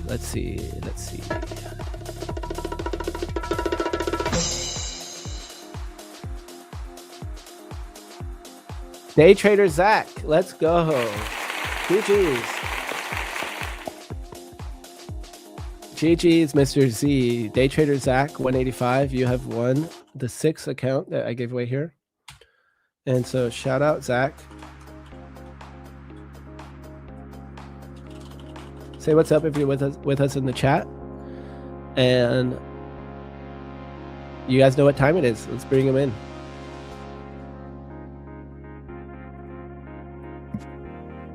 Yo, let's go. All right, I'll turn the music down. I'm partying a little bit over here. All right. Partying over here. I saw we hit 300 likes. Let's go, Chad. Dude, right at the last minute. Nice. That's why we turned that music up. Dude, so we're selling off? Yes, sir. I caught some moves in the Asia. Well, I caught one move in the Asia session last night. But that's it. I haven't done anything. I haven't even looked at the charts yet. Nice. I took so I'm just following my playbook, and I ended up actually trying to take a little cheeky long up here. Man, now I almost forget where it was. Yeah, we closed back above. Okay, let's go to 30-minute chart. So I longed this 30-minute candle that closed back above previous day low, even though I'm bearish. I'm a bear, but I was actually bear bait in this situation. So yeah. I got stopped out, and I actually just closed it early. I saw that. So I was about to have an initial balance breakout set up. So you know what I did? I just hit the X and made a smaller loss. And then I took the short initial balance breakout after that. And then we took a win. And it was actually a pretty good win. I held it pretty decent. More than I normally do, 15 points or something like that. 13 points, I think it was. Nice. But my full TP was all the way down here. My idea was down here just by looking at the chart, and it played out perfectly. So I could have just held it. It would have been a max win situation. But instead, I made back the loss on that first trade, plus a little bit, and I'm happy. Nice. And now you're copy trading all the accounts? All of the accounts. So I am all green on the sesh here. It's easy. It's always easy for me to just copy and paste it, but I'll just put it in here. So yeah, guys, what I've been talking about for February is it feels like I have to count it as a W, but I'm pretty much at break even. Like my accounts were up at some points in February, and now they're kind of back down where I started. So I was very close to some payouts too in these Apex accounts. I've actually already had a payout on at least one of these, but I ended up now I'm pretty much back to where I started February, and I'll show you guys my P&L. So this is just my London accounts, and pretty now we're up 222 on the month in March or February, March. And you had a good February though, didn't you? Well, I actually traded like crap in February, but I happened to hit like 3 or 4 payouts or something. I forget how many now, but I hit. Oh, you must have been doing something right there. It was I think it was just it got lucky. My bigger losses were contained, and my wins were, it was just like it could have if I spread it all out, Well, look, I made 935 in London sesh. So yeah, I had a good February, I guess. It was fine, but it was like one of these months that goes to show like I could still blow accounts and still get payouts. Oh, like yeah, don't be worried when you blow an account. Don't be worried when you lose a trade or whatever type of vibe. And look at my P&L curve, looked great, right? And then in March, look, here's my March. So March is all over the place. But hey, it's up and down. It's up and down. Yeah. So like I had a winning month, winning week, losing week, winning week, losing week. It's not bad though, bro. Listen, that was literally me in February. So you're saying next month I could take $30,000 of payouts, possibly? I just did the math. I did the math last night. I actually did beat my record month, guys. I'm at $33,000. $33,000. 33,000. Yeah, it was pretty sweet. I didn't think I was there yet. Well, actually, let's just be real. Apex needs to approve my $6,000 payout before that's officially counted. That's the only one. All the other firms approved. I'm waiting on Apex, so we'll see. Bruh, dude, crusher. Thanks, Crusher. guys. Thanks, chat. Much love to you guys. But yeah, I mean, who knows about Apex? I see sometimes their payouts be taking, like, people are getting approved in 24 hours. For me, it's going to be, I requested Wednesday night. So, I mean, it's been like 36 hours. It hasn't been that long. But you know how it is. Oh, yeah. You're waiting on that. I feel like after they released the new accounts, they were taking a little bit longer than normal. And actually, I do think they're catching back up from what I've seen. Yeah, I feel like these legacy accounts, they're just like low priority to them. Maybe they're like, that guy on those, we don't care about that guy. The shorts are still paying right now. Well, man, congratulations on your wonderful month. Thanks, man. And maybe next month we get 0. That's trading. That really is trading. So, but I appreciate it. I can't believe how much we're selling, dude. I really thought we were going to get some type of Friday reversal. I mean, maybe we still could. Like, watch, Trump is going to come in here. He's gonna say something. He's gonna manipulate this market and bring it back up because he can't stand to look at a bleeding S&P and NASDAQ futures. He just can't deal with it. So, I mean, don't count it out, man. But what he can do is he can turn on the money printer, go brr, and do whatever he wants, really. I'm looking at these fib levels down here. Fib extension levels would be my next like possible long. If we like swept those, had a nice wick up and a close, I could take it long. Technically, that's one of my setups. Back to PDL. I mean, similar to this 30-minute candle I longed right here. We ran previous day low and closed above, and it didn't go anywhere. So, and now we're still fading. So I really could have just held some runners on this for a huge win. Sure. Zach, I see that 23.25 equal low on NQ. Let's see what you're looking at. Let's put Zach's chart on. 23.25. Is this on like a higher time frame? Do I got to go to the continuous contract for this? Oh, the equal lows got taken. Yeah, we've been talking about this for a while. Oh, were we not talking about these lows, guys? Look at that. I've been saying this is the draw. These daily equal lows.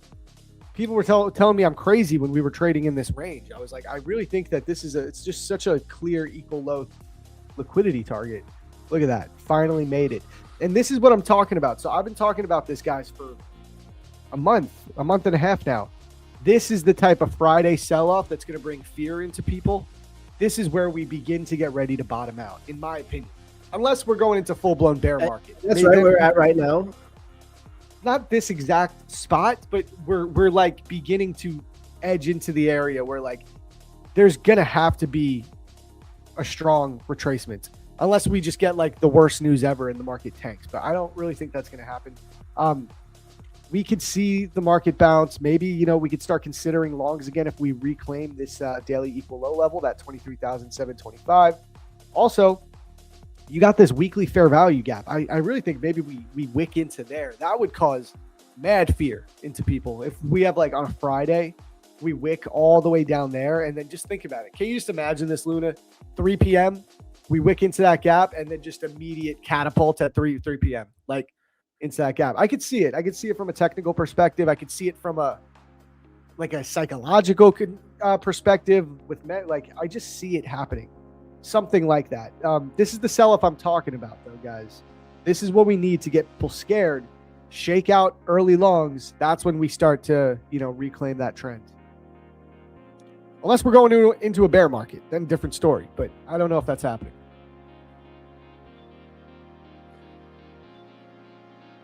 So, bear market, it's like, when are we officially in a bear market? When are we officially in a recession? I know it's a hot topic, but I've been watching this 200 SMA on the daily 200 SMA, and we are below it. And that doesn't happen very often. And we still have room down if we make like if we draw out like a fractal of like the other moves down. We still have room down, which we were talking about on the other stream. So, or the other day we were talking about that. And so in my opinion, it's like, you know, it just is what it is. I can't see it any other way. Look at that. And if you zoom out and look at the past,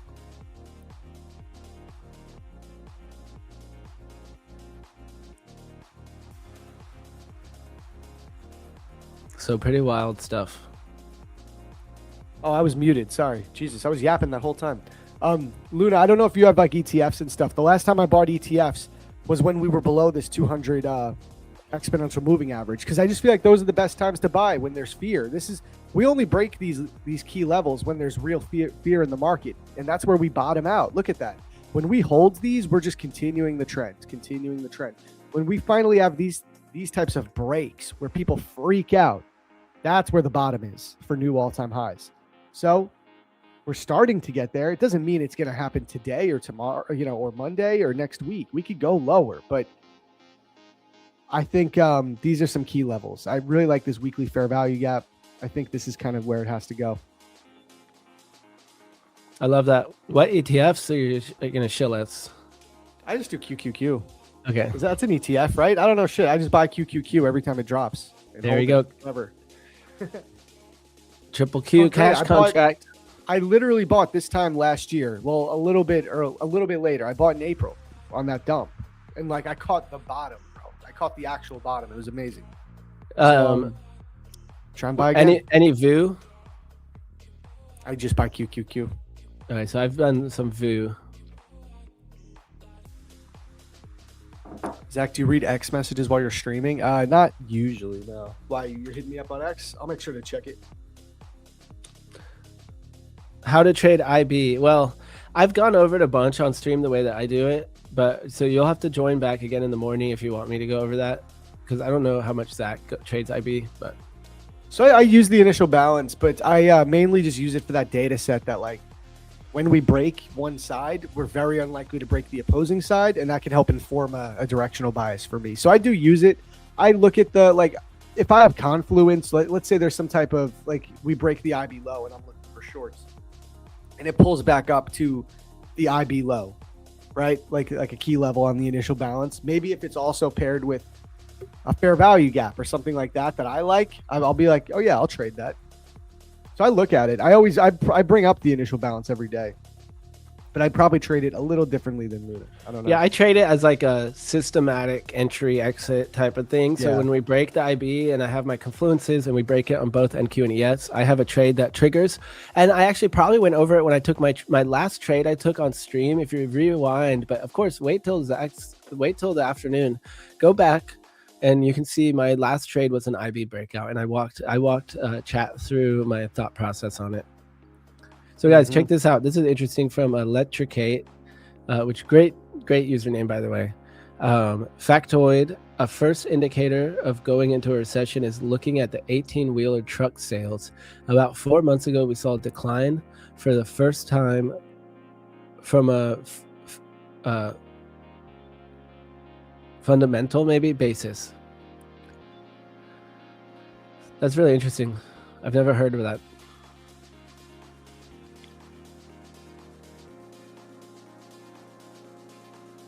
Brick says, I was going to show you guys what I see. You would not believe me to where this market is going.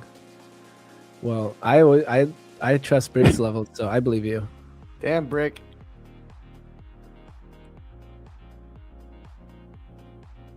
Nice deep to create panic. Then some wonderful news going to come out, and up we go. Yeah, that's what we're looking at, I think. I'm looking at the initial balance here. Like, look, this is how I use it, guys. I just, like, every time when we break one side of the IB, you look for longs and you make sure your stop is below here. It's been working really well. It's been working like 85% of the time. If you break one side, you just continue that trend for the day. So we'll definitely watch that. One thing I was going to mention, though, we do have an 80% setup to the upside. Like, we haven't touched the previous day's POC. It's all the way up here, bro. I know it sounds crazy, like you're really going to long to that. I'm not, but listen, if the market does start to get, like, if it really builds bullish structure, I think it's Friday, right? It's Friday, last Friday of the month. Weirder things have happened. All right, we could do it. But what I will say is the market did come up to the value area low, and that really held beautifully as resistance. So maybe that's enough for the day. Freaky but it is Friday. there. Yeah, it's Freaky Friday, though. But it is there. The 80% setup is technically Excuse valid. me.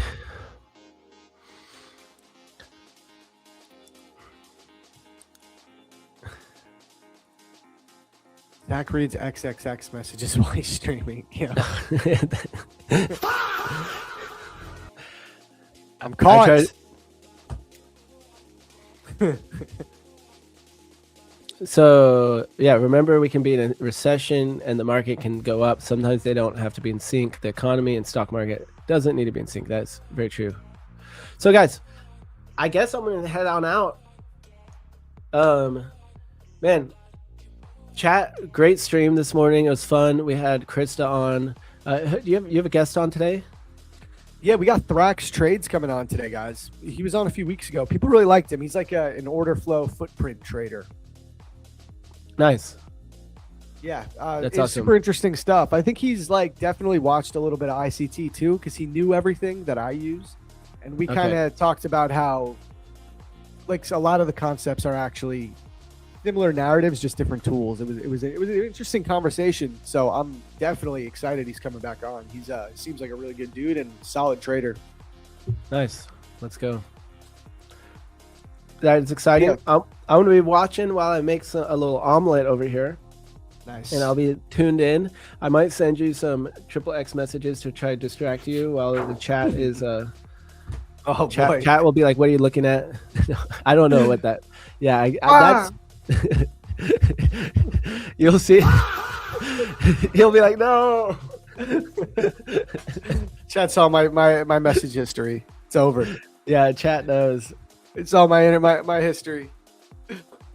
Oh, and by my God, XXX, I just mean I'm gonna find your guys' X and show him your trades.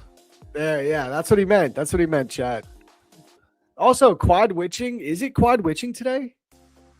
Because then we had the could have a crazy rollover. Wait, is it? I thought it already happened. I thought it happened last week. I don't know anything about quad witching. I don't actually understand anything about it. So I don't know if you can have it twice in a month. Wait, It's end of month. Yeah, last Friday of the month. So it would have to be this Friday, if anything. no, Maybe I we had think triple witching. it was last Friday. It's after Was the it? rollover. It's after rollover. Okay. Yeah, I'm pretty sure March 20th. I'm pretty sure. Oh, that was triple witching, she said. So this is quad witching. Well, there's a whole argument about that. It depends on who you ask. But I'm okay. forgetting. I'm really trying to learn all that stuff, and that's part of my futures journey was to learn how all this stuff works. Because before I didn't know anything about it while I was trading. But there's a few people I talked to. One of my coach knows a lot about that stuff, and yeah, I remember Rips telling me the argument about triple witching and quad witching and why one of them doesn't exist anymore. But so now I totally forget because, oh man, now I forget it now. But my friend who worked at Charles Schwab would argue about it. Yeah, I want to research it right now.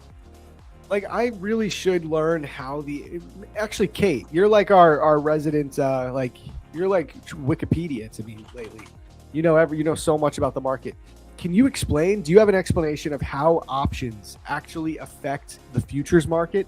Like a ton of options expiring. I understand. Oh, it's because. Oh, sorry. I'm sorry.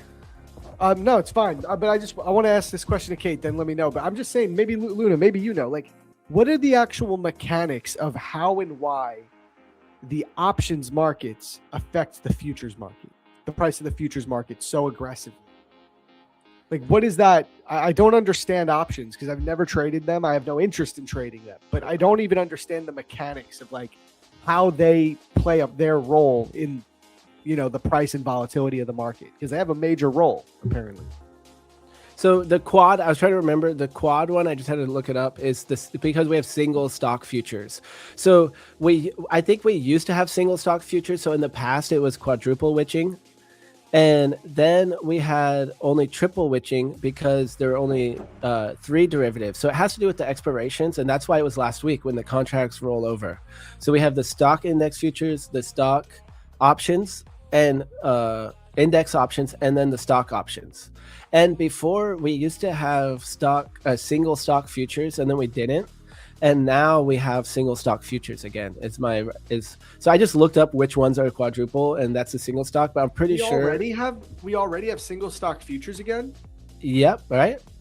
I think so. I haven't traded them. Prop firms allow us to trade them. They should let us trade them. I would love to trade like Tesla futures. That'd be sick. Or is it not out yet? Because they said they were. Man, now I'm forgetting. So they're barely. So I'm pretty sure they are out now, but so we have quadruple witching. I can trade Tesla futures now on my personal cash account. I got to look into that. All right, chat is probably gonna. There's some people in chat who probably just like, oh no, who are these guys? What? I don't know this stuff, guys. I'm just a day trader. I will use technical analysis. I don't know. I'm more asking about the options. I just don't understand how options, like the mechanics of how options affect the volatility of the futures market. So my quick answer to that to myself is that people hedge with options. So say people hedge with futures though too, right? That was the whole point of the futures market. Yeah, well, and both of them. So, but options, you can control your risk better than with futures. So with options, you can enter a position where you exactly know what your risk is. And so if you want to hedge an option, futures, a futures play, if you have $100 million worth of futures contracts in your bank and you need a hedge for a certain moment, you can calculate options more precisely. So a lot of traders who understand all the math can really dial in their risk to reward for each trade, and using the different Greeks can really dial in exactly the trade that they want when it comes to the risk that they're hedging against. So I'm pretty sure that's mostly what's happening there, but I'm still also not the person for that, and I'm happy to be learning. So every time we ask these questions, I do research if I don't already know it. Yeah, I just I've never been interested in options. It's just I love futures, man. I can just trade directionally. There's too much sauce with options, and I understand that there's probably a lot of ways to find different edges that you can exploit, but I just like trading directionally. That's just what I do, And so what Dylan's saying here, which is kind of what I was getting at, is that options have more ways to hedge. So he's saying, I'll just read this out. It says, primarily through hedging activities, specifically gamma hedging, which increase volatility and generally higher trading volumes that tend to stabilize. So what I was also thinking is that you can hedge based on the time decay, the theta. And so there's different ways you can hedge because you have the contracts expiring, and you can really dial in the way you expect that to hedge your position, the time decay and all of these things. So firms or traders can really know exactly the exact way that they're hedging their position and know exactly how much they're risking without risking extra. So something like that. But the thing to remember with the triple witching and quadruple witching is that it's with contract expiration. So when we have the contract expiration is when we're going to have those. And that's why it was last week.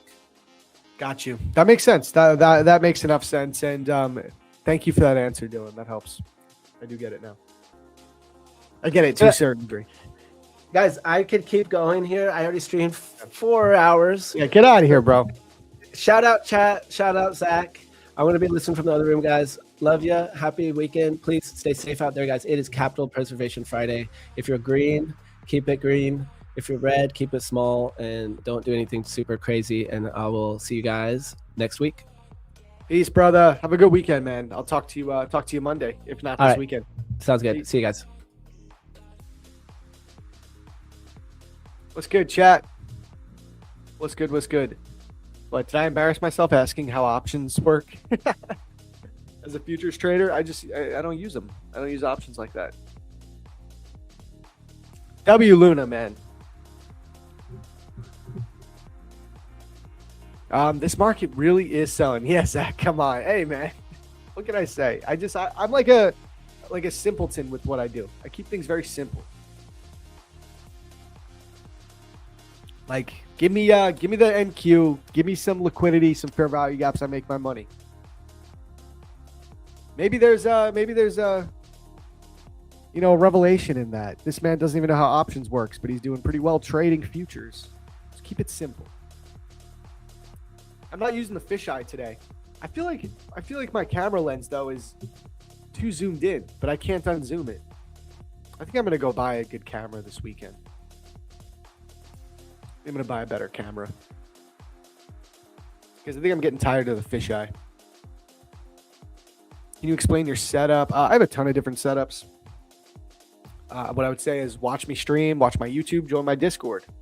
Who was in the Discord stream last night? In the Liquidity Lab for the Asia session stream. We did catch some nice moves. Is this the new mic? No, man. My freaking mic, it never got delivered. It's at some carrier facility that I can't find the location to. So I'm pretty much about to get a refund for it and reorder it and just I'm just gonna have to make sure to let the people know, like put a note in this time. Like, hey, just call me when you're here. Call me. Because I'm usually on stream, I think. And I don't know if they can't get into my building for whatever reason, these guys just dip. You stream on Discord? Tuesdays and Thursdays. The fisheye lens already became your trademark. Should I stick with it? Should I throw the fisheye on? I could screw it on right now. Asia session was fire. Let's do a poll. A poll for the fisheye? Keep the fisheye or no fisheye? Let's do a poll for the daily bias. Let's do a daily bias check-in. This is going to be a fun one. It's just going to be 100% bearish. Maybe not, though. Maybe I'm wrong. Let's see. I'm going to do a daily bias check-in right now, guys. What's your win rate in RR? Right now, we're kind of really cooking, man. My win rate, I mean, if I include all of my firms, it's probably around 70%. But, with my Asia scalping model, which is what I do in the Discord, it's like 85%. It's like disgustingly high. But my average RR is like 0.7. So, there's always a caveat. I'm going negative risk reward, but hey, it paid me 18 grand from Tradeify this month. So, okay, let me drop this poll.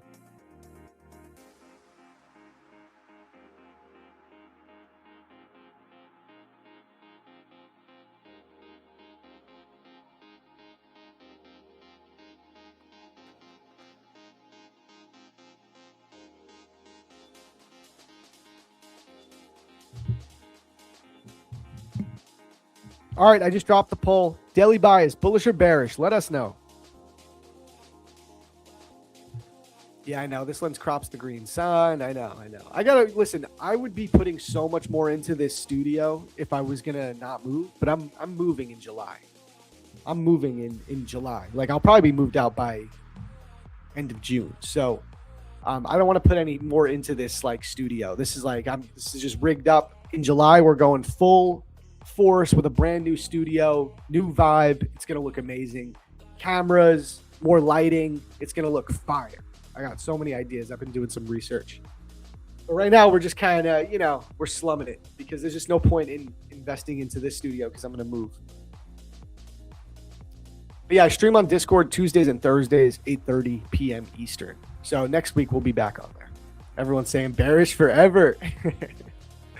It's like, is there any drawn liquidity? Because I can't find any on my chart, man. So you're probably looking at the, what contract are we on? I mean, we're on the June contract. What you want to do, if you want to look back at past data, Abhishek, you might be new to futures. You got to go to the continuous contract. So go to NQ1 exclamation point and then zoom out and you'll see all that data.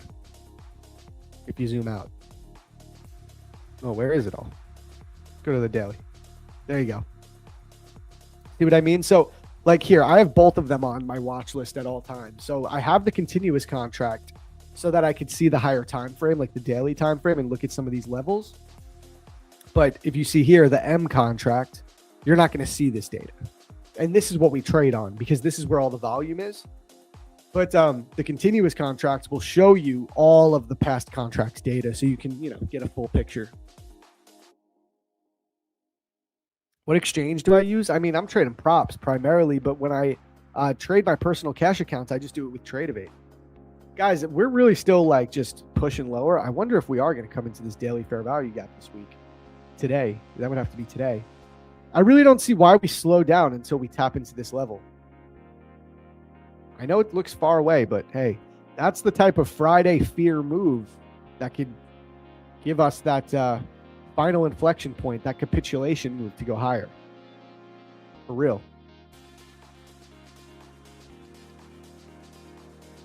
It's kind of what I'm thinking. This is going to be the higher time frame idea.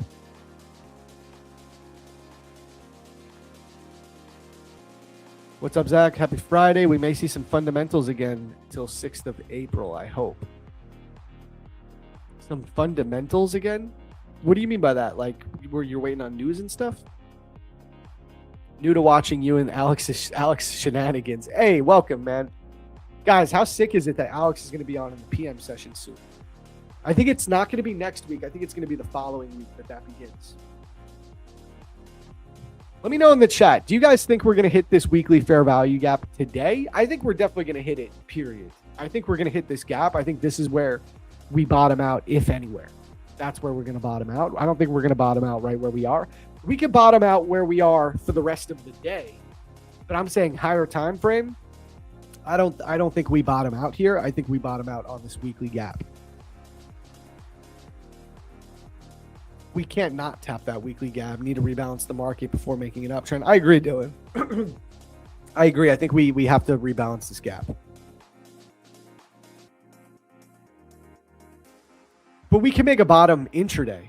And we could have a huge, freaking 500-point rip up for the rest of New York session. Options dealers hedge using futures. So as the futures price approaches certain contract strike prices, they'll step in and buy or sell. Yeah. Yep. We got Thrax trades on today, guys. It's going to be a fire stream. And we got a ton of giveaways. I'm going to be giving away accounts. How many likes do we got? Let's get that going. Let me give you guys like a target. 314. Let's hit 330 likes. We'll do our first giveaway of the New York session. So smash that like button. 23,560 would be enough for me to pass an eval. Oh, you're short right now? I mean, it could happen.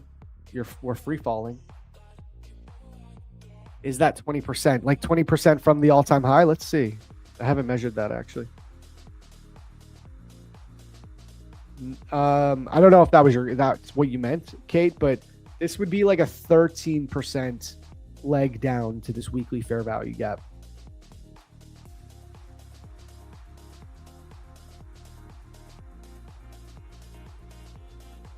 Oh, they'll shut down because NQ would be down 6% from there? No. For the day? I don't think so. Right? Isn't like 6% the circuit breaker? We would have to go a lot lower for that. Because we're only down 0.7% right now on the NQ futures. So I don't think we're going to have a circuit breaker day. How much did you make this week? I took $9,000 in payouts this week, and I'm up $33,000 in payouts for the month. And I can show you guys proof. A lot of influencers out there, they'll talk about it. They won't show the proof. Like, how can you believe them? Here you go. Hey, here are my payouts for March from Apex, Take Profit Trader, and Tradeify. So we got 6,000 requested from Apex. I requested this 2 days ago. Or no, I requested this yesterday. Okay, requested it yesterday. Take Profit Trader. Here's all the daily payouts I've taken since March 8th.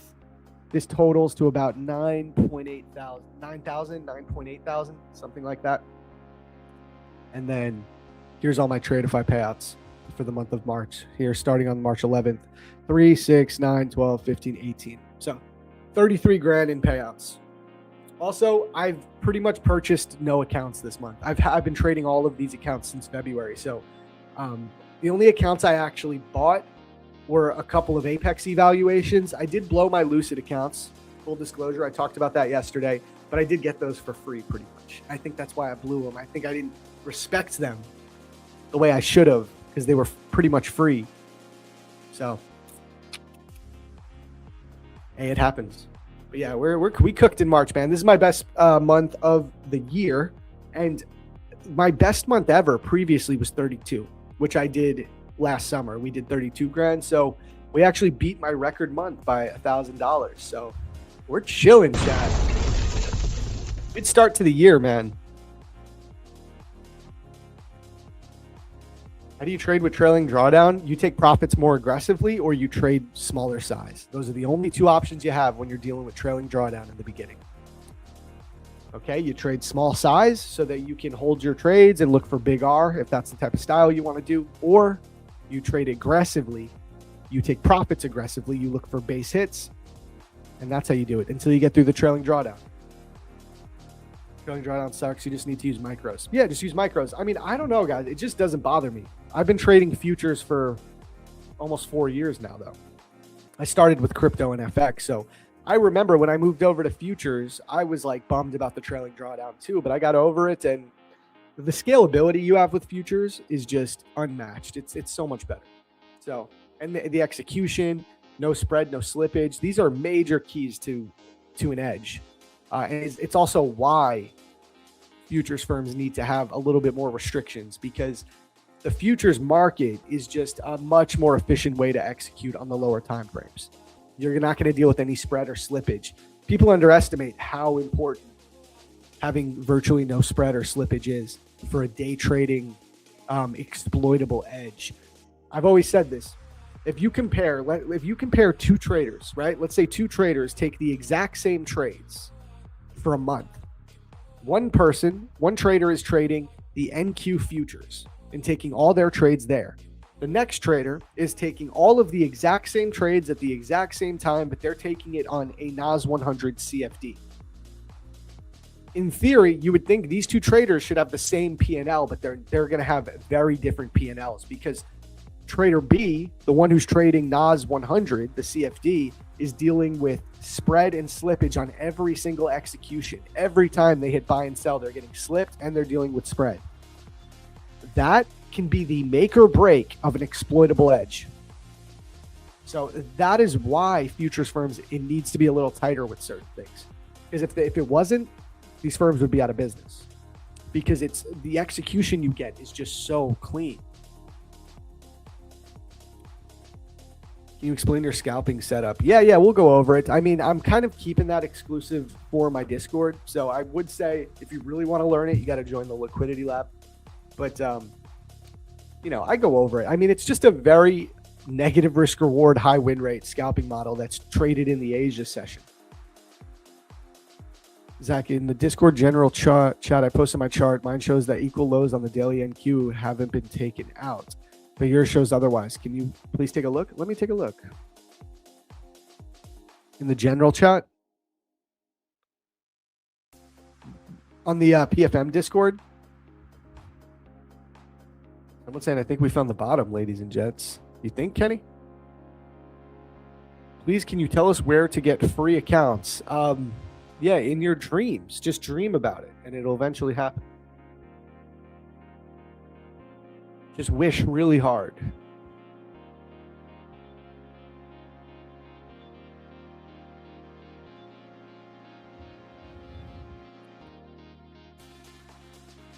Let me pull up the prop for match Discord and see what you're talking about. Much love. You know where you can get free accounts, bro? All jokes aside, right here on Prop Firm Match TV. Guys, when we hit 330 likes, I will run a giveaway. I got you. We need like 5 more likes. So hit that. We'll run a giveaway right now. Let me pull up general chat.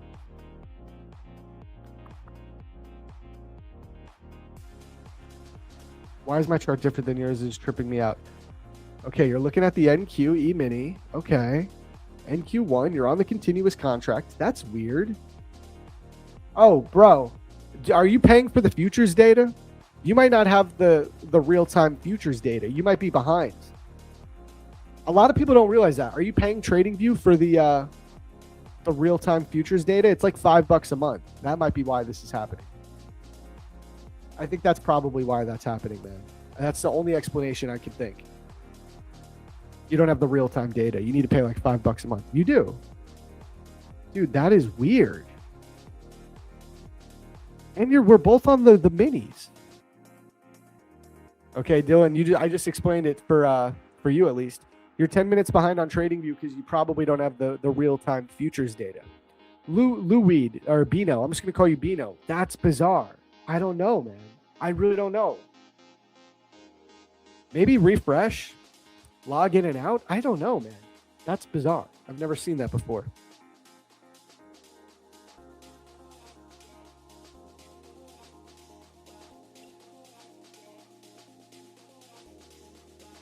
Market likely dips in the coming days. Trump scam no longer holding the market. I mean, the market likely dips. We're kind of in the dip. We're in the middle of the dip right now. It's dipping.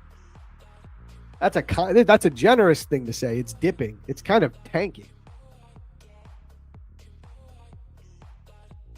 But yeah, guys, I don't know. This is going to be a weird day. I think we got to get a mean reversion style trade in. Like, I don't think I can short this low. I'm not going to lie. We also have an 80% setup. Like, previous days POC is way above us. It has not been touched. How many times do I say this? Even on days like this, you think, oh, there's no way the market's going to go up here to touch the previous day POC. And I'll tell you right now, it's happened so many times. We end up up there by the end of the day. Okay, you got to take the 80% setup seriously every time it's there. Let's see where midnight is. I'm sure it's below us. I'm going to be looking for a midnight retracement long today, guys. I'm not going to lie. That's really all I could think of to do. I'm looking for midnight retracement long today. Call me crazy. That's what I'm looking for. I'm not even kidding you. Looking at this 15-minute SIBI. Maybe an inversion of this 15-minute gap can bring us up to midnight. I think something like that. Yep, still have midnight above us, so might go up before dipping lower. Yeah, exactly. I really don't. Yeah, it's so interesting, Kate, that you like to use the CFD chart, though. I don't understand why you wouldn't just use the futures chart.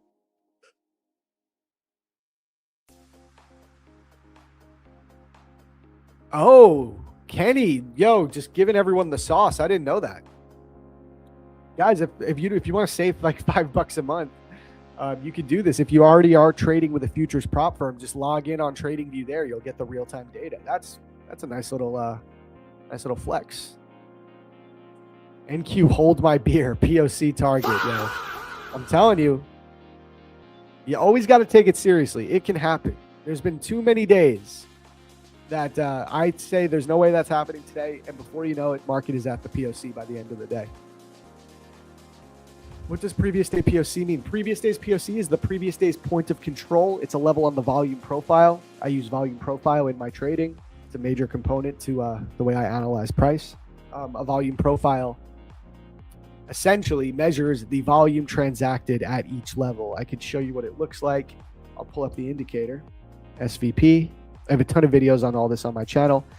This is your volume on a horizontal axis And it's showing you the POC. This is the level that had the most volume transacted for that trading day. So I used the previous day's profile to help give me a directional bias, and to use as clear levels to trade off of, right? So there's 3 components of the volume profile that I use. The previous day's point of control, which is the exact level that had the most volume transacted. So for NQ, that's 24,105. The other 2 levels are the value area low and the value area high. Okay. This highlighted portion of the profile is your value area. This is where the most volume overall for the day was transacted. Okay. This area that is not highlighted on the top and bottom are the lower volume areas. Okay. The bulk of the volume is right here. So the value area low is just the lowest portion of the value area, and the value area high is just the highest portion of the value area. And that's it. All 3 of these levels can be used for support and resistance. They can be used for potential draws on liquidity. So when I talk about the 80% setup, what I'm referring to is the statistic that roughly 80% of the time, the market will move and trade and touch the previous day's point of control at some point in the trading day. Now, this often happens in the Asia and London session, okay? But the reality is sometimes we open up below or above it and we don't trade to the POC in the overnight session at all. And that often gives us a really strong directional bias in the New York session.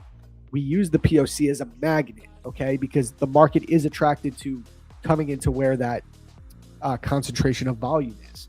So again, this is like a really extreme case because we're very far away from it. But what I'm saying is, don't count it out, because I've seen it happen over and over and over again where we're insanely far away from the point of control and we end up touching it by the end of the day. But you could just see, if you look at this market, guys, here's the previous day's point of control. Here, there was an 80% setup right here at 6 a.m. On March 22nd. Here's the previous day's POC.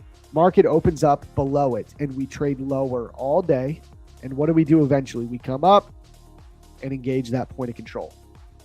On this day, we just opened right at the point of control. So there was no 80% setup. We could still use it as a clear resistance zone, right? Look how well this level acted as resistance.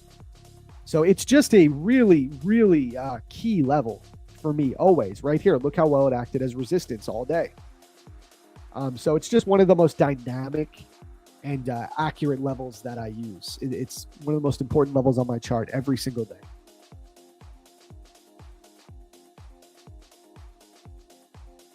Midnight open is also previous week's low. Okay, cool. So an extra confluence.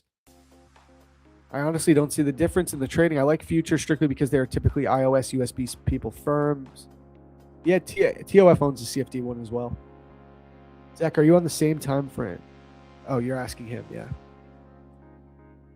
Yeah, I really think we can get a nice mean reversion bounce today, guys.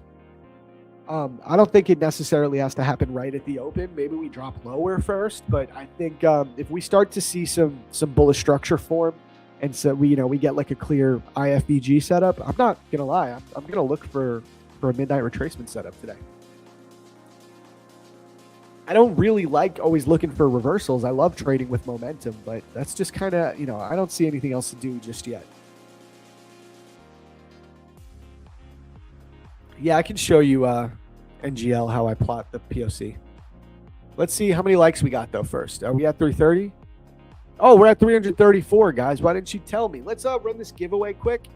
I'm going to make a coffee and we'll come back and then we'll do all that. Let's run this giveaway, guys. I'll explain how to enter the giveaway if any of you are new. So what you have to do, you have to join the Prop Firm Match Discord. All of our giveaways are run exclusively there in the Prop Firm Match Discord channel. So to find that, there's a pinned comment at the top of the YouTube chat.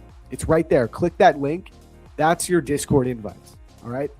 Click that link, join the Discord, and then I'm going to pull up Discord as well, and I'm going to show you guys how you enter, how you're going to enter into the giveaway. I'll show you right now.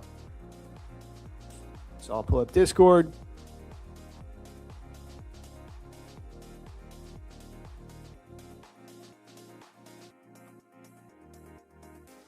Here we go.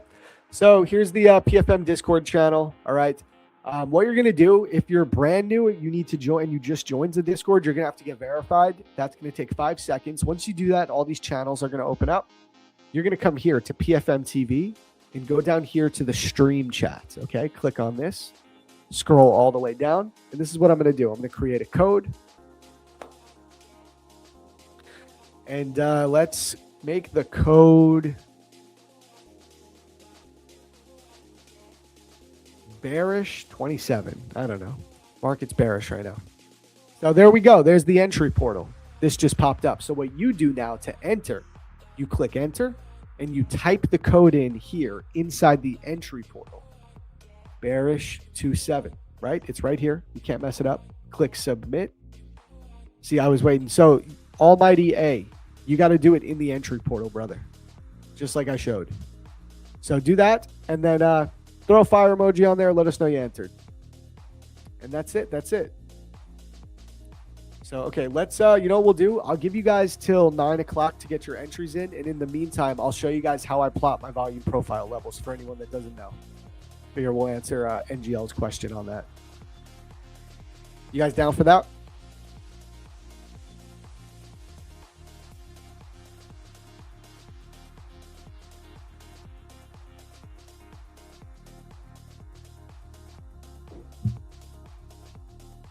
Yeah, it's still tanking. It's insane. People still asking about the point of control. So I just explained it, but maybe you just got in, so I can't blame. But okay, let me show you guys how I plot my volume profile levels every single day. All right, it's very simple. First off, actually, if you're going to start using this, I do have custom settings on my volume profile. So you should know that before you just automatically start trying to use what I do. So I do have a video where I go over my settings on my YouTube channel. I'll link that. You're going to need to use my settings if you want to trade it the way I use it. So I'll link this for you guys right now. Here you go. There's the link to the video that goes over my volume profile settings. And now let's pull it up. So first off, the indicator that I use is called session volume profile. Okay, if you type in SVP or just type session in, it will show up right here, session volume profile. We click that. And now these profiles are all showing up on the chart. They're automatically plotted. So first off, we only use the previous day's profile. So see here, this is the current day's price action. I don't use this, okay? I don't use this. I use the previous days. So you're going to look at your levels on the 30-minute time frame. So when you plot these with the volume profile, you want to use the 30-minute time frame because the market profile, which is, the original concept, was created in the context of using it on the 30-minute time frame, okay? And volume profile follows the same logic. So we look at our levels on the 30-minute time frame. So to mark them off, I mean, you just need to know where they are, right? So again, this big red line, that's your point of control. This is the level on the chart yesterday that had the most volume transacted for the entire day, okay? It had the most volume. So that's right here at 24,108, right? So I have all these preset, so I could just set that up. That's our previous day's POC. Again, the other two levels are your value area high and low. So you see this highlighted portion of the profile? This is your value area. So for the entire day, this is where the majority of the volume was transacted. There's low volume here and low volume right at the top. This is your value area. So the high and low of the highlighted portion are your value area high and low. It's that simple. So that would be right here. This is your value area low. I'll make this like that so you guys can see it better. Look how well the value area low acted as resistance today and went lower. And your value area high is right here, 24,342. And that's it. That's how you get these levels. It's very simple. Very simple to follow.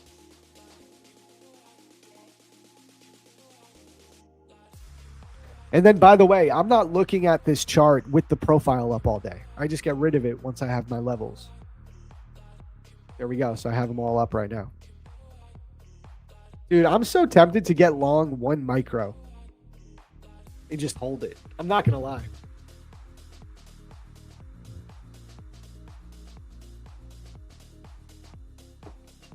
Zach, I use fixed volume profile, but your volume profile levels are different than mine. I guess the one you're using is only going to work in premium trading view.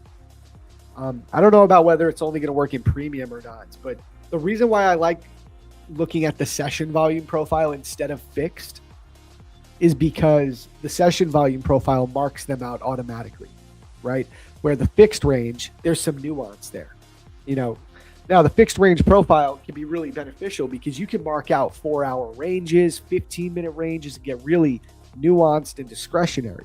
But I just know from teaching that a lot of people, they want something more set in stone, static, which is what's so powerful and useful about using the previous day's profile, because those levels are the same no matter what. They don't move, they don't change. Everybody has the same one. You do need to use my settings though. So that's why I linked to that YouTube video.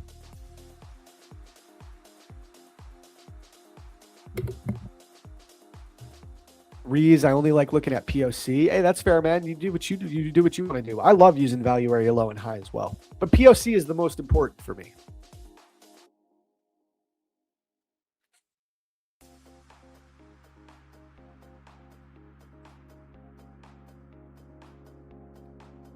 Hey, Archer, you were a former barista. That's what's up. Thank you, Zach. Yeah, of course, man. Of course, NGL. No problem. Oh, session volume profile is only in premium. Okay. I do have premium trading view. Your boys got premium everything. All right. What can I say? You trade Tradeovate in trading view. There is a little bit of latency when you do that. I actually prefer still executing from Tradeovate, even on my personal cash account, because there is a small latency. Zach, you still looking for anything today after the dump? Yeah, I'm kind of interested in a mean reversion long today. And I know I'm not trying to pick a bottom, but like, come on. I think we have a ton of key levels above us. We have midnight. We have previous day's POC. We have a unmitigated 4-hour fair value gap. I just think that like it doesn't need to happen right away at the open. Like we might rip lower for the first hour of the session. So, we got to be careful. But I think we're going to get some type of mean reversion today, guys. I don't know. Maybe I'm wrong. I'm also going to trade small because I've taken payouts on all of my accounts this week. So I really don't have any like strong desire to like push it today. Like I said, I requested 10 grand this week. I'm not going to push it on a Friday after that. Why that would just like put a damper on my amazing week. So I'm going to trade small. I'm going to be like very relaxed.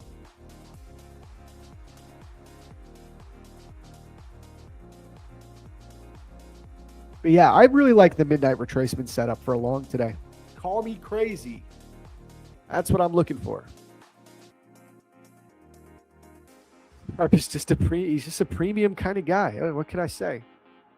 I think of POC as the pimp on the corner. Johns and tricks bring him money daily. Yo, well, yeah.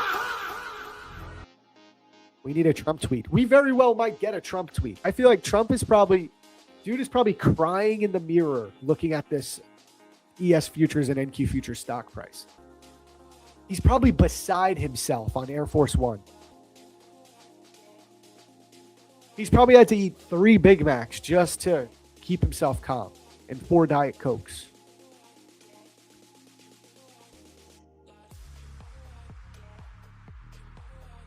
What a Chad, bro.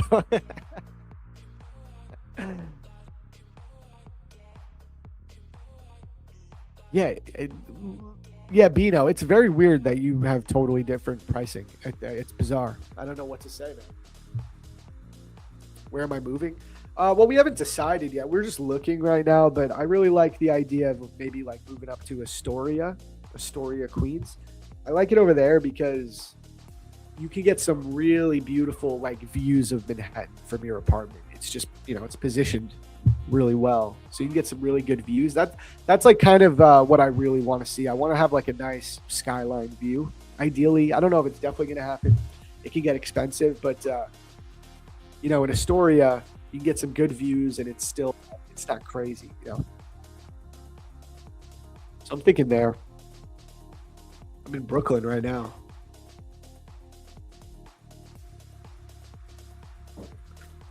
You think Trump doesn't care about the stock market price? Bro, he's been manipulating it all month on purpose. He does care. This is the thing. Trump Trump understands that it's not reflective of the overall economy. Of course, he knows that. Everyone, like, he knows that, but he thinks that the majority of Americans are stupid, and he likes to talk about flexing how the stock market is up at all-time highs. Okay, that's why he cares about it. It's just politics. It's image, right? It's fairy dust. I know it doesn't actually reflect the economy fully, but he cares about it because it's something that he likes to talk about. That's why he cares so much.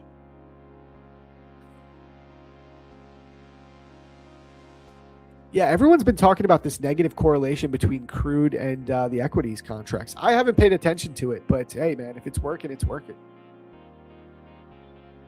Yeah, so you will sometimes see differences on volume profile when using a CFD chart.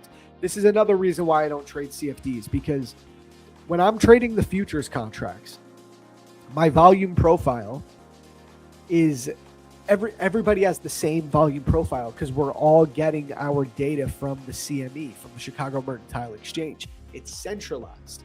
Whereas if you're looking at NAS 100 on like some Oanda and someone else is looking on it on a different broker, there could be different volume because these brokers are not connected to each other. So you can get different levels. If you're looking at the futures contract, you're going to have the most accurate levels, especially for a volume profile or any kind of order flow. If you're trading order flow, like footprint charts, like what Thrax does, he's going to be here soon. He'll explain too. You're not going to you need to use the futures data to get that accurate, information. So yeah, he's been manipulating it forever. Exactly. Shorting the market with his buddies, maybe. Okay, let's get this giveaway going because then we got to get Thrax on here. We got to get ready for the open. So I'm going to collect these names. We'll run our first giveaway. What do you say, chat? We down? Very interested on what he's going to be looking at today.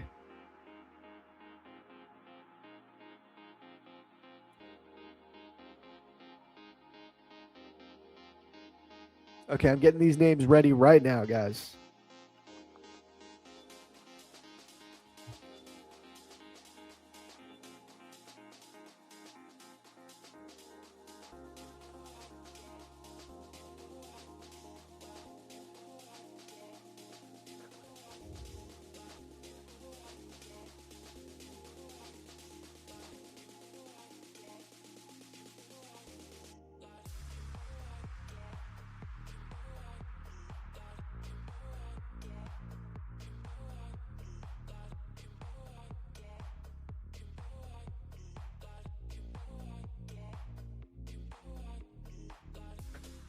All right, here we go.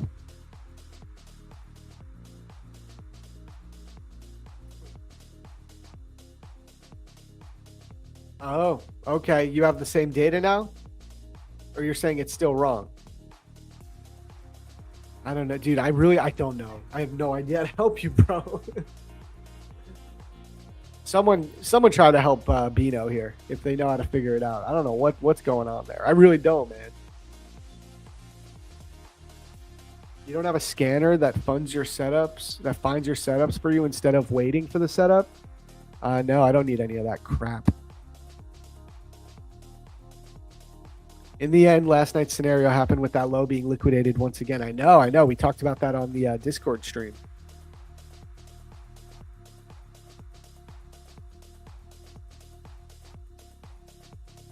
I feel like you're just accidentally on the wrong contract. He's on the continuous contract, though, so it shouldn't be wrong. Yeah, if you guys want to help Bino, I want to get it figured out for him. It's weird. I've never seen that before. No, it's fine, bro. It's fine. Hey, if you're in my Discord, maybe someone there can help you. We got a good community there. Okay, I got the race ready to go. Do we want to run this? Erkan in the building. What's good, man? What's good? What you thinking, man? Are you thinking midnight retracement longs? Are we both on the same play? Are we gonna degen longs today when the market is tanking? I'm not gonna lie, bro. I'm real tempted to long this up to midnight. I want some longs. Yes, let's go.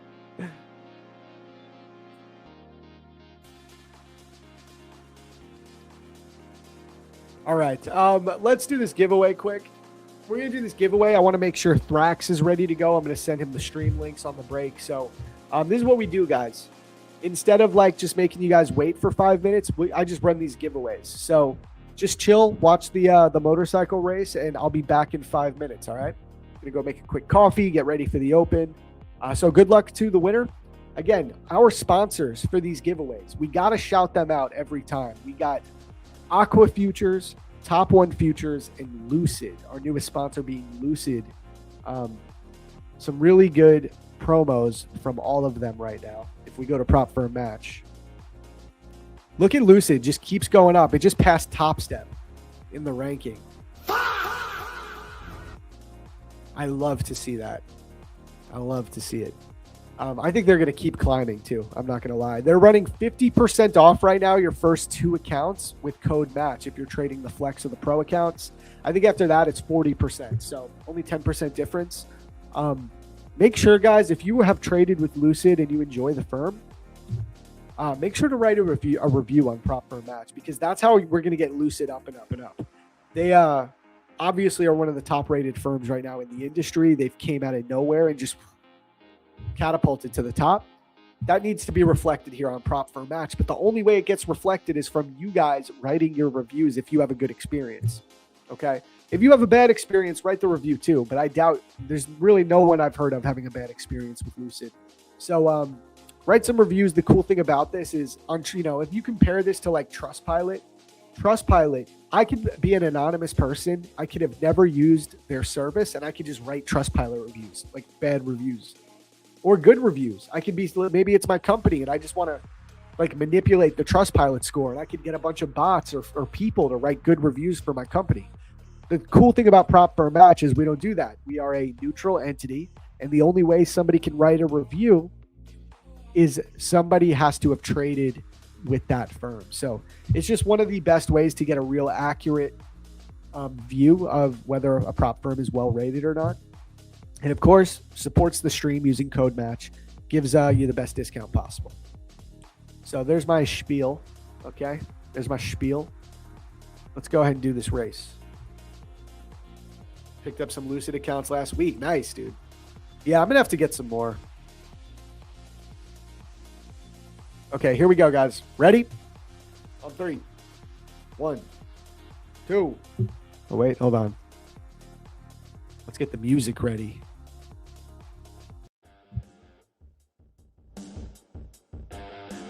Here we go. I'll be right back, guys.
All right, we're back. Chat, should I put the fisheye back on? What do you think? Fisheye or no fisheye for now? Let me know. Shout out to the winner. Let's go. FD. This looks like a fake ass name. I'm going to check this one real quick. Right? This name is like sketch, bro. Come on. I'm going to save the first 3 just in case. Fisheye all day?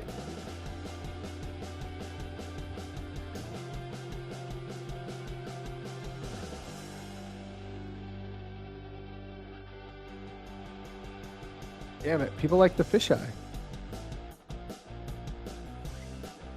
Here, let's do this. Ready? See if I can screw it right on.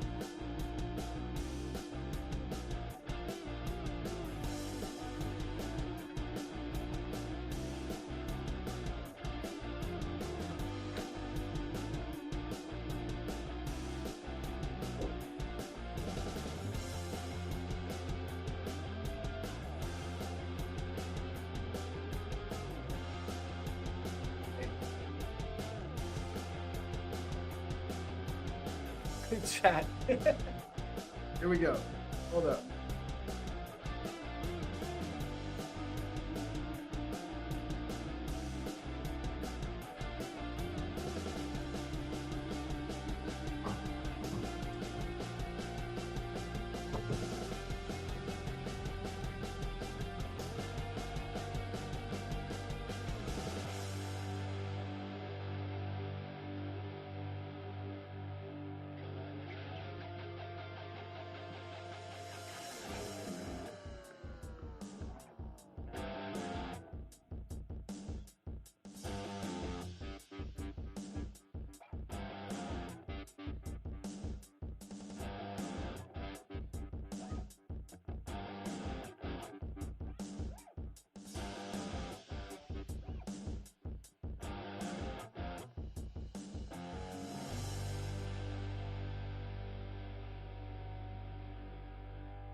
We back.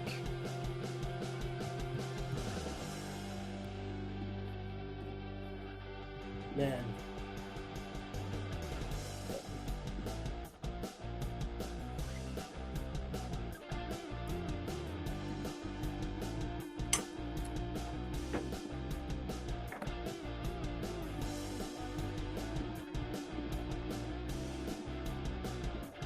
Hold on. Fixing my mic.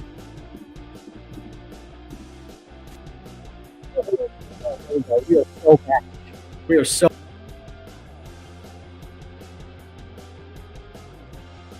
back. Here we go.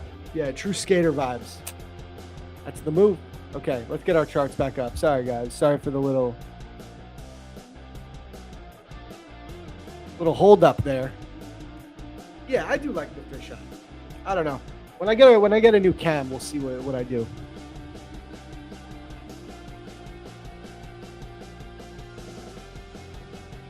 Let's go. We got Thrax trades coming on in 10 minutes. Guys, I really want to long this thing. I'm not going to lie. Am I crazy? Am I crazy for wanting to long this market? I don't think I'm that crazy. Yeah, I think we could go to midnight for real. Let me make sure Thrax is all good. They're black. I think this is him. Yeah, okay.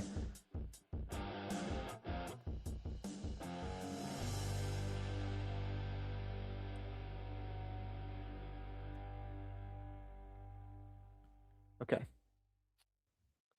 Crude is dumping, so I think NQ is going to rip. Hey, there you go. I mean, people have been talking about this inverse correlation with both indexes.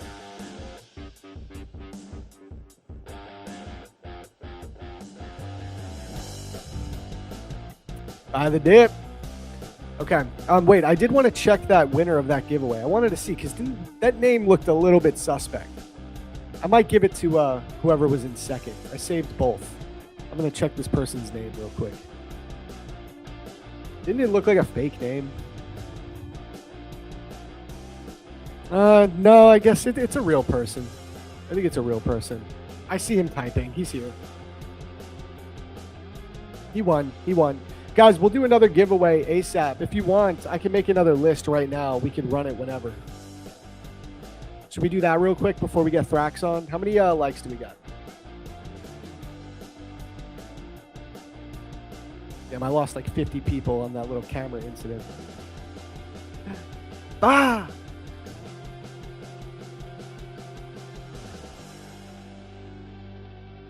We're at 354. Let's hit 370 and we'll do it.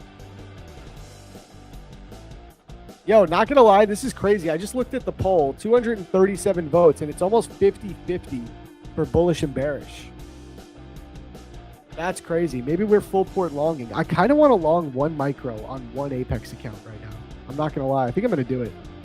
I'm gonna get long one micro on the one Apex account that I still need to make $700 on to request a payout. If you guys remember, I was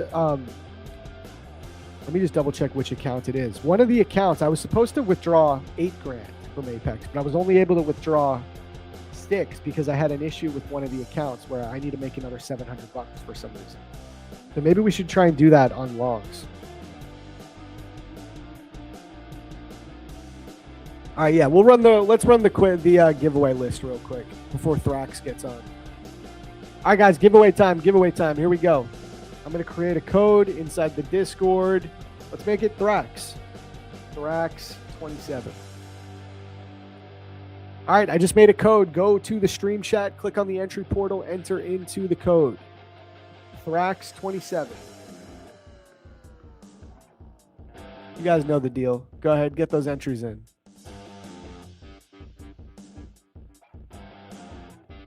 Okay. Okay, I need to check which account number, though, first, because I'm still waiting for those Apex payouts to hit, and I do not feel like messing that up. So let me just double check and make sure I know which account I'm supposed to take the, I can trade still, because the other ones I'm waiting for the payouts to hit. Let me go to payouts, payout history. Okay. 47. It's going to be account number 47. So this one right here, because I requested on account 48, 49, and 50. Okay, so account 47. This is the one. I'm going to get long one micro, guys.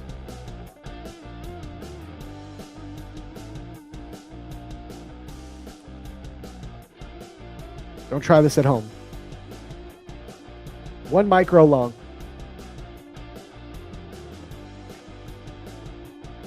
This is a little bit for fun too, okay? We're just gonna be in this. It's one micro. We'll see. Maybe it gets a huge rip. Maybe it just rips right down to that weekly fair value gap. In that case, we'll take a loss. I think this will be fun. One micro long. 5 minutes before the open. I like that we kind of swept out these equal lows, pushed lower one more time. I really don't even hate where it is. ES just took out that swing low. So it swept liquidity. Yeah, I think this is a fun idea. Pull up midnight again. Oh, wait, I have it up there. Right? That's midnight? Is it? Let's see. No, those are the old. I gotta fix this. Zach requested max payouts on the legacy accounts. Going to switch over to the new ones next week. What's your opinion? Nice, dude. I'm literally still I'm on my legacy accounts. I requested max payout on mine too. I literally did that yesterday. So I'm just waiting for them to hit. Hopefully they hit. And I mean, I'm going to keep trading. There's no I'm going to trade them until I blow them. But at this point, I made my money on them, so that's cool. But yeah, I kind of can't wait to blow them because then I can trade the new accounts. I just realized I didn't put my volume profile levels on the micro chart yet. So let's do that real quick. Again, previous day POC up here at 105 on the MNQ. Value area low right here. Previous day high. Okay. We're right into profit on this, guys. And let's put up midnight.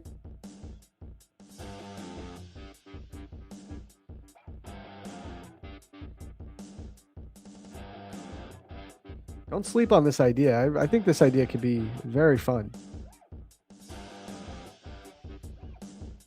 Let's label midnight.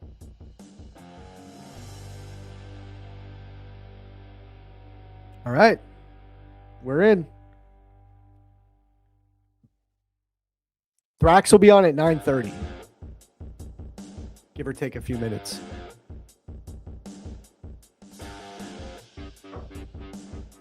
Last time you did one micro, it hit 600 points, 600 ticks, and you lost money. Yeah, I held it for too long. But if you remember, I got right back in NRG. And then that was actually the trade that we took that locked in the payout, the $6,000 payout with Apex. So I got right back in.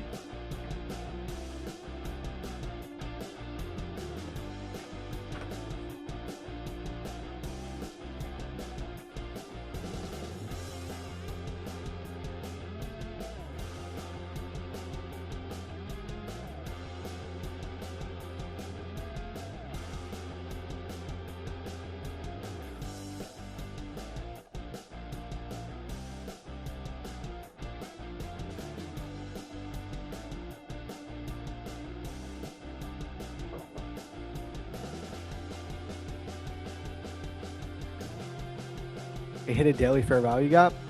Did it? Zach, what is all the stuff you give away here? Bruh. I'm not telling you. You're going to have to find that out yourself if you want. I'm not helping these giveaway fiends. Can you look at it? Yeah, let me look at the daily. I'm guessing I'm going to have to look at the continuous contract.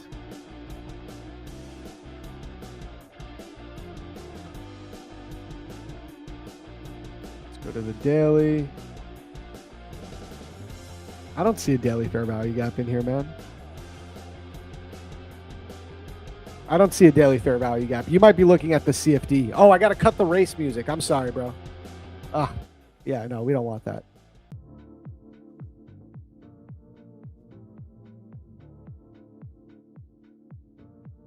Sorry, guys. Thank you for reminding me. Thank you. Oh, on ES. Okay, let's see.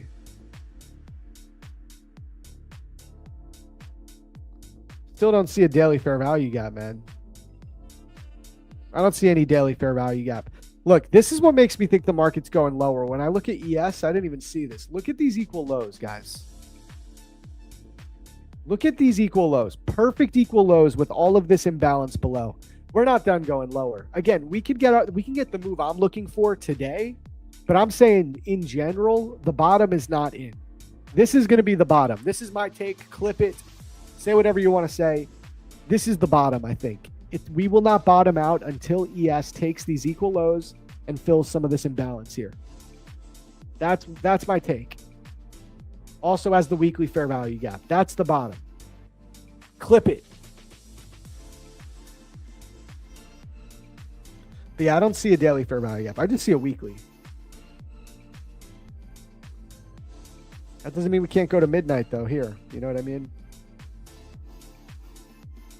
How many points to midnight? Because this is just like an exercise. We're just having fun with this. Okay.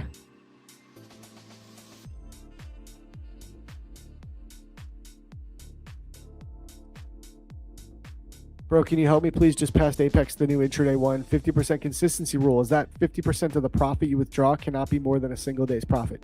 Yeah, pretty much you got it. That's how the consistency rules work, pretty much. TP, we're just having fun with this. Oh, market just opened, guys. I would like to, just for fun, try to hold this for the midnight retracements. I'm not even kidding. I just think it'd be fun. It's 1 micro. We're just seeing if it works. Remember, guys, I took a bunch of payouts this week, so I don't really want to trade my accounts like hardcore. I just want to have fun today. So we're gonna just do this for fun.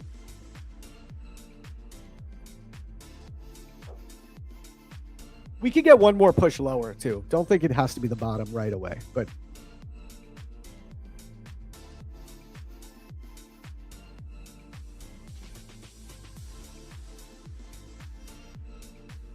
I gotta put my screen up here.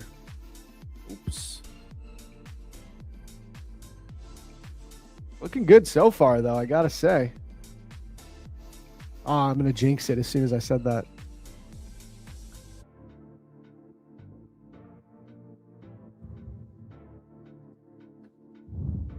Look at the DXY and you will change your mind. I don't look at DXY for my analysis. Not my style.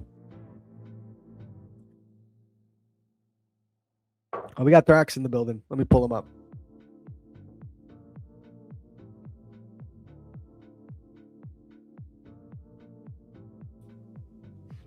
Oh, wait, hold on. Yo, Thrax, what's good, man? What's up, bro? How are you? Good, bro. Good to see you again. What was it like? Was it like 2 weeks ago you were on? Maybe longer. I don't remember. It was like the beginning of this month, like the first week. Okay. Nice, dude. How have you been doing, bro? Also, don't judge my long. We're having fun right now on 1 micro just to see if we can get like a huge pop. I'm pure fun right now. It's not like super analyzed. But how's the month been for you, man? Well, I don't know if you remember when I first got on, like at the beginning of the month, I tilted and I blew like 18 grand in funded balance, and then like I blew like 9 funded accounts. We did not start off the month pretty good, but we were able to make a comeback. So I just need to lock in a day on Monday, and then we should be able to pull like 10 grand in payouts this month. So we should be okay. Oh, man. Congrats. But, that's awesome. It didn't start off well. So. Bro, that's funny. I had a similar situation. So if we talked in the beginning of the month, I might have been telling you how February was pretty tough for me personally. It was a brutal month. Almost blew some accounts, no payouts. Then coming into March, I'm closing out this month with exactly 33 grand in payouts for March. Oh, that's killer, bro. Yeah, thanks, man. And honestly, bro, it's that's just how trading goes, isn't it? Like, you can just struggle for 3-4 weeks straight, and then the next month, that's my best month of the year so far for 2026. That's how it goes all the time. Like, this is not a linear thing where you just make this much every single month. It's, at least for me, my trading profits are all over the place. I have really outsized months where I can make a ton of my yearly income in 1 or 2 months, and then I can have a few months where I'm more just treading water, trying to stay alive. It's just how trading works for me. Yeah, and also like recently, because I really only trade like the first hour and a half of New York Open, or I was, and we've been getting kind of unfavorable conditions for the way that I trade. So I've actually switched over to gold. Not only gold, but a lot of the times I'm now trading Asia gold session. So it's like where most of my profits came from this month, pretty much. From Asia session, but on gold. Right. Bro, again, this is so funny because, I mean, I'm still trading NQ, but you know where a ton of my profits from at least one of the firms. So, like, I like to risk sync my accounts, so I'll trade all my Tradeify accounts as one unit, but I won't copy my Apex accounts, for example, with Tradeify. I do them all separately. With my Tradeify accounts, I traded primarily Asia session. I have like a scalping model that I scalp Asia session with. And that's where about 80% of my profits for March came from, at least with Tradeify. The other accounts I'm trading in New York. But yeah, so similar thing. It's just kind of funny. And we did 18,000 with Tradeify. Like, that's the biggest set of payouts out of all the firms. Very nice. Very nice. I'm watching this Oh, go we're- lower right now.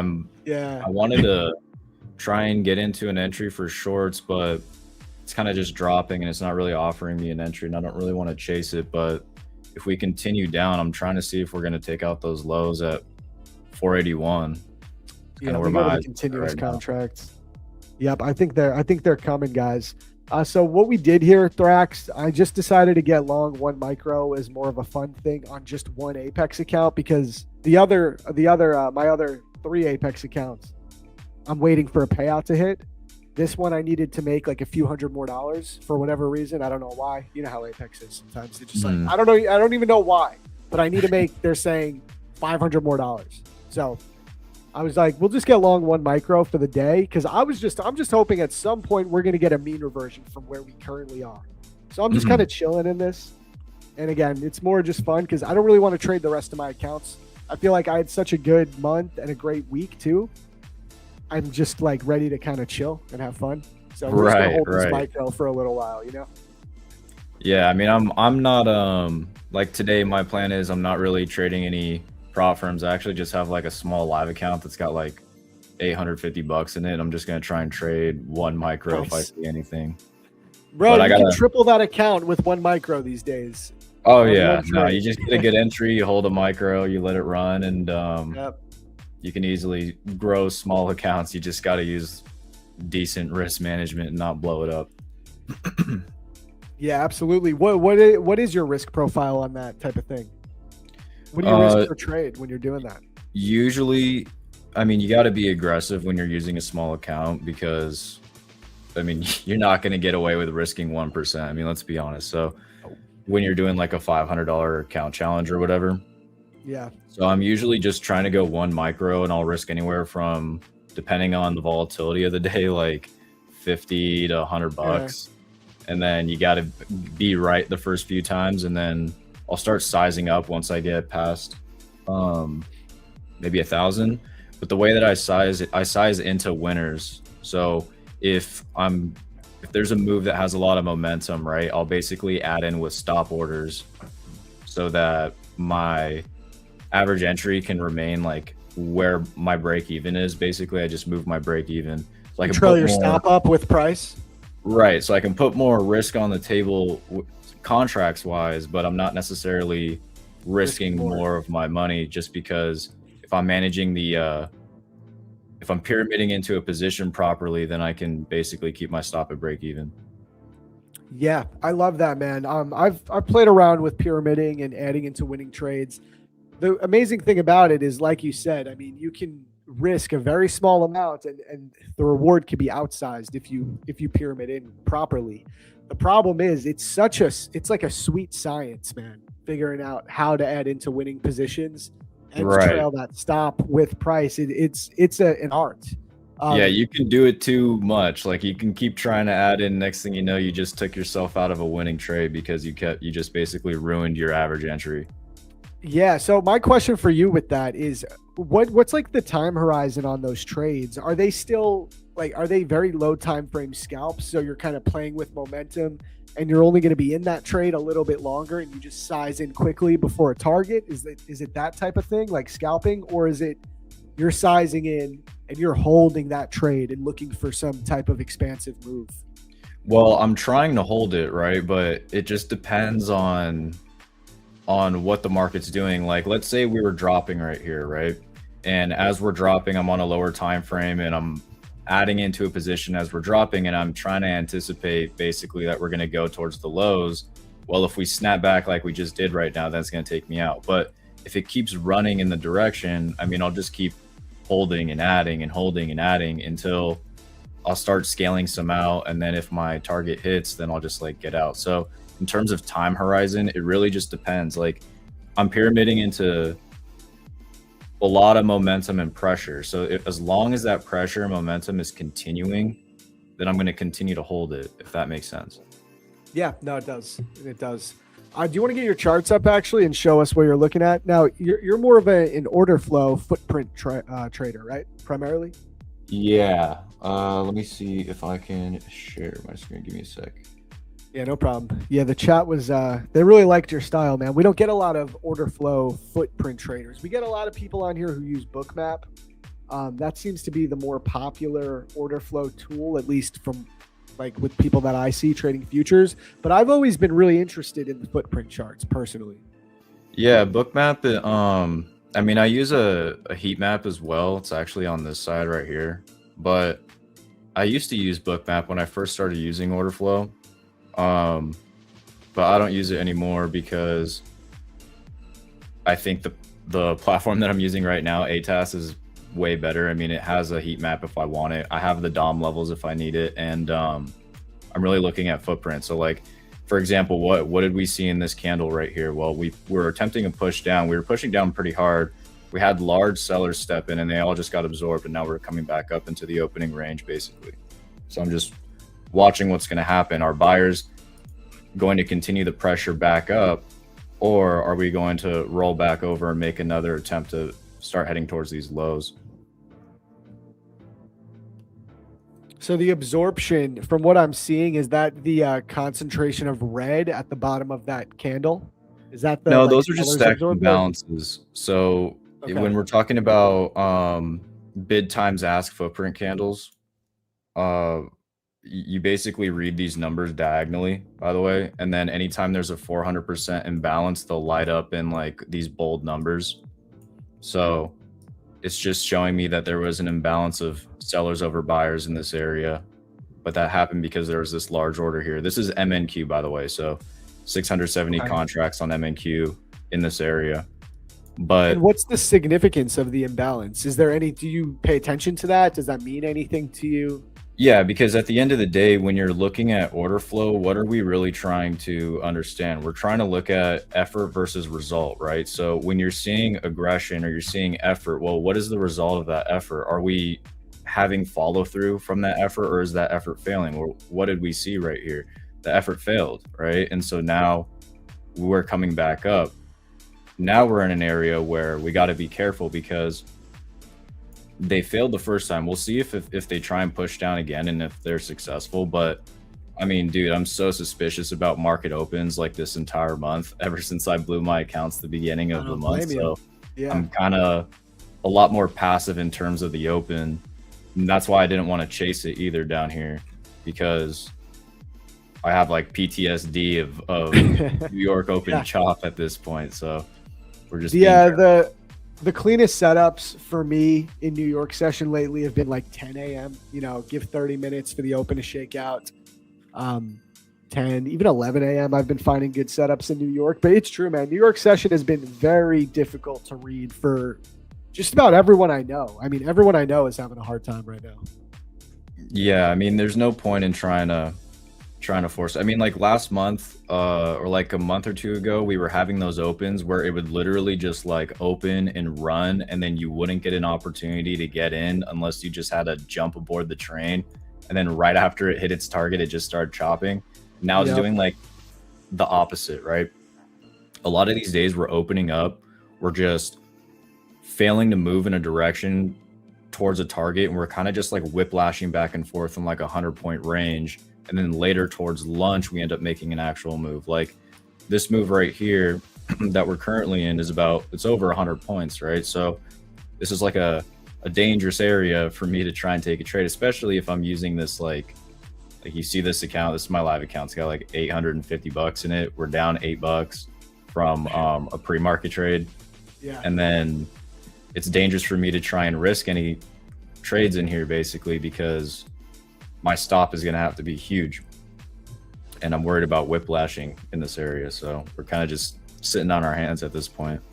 Yeah. So one of the things that has kind of kept me alive in New York session in March lately has been trading smaller size and kind of just focusing on what I think the external draw on liquidity is going to be, or the external target. Like, where do I think the market is ultimately going for the next 2 to 3 hours? And just trying to position myself in, like, if I'm looking for a short, trying to position myself in some form of a premium price area.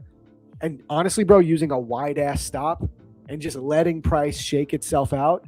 Like, kind of like what I'm doing right now. I do think we're likely to go a little bit higher today. at some point, even though this trade I'm in is more of like a joke trade where we're long one micro for fun. I don't want to trade any other accounts. I'm waiting for these Apex payouts to hit. So I'm just going to trade this one. But I do think that we could go a bit higher. So I'm kind of just positioning myself in a discount with a wide ass stop with low size and not going to allow myself to get fully shaken out, because you can't be trading even like 5 micros right now at the open is extremely volatile. Even though we get in these tight consolidations, you're still moving like 100 points on a 5-minute range. Right. Right. It's just crazy. So that's been something that has helped me a lot survive New York session. Just kind of focus on where I think it's going overall. And if I'm positioned in a good area that I think it's relatively in a discount, like here, just hold like 1 or 2 micros and let it rock. Yeah, That's there's definitely a chance we method. come up. There's definitely a chance we come up. I'm watching QQQ as well, and I'm watching 570 right now on my other screen. I think if we can push above it and hold above it, we can actually continue to go up. But until then, I'm kind of leaning towards continuation on shorts. But I have to wait. Yeah, that's fair. for reaction. Can't blame you. For sure. Do you analyze any of the higher time frame, and do you use that in your day trading? I feel like from the footprint traders that I have spoken to, I get a vibe that they're very focused on the very low time frames and about what's happening right then and now. I feel like the footprints give you a really big edge in what the immediate price action because you're watching it in real time. Would you say I'm correct on that, or? Yeah, for a lot of traders, but the way that I use Orderflow is not necessarily like creating trades for me, right? So I structure trades where I have an idea of what I want the market to do, or like what I'm trying to see, not that what I want the market to do, but like what I'm trying to see happen, or what my thesis is for the day, right?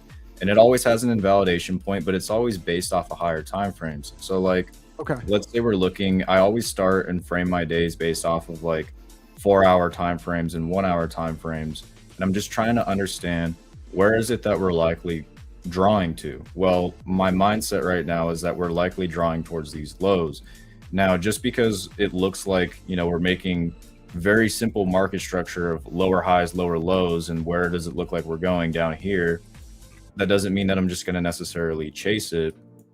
So then I will drop down to like lower time frames and I'll start looking at sessions. Now, in this instance, we kind of had like a large 400 point move down, right? And we're kind of in this, like, there's just this abyss right here. So then when I get an idea of location in terms of where I'm looking for a trade, that's when I start paying attention to order flow. So it's always bias, then context, then location, and then confirmation. And confirmation is always going to come from footprint, but the rest of the stuff is going to tell me, like, where do I need to sit up in my chair and start paying attention to this? Because if you're just looking at footprint and you have no idea of location, no idea of anything else, and you're just like zoomed in staring at like 5-minute charts or like 1 minute charts, you're gonna just be like, you're gonna see things everywhere and you're gonna get cooked, basically. Like you're staring to, you're not looking at the bigger picture. So you have to look at the bigger picture. So this is just for confirmation. That makes perfect sense. So what kind of like, how do you read price action then? Like, do you have a school of thought of like where you learned price action? What's what's your take on how price action moves? Do you use any type of like SMC concepts, liquidity in that regard, or are you just like very basic, higher lows, higher highs? Well, I use market structure, but I'm viewing the market in terms of auction market theory. Like, I view it in terms of an auction, right? Where typically we have auction states, and in those auction states, well, what are they? Well, we'll typically have like a balance, and then an imbalance, and then maybe compression, and then it's like, it cycles, right? The market will cycle. So like, if we look at what's happening, well, we had an imbalance, and then we move to a balance, and then we have an imbalance, and then there's a chance that we can begin to balance. And then I'm basically trying to avoid compression, and I'm trying to enter into trades that I can eventually, hopefully, catch the imbalance, right? So I'm using market structure, I'm using sessions, and I'm using the idea or the lens of viewing the market as an auction, and that the market is basically moving to determine fair value temporarily before one side takes initiative to move price somewhere else. If that makes sense. No, it does. It definitely does. People are asking what platform are you using on the right hand side. So that's ATIS, right? Your footprint charts. Yes, sir. It's spelled ATAS, and I'm gonna try and go short right here. All right, let's go. Does anyone know if the daily loss limit on Apex is a hard breach? No, sir. That is a soft breach. So no worries. You'll just be kicked out for the day. I'm gonna be putting my stop just right above this this 5-minute high. I'm just gonna be looking to see if we can go lower, but I do need to be careful if we get into this area. And the reason why is because sellers failed here the first time. But if they're successful, then we could potentially, I don't know, catch 120. Dude, you gotta. I love that. I mean, what great timing right there. Very good timing. So the reason why I got into this trade, just so you know, is because I'm watching 570 on QQQ. We're pushing up, and what did buyers do right here? Well, we're pushing. There's a lot of aggression, but from buyers, so there's effort. But where's the result? There is none. The POC is sitting in this candle. They failed. This candle opens up, retests the POC, and starts to flip. I go short. So right now we're almost 50 points in profit. So at this point, I would like to see this candle close first. We got to be careful about this area, but I think it's probably safe to say I could move it to break even. So we're just gonna let it ride, and we're gonna aim for 481 basically. I love this. Oh, yeah. You're looking for a real expansion here. Okay. Yeah, so we'll see if we get it. If not, it's okay. If it's my break even, you know what? It's a solid attempt. We gave it a shot. You know, my idea for the day is we're trying to go lower to 481. I said that I wanted to see us stay below 570 on QQQ. And if we're going to make a push, I'd like to see us do it now. And if we fail, then, you know, it is what it is. But that's just part of it. This looks good, man. I do like, I like 481 as a target as well. Yeah, we just got to be careful. I mean, the thing is like, I have my eyes on this area. If we start breaking past this area, I think we're good. But if we fail for a second time, well, that's going to start indicating to me that we have a potential, or a pretty high potential, of us kind of just like consolidating in this area. So if that happens, then I'm probably done trading for the day anyway. So I might as well try and take this opportunity, right? So we'll see. Dude, I love it. This looks solid. People are saying this guy is too smart. Now you do explain your concepts very well. What app? Everyone keeps asking what app. He's using ATIS. Yeah, that's the platform. So Orderflow platform. I've used a bunch of them. I personally think this is probably the best one, but that's preference. It's biased because I use it, obviously, but it's great. It does everything I need it to do. I mean, I'm just trying to look at the battle between buyers and sellers, and then I'm using it to make decisions based off of effort versus result, right? So yeah. Thrax, where did you learn Orderflow? Honestly, dude, YouTube University, years of watching videos. Yep. Love that. Same here, man. With what I do, just YouTube University, bro.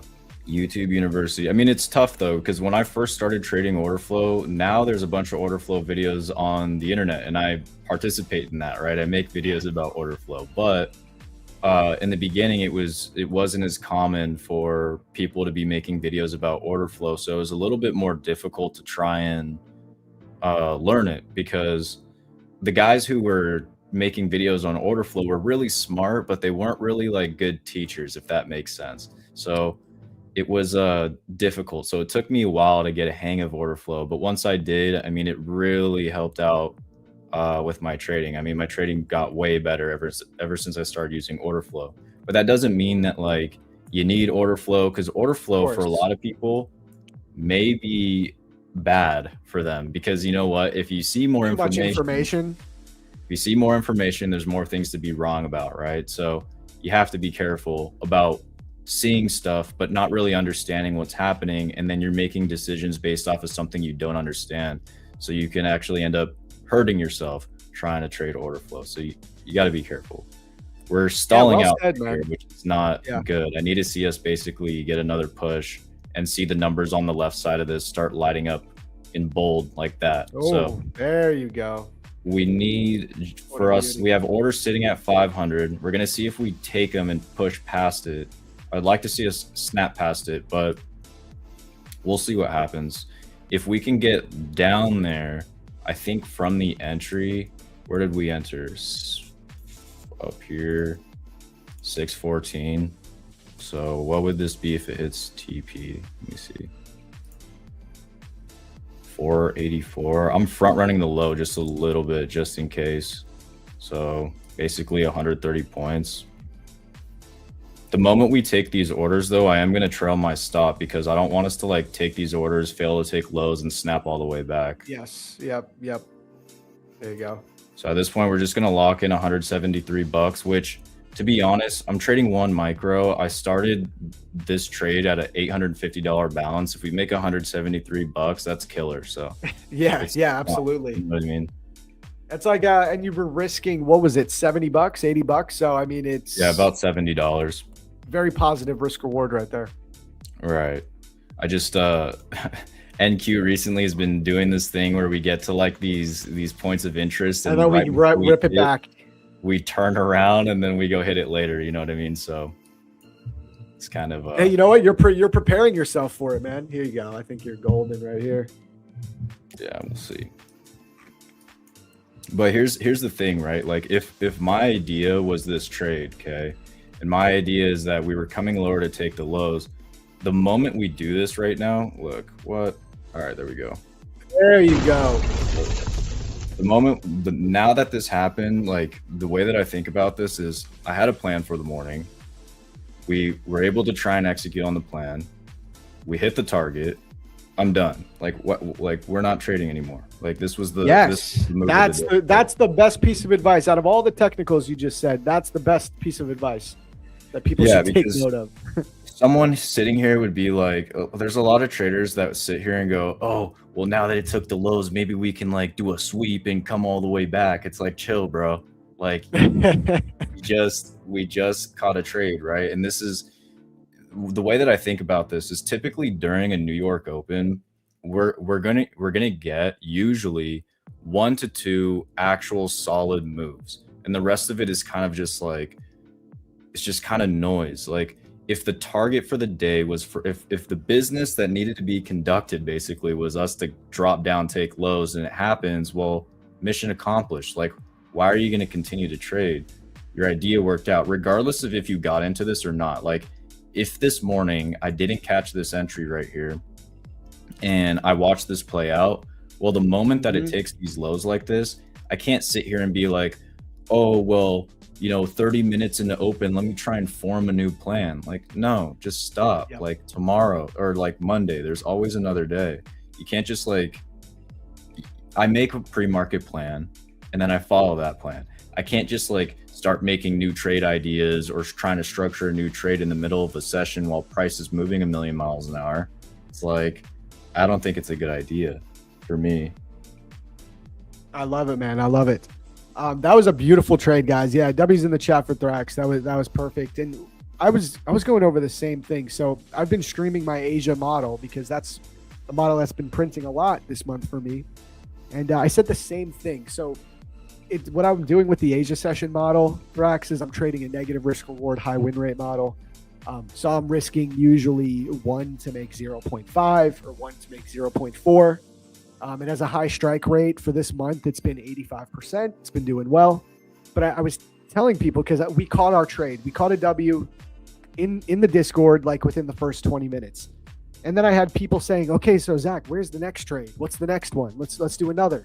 And I'm like, no, man, that's not how this works. Especially with the negative risk reward model, almost even more. People think if you trade something like that because you have a high win rate, you could just take 20 trades a day. But, it's just like the casino analogy. Like the longer you stay in the casino, the more likely you are to eventually lose.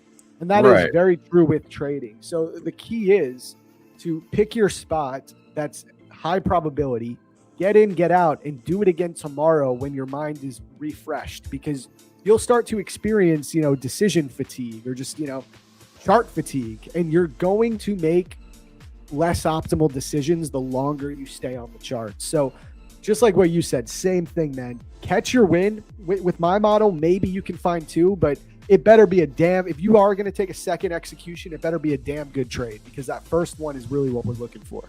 Right. I got to ask you, bro, are you still holding these lines? No. I should have said no. I closed it, guys. Here, I'll show you my accounts. I'll show you. I closed it. I know how to. I know when to stop. Here, I'll log into Apex. Cool. Yeah. I closed it. It was 1 micro. I closed it right here for $150 down. And again, guys, I'm not risking the payout. These accounts, I'm waiting for the payout approval for. It'll be $6,000 from Apex. This one, for whatever reason. Oh wait, am I on my screen? Hold on, I gotta go to my screen. Here we are. 150 loss right there. This is the account. For whatever reason, I need to make another $700 before I can request.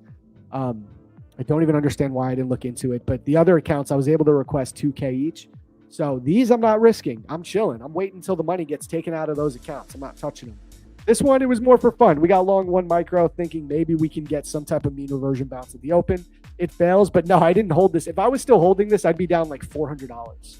That's where it gets like, this isn't worth it. It was more just to see if we got a pop at the open. I know when to cut it and admit that I'm wrong, Yeah. I mean, it was 1 micro, right? It was 1 micro. 1 micro. Yeah. You can hold those for a while, especially if you're using the normal account. Yeah, and it's just 1. So like if I did that on 4, maybe that would be not as fun to hold, because you multiply that by 4, you start going like, this sucks. But the key is, and I was talking about this last night too, man. It's like, you got to know as a trader when to push and when to pull back. I feel like the longer I trade and the better I get at trading, the most important thing for me is that when I am trading well, I need to know when to push that. And then when I'm trading not so well, I need to know when to fall back. Okay. So the longer I trade, this is the biggest thing, because everyone's always like trying to find consistency. Like, oh, you need to be consistent every day, every week. How consistent can your strategy be? And for me, it doesn't really work like that. It's more so, at the end of the day, the markets are somewhat random. We have tools to give us higher probability ideas, but there's a randomness to the market that will always be there. So there are times when, for whatever reason, maybe it's something going on in my personal life. Maybe the price action is just really good for my particular strategy. Whatever the case is, maybe it's a mix of both. I'll be trading really well. And in those situations, I need to be able to recognize that and try to exploit it a little bit and push the gas, because I know that there's going to be another month or another week where, for whatever reason, I'm not going to be trading very well. And I need to make up for that month in advance. Like that's what I've realized really helps me. And then when I start trading badly, that's when I pull back. That's when I buy less prop firm challenges. That's when I lower my size. And then when I'm doing well, I do the exact opposite. Maybe I invest a little bit more. Maybe I start pushing more contracts. The longer I trade, that's the best piece of advice I can give everyone. It's not about every month can you pull a profit and be consistent. It's more about like, recognize when you're doing good and exploit the hell out of it, and recognize when you're doing bad and fall back. 100%. That's exactly how I think about it too. And especially like when I'm trading with prop firms and you're trying to use, because the way that I trade prop firms is I'm not so much focused on a single account P&L, right? Because if we're treating it like a business, then we're thinking about it in terms of money in, money out. And some months are going to be rough. So you always have to keep the future in mind. And when I'm doing well with prop firms, well, I need to prepare for next month to put myself in the best position possible to make sure that I never go net negative on the month, right? And even if I have a bad month, if I set myself up properly, there's no chance of me going net negative. I would have to blow way too many accounts, which is just totally unrealistic. And so if you utilize the convex payoff structure of prop firms to your advantage, you can basically, as long as you have some self-control, never really put yourself in a terrible situation. So I 100% agree with what you just said, because I do the same thing when I'm not feeling too hot. I'll lay off the gas and maybe just go lighter or be more passive. Yeah, exactly. And yeah, that's the thing. If you can start to get payouts even somewhat consistently, it gets pretty hard to be net negative because the ROI is just so strong. Like even if you just like, to make the math simple, let's talk about like just one account from one account perspective. Let's say you go with like some 150K instant funded account, right? Those are going to cost you around $400 to $500. If you can get to one payout, a max payout, it's usually about 3,000. So that's a huge ROI. Now, even if you blow 2, you're at 1,000, you make that payout, you're up $2,000 net, based off your costs.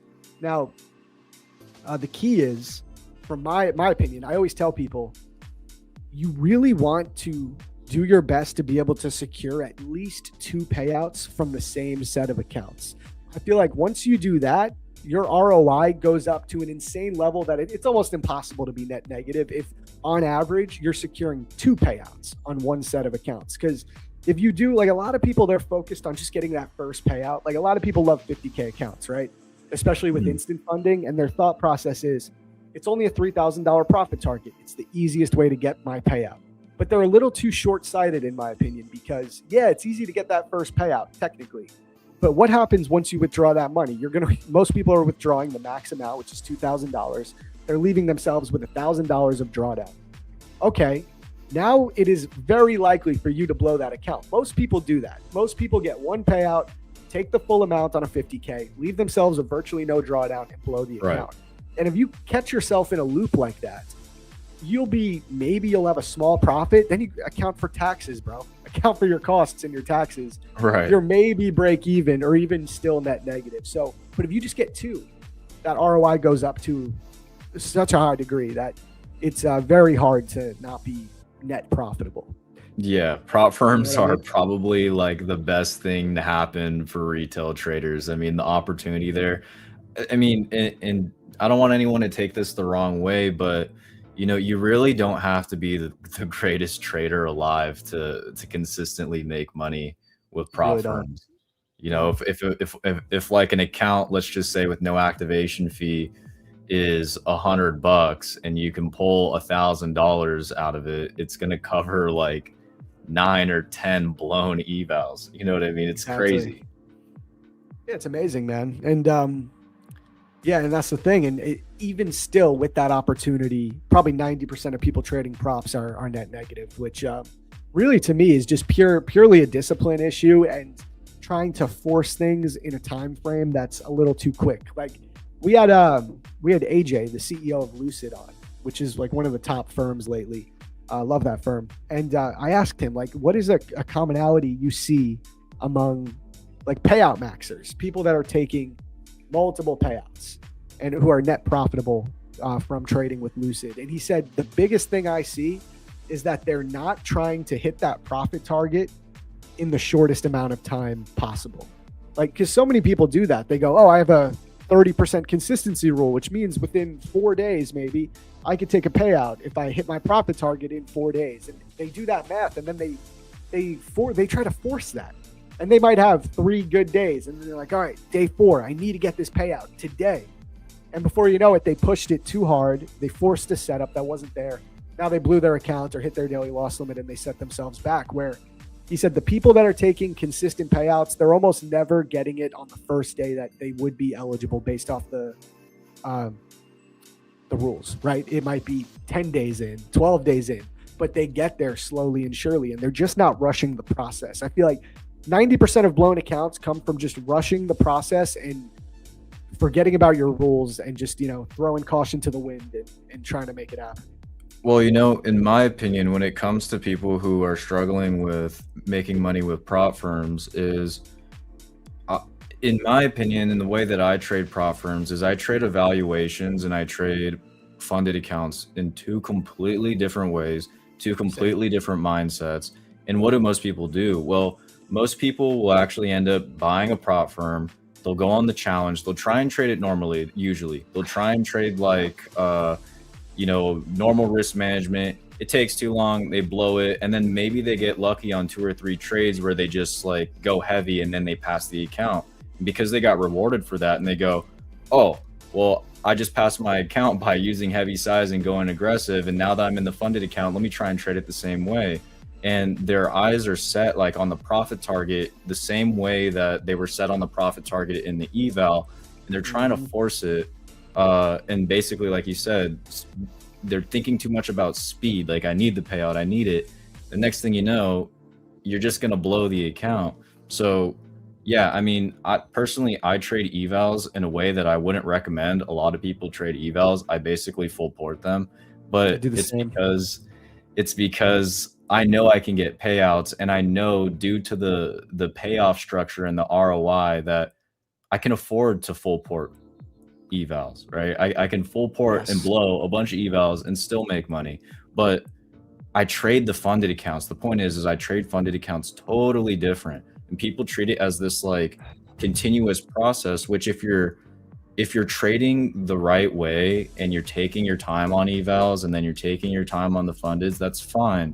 But don't rush an eval and then just because it worked, try and rush the funded as well. You're just going to end up blowing up, or you might get lucky and you might get one payout and then you blow it up right after. Like you said, that cycle that just continues. So yeah. Yep. I do the same thing, man. I pretty much full port my evals too. And listen, we can afford to do it because we're secure in the fact that we know we'll get payouts, because when we get to that funded stage, we're taking it much more slowly and just, using a risk profile that makes sense. What would you say is your risk profile on funded accounts? I always say a good rule of thumb for just about anyone is on average risk 1/10 of your overall drawdown per trade. This depends on what your win rate is. If you're somebody that trades maybe a really high R multiple, maybe that's a little too much if you want to be as safe as possible, because you are going to take paper cuts before you hit your 3 or 4R type of trade most of the time. But for me, someone that goes for like oftentimes 1-to-1s, 1-to-1.5 or 1-to-2s, 1/10 of my overall drawdown is a really good risk profile, because generally I can keep my win rate well above 50% with a 1-to-1. And it really gets hard to blow your account if you follow that. Now, I do believe in dynamic risk as well, though. So again, when I'm doing well, when I'm seeing the market clearly, I can push that. I could risk 2/10 of my overall drawdown, 3 on the right setup. But I do think that's a good rule of thumb for risk profile with funded accounts, just on like a generalized level. What do you think? Like, what are you risking on fundeds? Yeah, so I usually trade 50K accounts. So when I'm trading a 50K account and I initially start with a $2,000 balance, well, I'm risking about 10% of that drawdown, maybe 15 or max 20% until I build a little bit of a buffer. And then there are times where I will risk more, but I need to be careful though, and it depends how many funded accounts I have too. I'm not going to lie. If I have like 8 or 9 funded accounts, I will have one where I'm risking like 50% of the drawdown just to hit it big, as long as there's no consistency on it. Because I mean, there's been multiple times where, if you have enough funded accounts and you get a little risky on one of them, if it hits, it could set you up for a pretty good month. You know what I mean? You can just milk that account afterwards. And if it blows, then you got 8 other funded accounts. But typically what I'm doing is I'm risking them probably about the same as you. I start with like 10%, 15%. I'm trying to build the buffer. As the buffer continues to build, then I might begin to size a little heavier. But usually it will stay around 10 to 15% as the balance increases. Yep, I think that's a great way to do it. So, guys, I'm watching this market. My thing is, it's just tough for me to continue to short this low into the price action. We also did hit that 480 level, which I had my eye on as well. If you zoom out on the daily, that was a really clear swing low right here. It's Friday, man. It's Friday. The market can be very erratic. I wouldn't be surprised if we erase half this move by the close, because we're really, really overextended. And I'm not the type of guy who is always looking to catch a bottom. Chat knows I trade continuation all the time. But on a Friday when the market is this heavy, I just don't want to catch myself short in the bottom right now. So for now, it's I'm not looking at anything. But from a higher time frame perspective, I have this area marked out. Go to the weekly. This is a weekly imbalance right here, weekly fair value gap. I am thinking that we could push into this maybe today, maybe not today, but in general, I have my eye on this imbalance for a potential local bottom. And I like to look for bottoms when we've really shifted the trend to bearish, when I want to see or expect the market to start to actually build up some bullish structure again. I look for days like this where we really sell off, right? And we bring a lot of fear into the market. You know, you start seeing people on X talk about, you know, the market's dead, we're in a bear market, all those types of things, capitulation, right? And from a higher time frame perspective, those are the best times to buy and anticipate a higher time frame trend. But what are you thinking about the higher time frame? Do you think we're going to be bottoming out anytime soon? Do you care? And if so, like, what do you look for in that? You know, as of right now on higher time frames, we are bearish. Okay. So when I used to try and like time bottoms and like catch the bottom or try and be Mr. Bottom Tick, there were a lot of accounts that got blown. So I try not to do that anymore. I really don't try and anticipate it. The way that I view it is, look, higher time frame is saying that we're bearish. Okay, we're bearish. Well, typically what I wait to see, and especially since it's Friday, I want to see what happens at the Sunday opening. So like the new week opening gap, what I'll be looking at, and I am looking at the same area you're looking at too, by the way, which is down in this area. Now, if you notice this right here, let me move this out the way. If you take this off, so there's B adjust where you're adjusting the continuous contract and you can take it off. So I'm looking at both of these. Because yeah, we might take this one on the continuous contract that's adjusted for the contract changes, but I am still watching this one because this is still real data that's coming from non-adjusted contracts. So I'm paying attention to this as well. So if we are going to continue down, I'm watching these areas. Now, am I going to just like be married to this idea that we're going to continue lower? Not necessarily. I will usually wait to see what Asia and London do and whether we begin to shift structure on lower time frames. And if we begin to shift structure on lower time frames, then it may be an early warning sign that we could be coming back up. The good thing is that at least for like 2 months, dude, we were, or maybe even 3, we were stuck in this higher time frame range where we were actually compressing, right? We had a high and a low, then an internal high and low, then another internal high and low, and then we finally kind of expanded out of it. And then we began to chop right here like all month, and now we're finally breaking lower. So there is a chance that we actually maybe come down here and then snap back up into this area.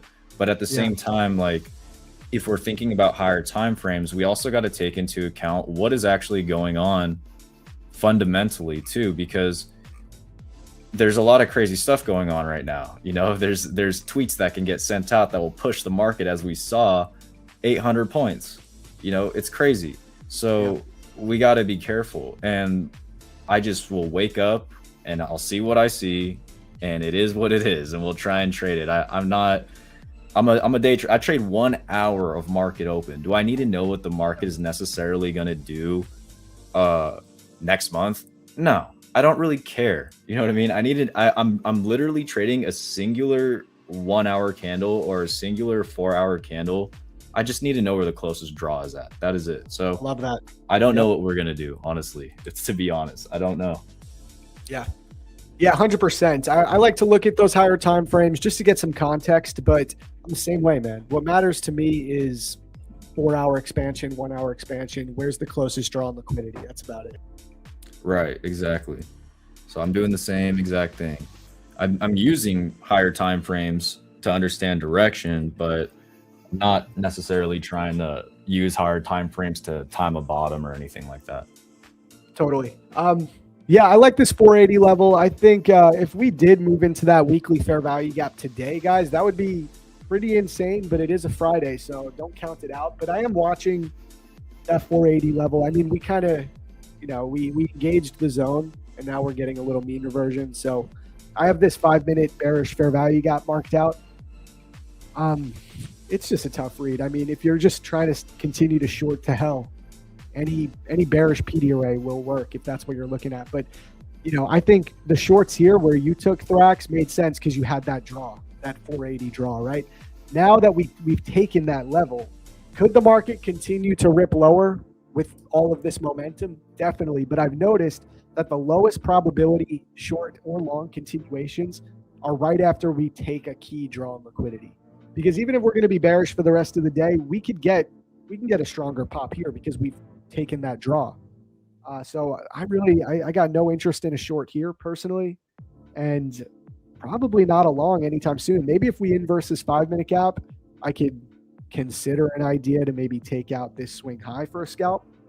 But again, it's Friday, man. I had an amazing week, an amazing month. I'm really going low risk today. Capital Preservation Friday, as they say. Yeah, I don't blame you. I mean, look what we did. We had a lot of speed. We took the lows, and now we're kind of slowing down a bit, right? And I don't know if anyone else uses these, but I'm looking at QQQ, right? And part of the reason why I took a short up here is because we couldn't accept higher prices past 570. And we're in this, if you guys don't know what this is gamma. So we're currently in a negative gamma environment, and I'm looking at the strike prices. So there is a chance that we can continue lower, but like you said, it's Friday, and like, why are we already caught this move. Like, we caught this is massive, right? It was a pretty big move. So like, what's the point at this point? It's kind of like I'm on the same timing as you. Like, all right, we did what I wanted to do today. There's no point in trying to ruin my day before we head into a weekend where I got to think about it for 3 days. And then, there's a chance we go lower. Sure. There's a chance that the weekly candle may retrace back up before it closes. Sure. But why? Like, the move already happened, at least for the AM session. We may get that move later in the day, maybe heading into lunch, or even the PM session, where we could retrace back up after taking these lows, or we can make one drop lower before we come back up. But yeah, I mean, kind of just hands off now.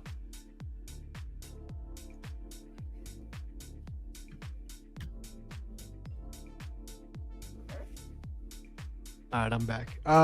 Yeah, I'm right there with you, man. I completely agree.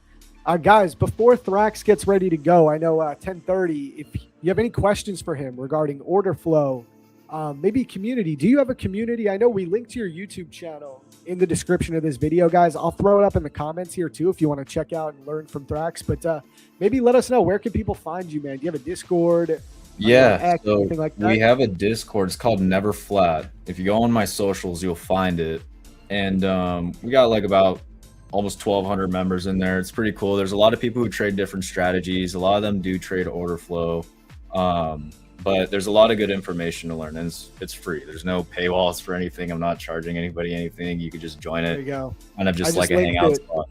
Yeah. Awesome, dude. Yeah, there you go, guys. I just linked the that's the link to the Discord, I'm assuming, right? Through WoW? Yeah. So if you guys ever want to learn anything or ask questions, I mean, there's tons of great traders in there. And the best part about it is it's free, so what do you got to do? Hell yeah, man. I just started my own Discord, bro. Made it free because I really just want a community where people can learn.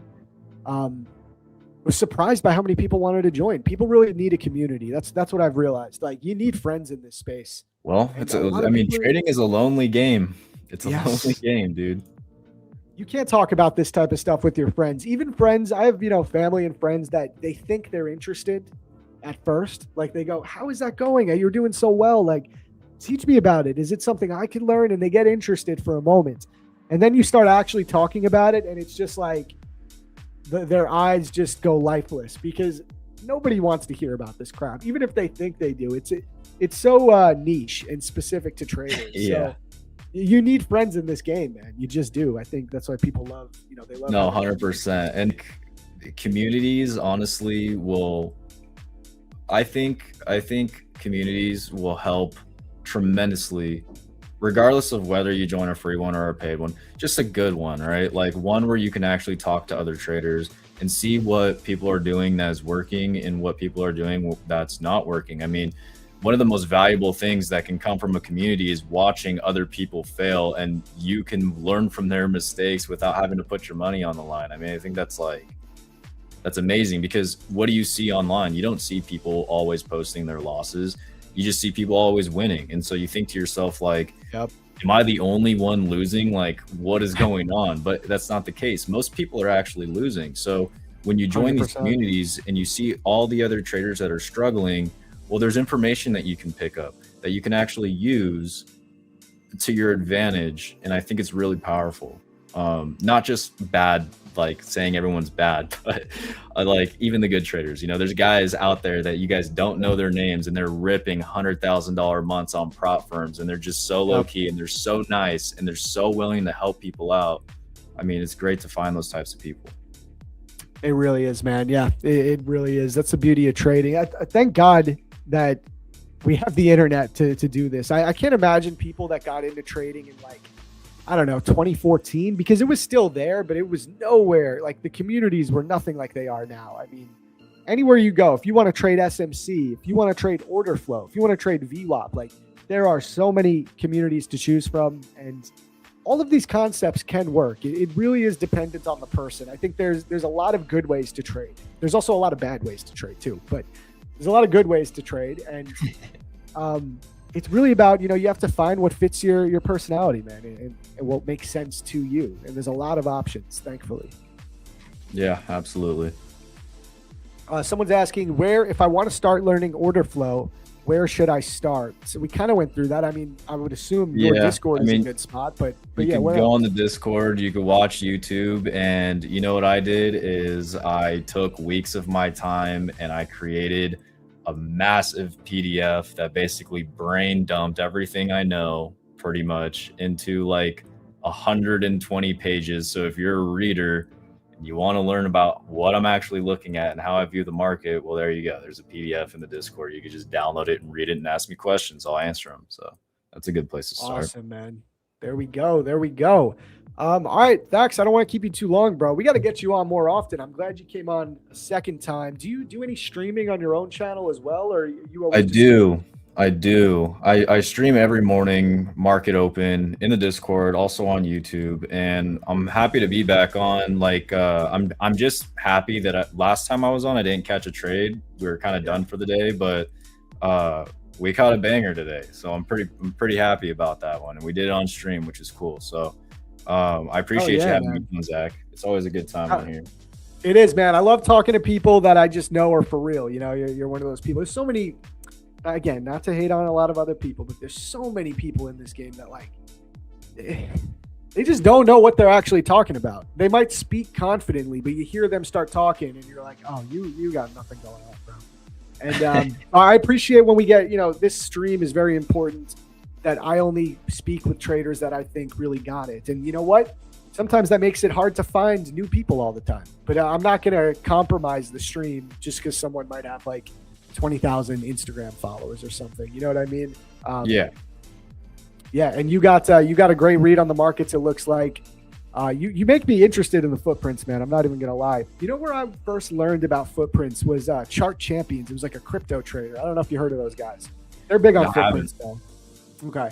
Yeah, they're solid. But all right, yeah, man. I don't want to take up too much of your day. Thanks again for coming on. And yeah, we'll get you on again soon, hopefully, for sure. Yeah, appreciate you. I'll catch you guys later. If you're going to trade still for the rest of the day, just be careful, and have a great rest of your weekend, guys. All right, man. Enjoy your weekend, Thax. Peace, brother. All right, chat. W's in the chat for Thrax. Let's go. Dude caught a banger. You can't fake live streaming, guys. That's why I love it. You cannot fake live streaming. It's either going to work or it's not. And you're doing it in front of people in real time, showing proof of concept. Look at this. Looks like we're going to make another low, guys. Man, we might be going into that. It might just be Friday sell-off. Ain't no longs happening today, guys. I think I'm over the long idea.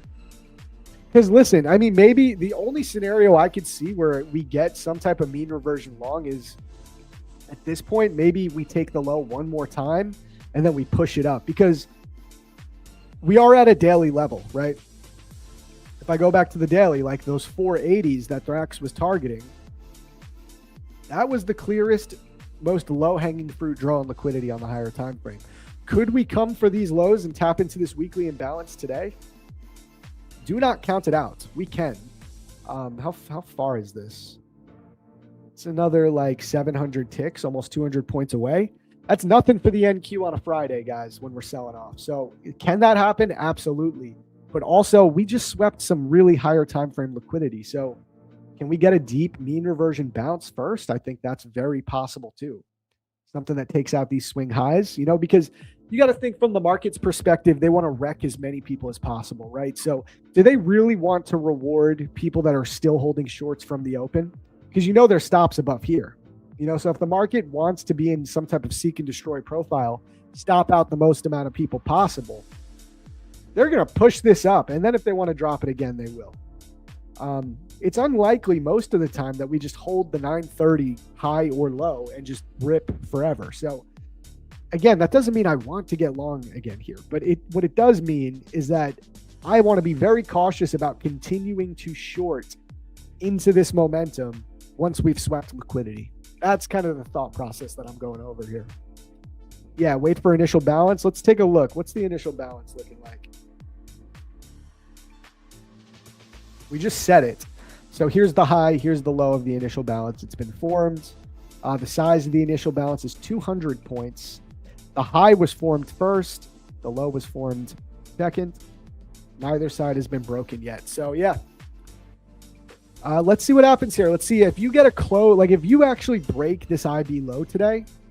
Remember, we have edgeful stats that tell us there's an 85% probability that we will not break the upside at that point. I could go here and show you guys real quick. Also, we're going to run a giveaway in a moment, guys. So stay tuned. How many likes do we got right now? Let me check that real quick. Oh, I still got to run the other giveaway too, by the way. So, okay, I'm going to run the giveaway of names that we've collected, and I'll make another list as soon as we hit 380 likes. I think we can push it to 380. So we're going to run the giveaway for the list that I just made in a moment, but we'll also get another one going when we hit 380 likes. But back to the initial balance. If I go to the initial balance breakout report here on Edgeful, let's go to NQ because we're trading NQ. It's been working really well, really, really well.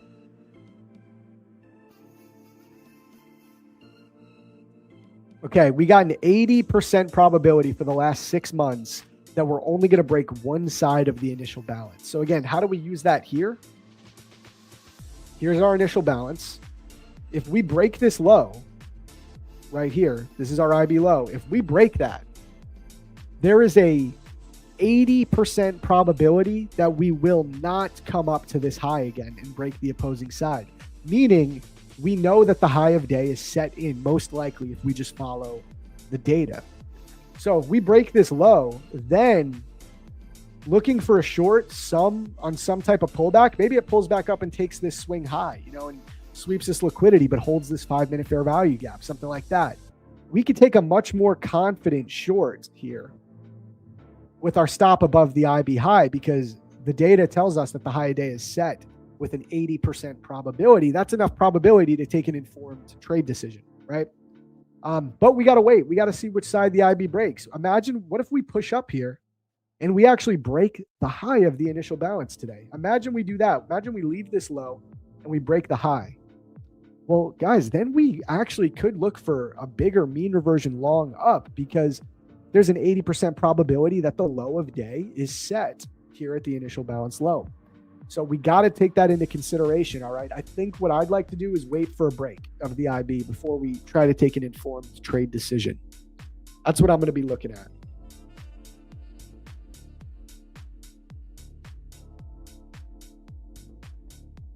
Let me know if that makes sense. There's also an edgeful stat that says that when the initial balance high forms first, and it did today, there's a 100% chance on ES that it'll break the low first. Interesting. For the last 6 months on Fridays. Wow. See how granular you can get with edgeful, guys? That's what I love about that platform. And the best part about it is I don't need to test this stuff myself. You know what I mean?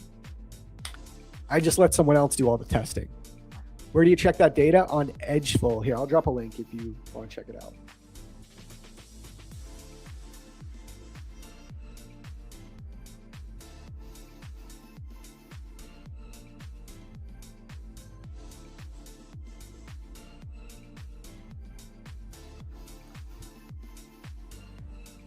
There you go, guys.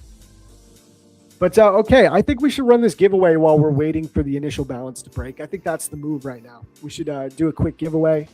Again, I got a list, so I'm going to get the list going, but I'll make another one when we hit 380 likes. We have a ton of giveaways to do. I've only done one giveaway. I got 5 more accounts to give you guys today.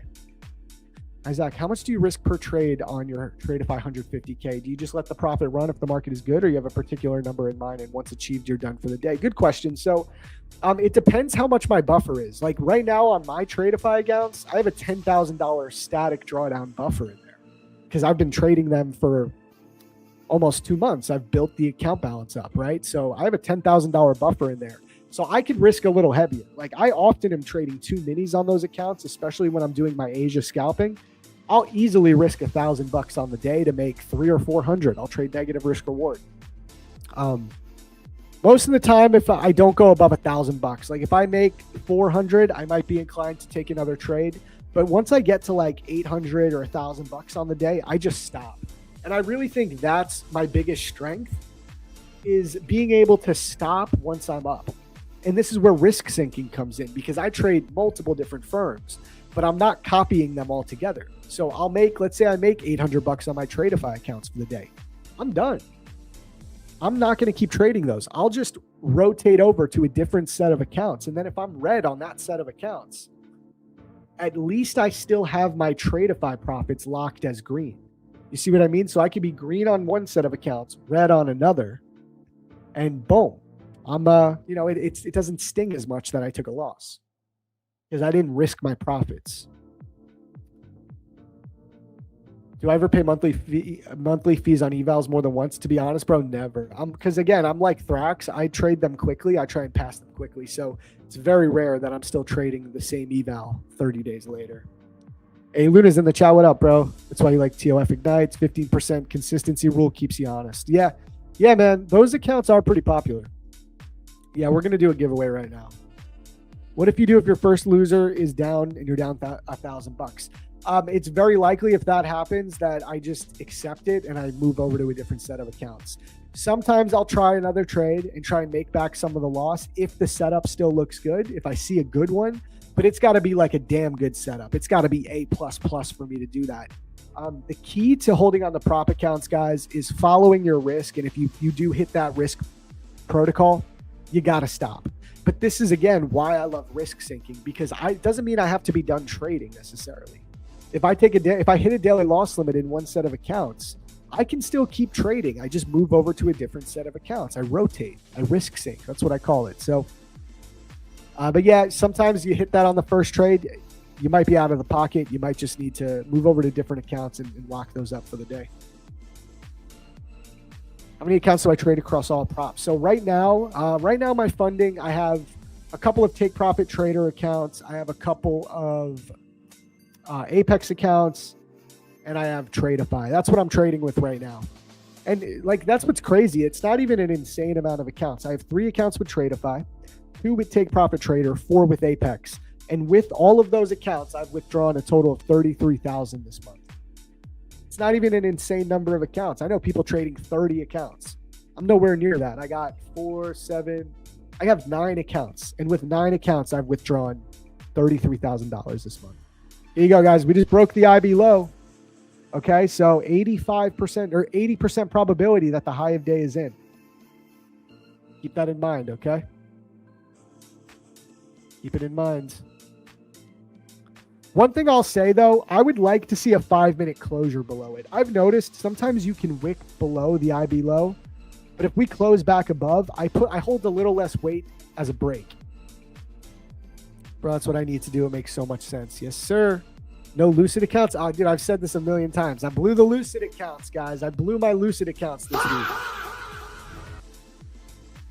My excuse is that I got them for free pretty much. So I didn't respect them, and I tried making the buffer really quick, and I blew them. But I talked about this. I'm not hiding it. I told everyone about this when it happened. And we didn't break it on ES yet. Okay, interesting. That's a good thing to notice. Yeah, little divergence there. We'll see. We might be going for that daily fair value gap, guys. That's interesting. MNQ didn't break that yet. Didn't break the IB low. Only the minis it did. So that's interesting. We'll keep an eye on it. Okay, I'm going to collect these names. Let's get this giveaway going, guys. That's what we're going to do. I'm going to get this giveaway going right now. It's probably a lot of entries because I made that list like an hour ago.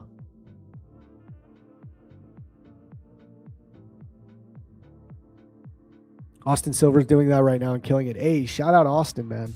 A homie.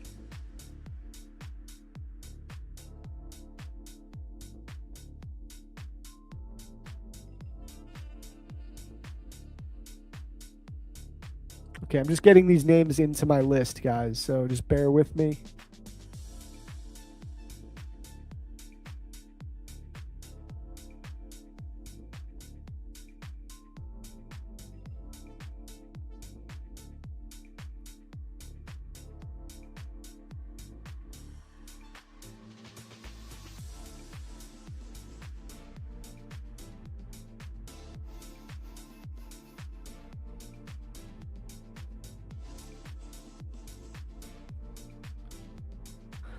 Okay, here we go.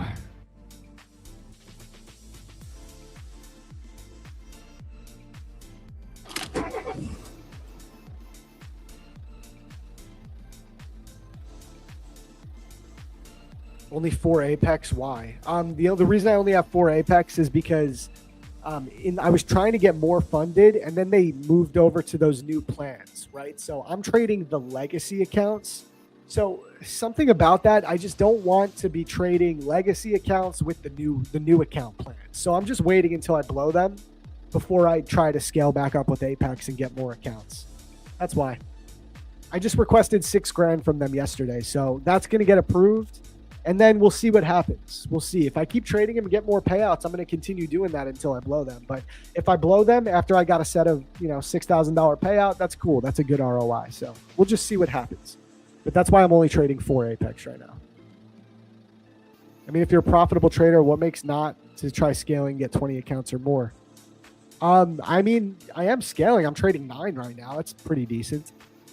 Listen, you just get there at some point. I do it naturally. Again, too many people try to force things. I don't have 20 accounts right now because I'm not forcing myself to get 20 accounts. I'm trading what I got. I'm making money. I scale up as it goes. But all right, guys, let's run this race. It's going to be a 5-minute race, so we're going to take a quick coffee break. When we get back, I'll be back in 5 minutes.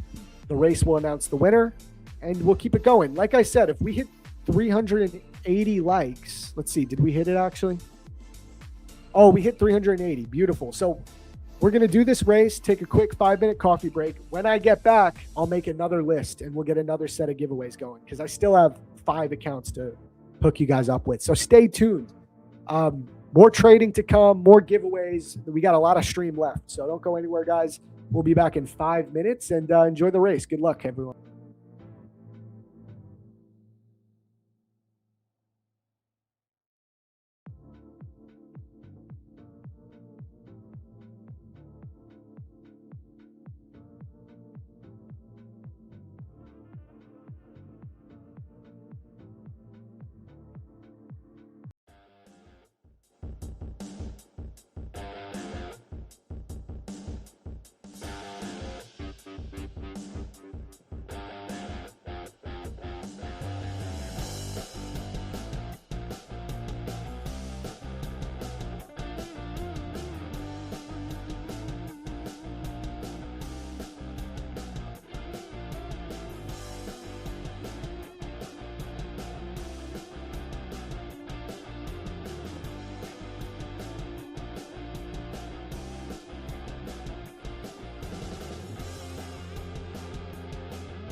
Back just in time.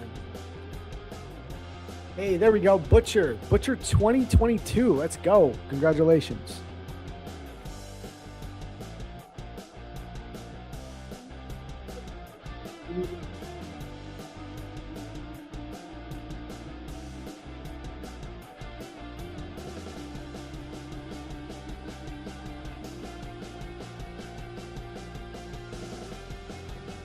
Okay, I got your name. Let me throw that up on Discord.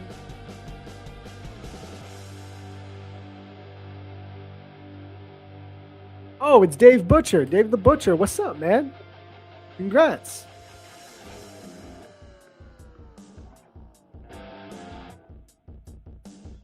Dave is the homie.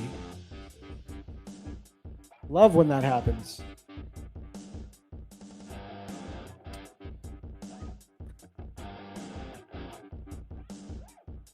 There you go, man. There you go. Let's go. I don't see my car. I don't see my car. Why's my car not there, Zach? Why's my car not there? Where is it? Where's my car? I entered.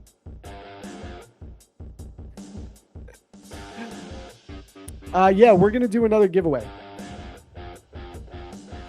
We're gonna do another one. Let me get the chart back up. Let me take this music down.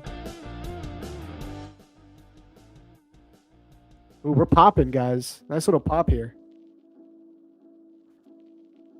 I'm telling you, so we did break the IB low, guys, but when we wiki like that, I'm a little less interested.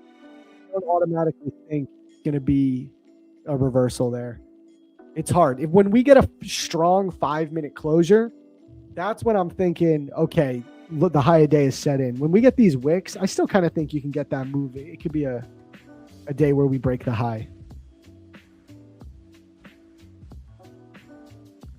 Can you do the whole stream in that voice? Oh, man, that would be hard, bro. That'd be very hard to do.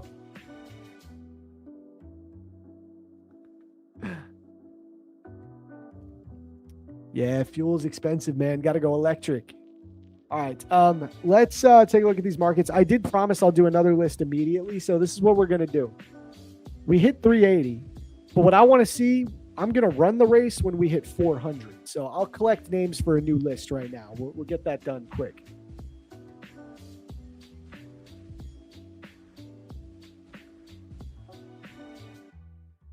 I'm creating a code right now.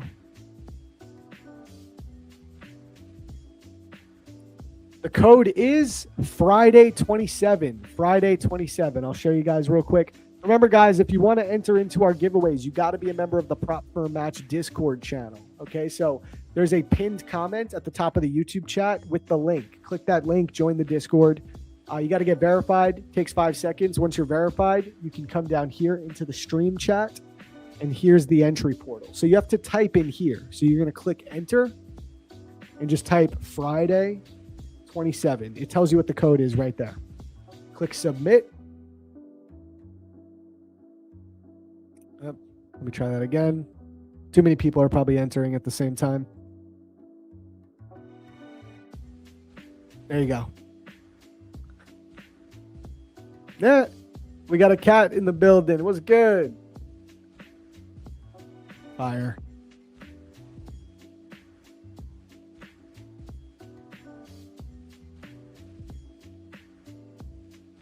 Let's get NQ back up. NQ's kind of trying to pop here.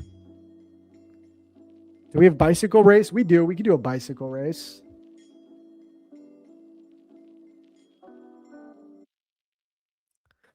If only we can know what counted as break on that edgeful stat. Is it 1 minute chart, 5 minute chart, or is it tick counted as break? I do think it's even a tick. If it's broken by a tick, it is counted with the data.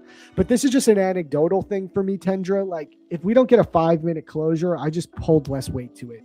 That's where I use some of my own nuance and discretion. I don't hold as much weight to it personally.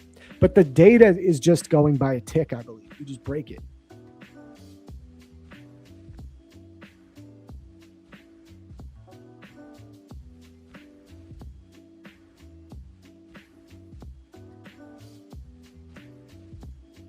Yeah, it's usually a wick, either 1 minute or 5 minute candles. It's just a personal thing. You know, I personally I want to see a little more before I feel really strong. It's like, are you a cat or a dog person? Dude, so I grew up with dogs. I love dogs. I used to hate cats, or I thought I did. But my wifey loves cats. She grew up with cats. We have 2 cats. I love them. So I'm both. I like both.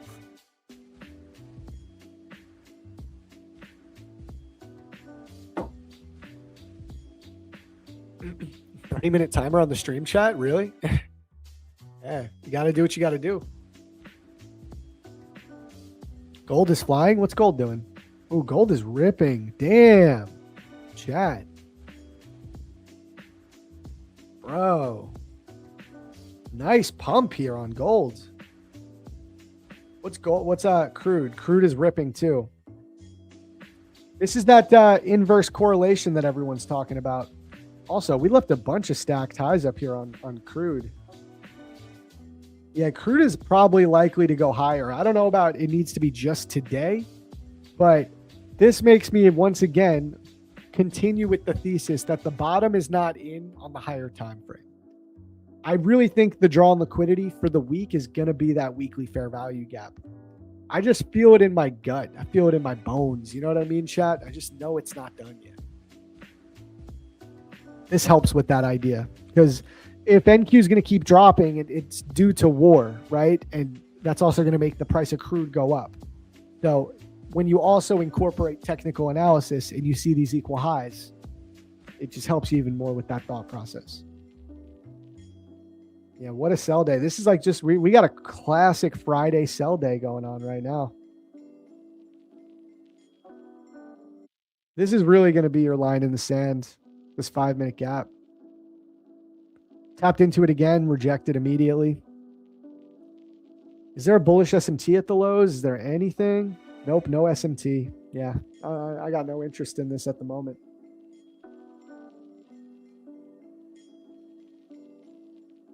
We bounced off New York VWAP. Word. If it's just a tick, I have to take this short based off the stats and mechanics. Yeah, fair, bro. Go for it. For me, it's not enough for me, personally. I like to look for closures. It's anecdotal, though. After I enter the Friday 27 code, what do I do next? You just pray that you win, I guess. That's all you got to do. I'm going to collect the names. You're registered, so you're good. I'll collect the names at like 11:05. So I'll give you guys some time. Get those entries in, guys. Yeah, guys, I'm really struggling to like feel the need to put risk on at the moment on anything, because we did so well. I can pull back to these payouts. Where are we at? Here we go. If I go here to my announcement channel. I mean, check this out, guys. Here it is. Where is it? Announcements. These are my payouts for the month of March. So we got Apex, $6,000. We have Tradeify, $18,000. You can see the date right here, March 11th, March 26th. I just took another one yesterday.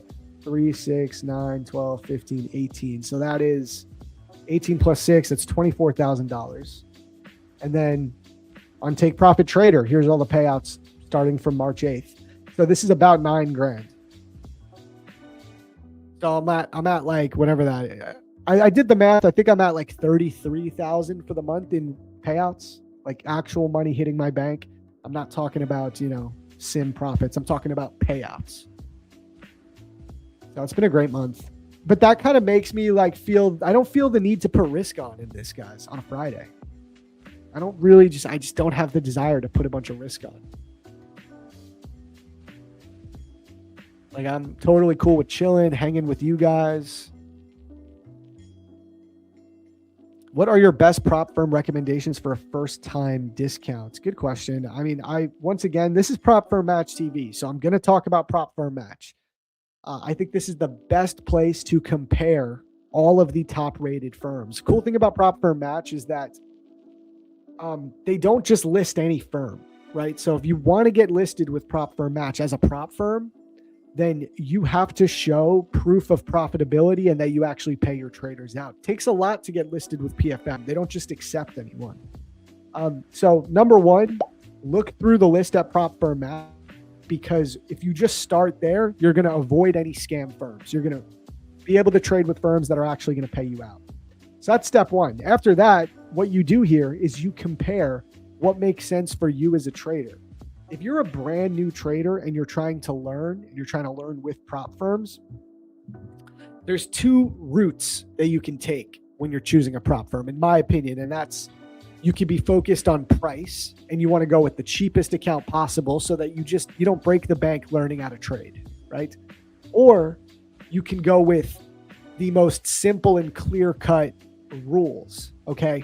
These are the two routes you can go. You can go cheap, but there's going to be more complicated rules to follow, or you go a little bit more expensive, but it might be easier to trade. Like it's going to be simpler rules. For example, if you're going with cheap, a lot of times going with Apex Trader funding is the best option. Now they just stopped their 85% off promo, so I would wait for now because they're only offering 50%. But in another week, maybe a few days, they'll be running another 70% off, 80% off. So when they do that, Apex Trader Funding are the cheapest accounts in the industry. I always recommend them if you want to go cheap. Now, if you're more focused on trading with a firm where the rules are very easy, I like My Funded Futures for that option, and also Lucid. Lucid is they're like one of my number one choices right now. They're also not that expensive at all. They have one-time fee, no activation fee. They're running 50% off right now with code match on your first two orders. After that, it goes down to 40%. If you compare some of the pricing here, let's say you want to go with 50K accounts, right? Let's see right here. That's the 100K. That's instant funded.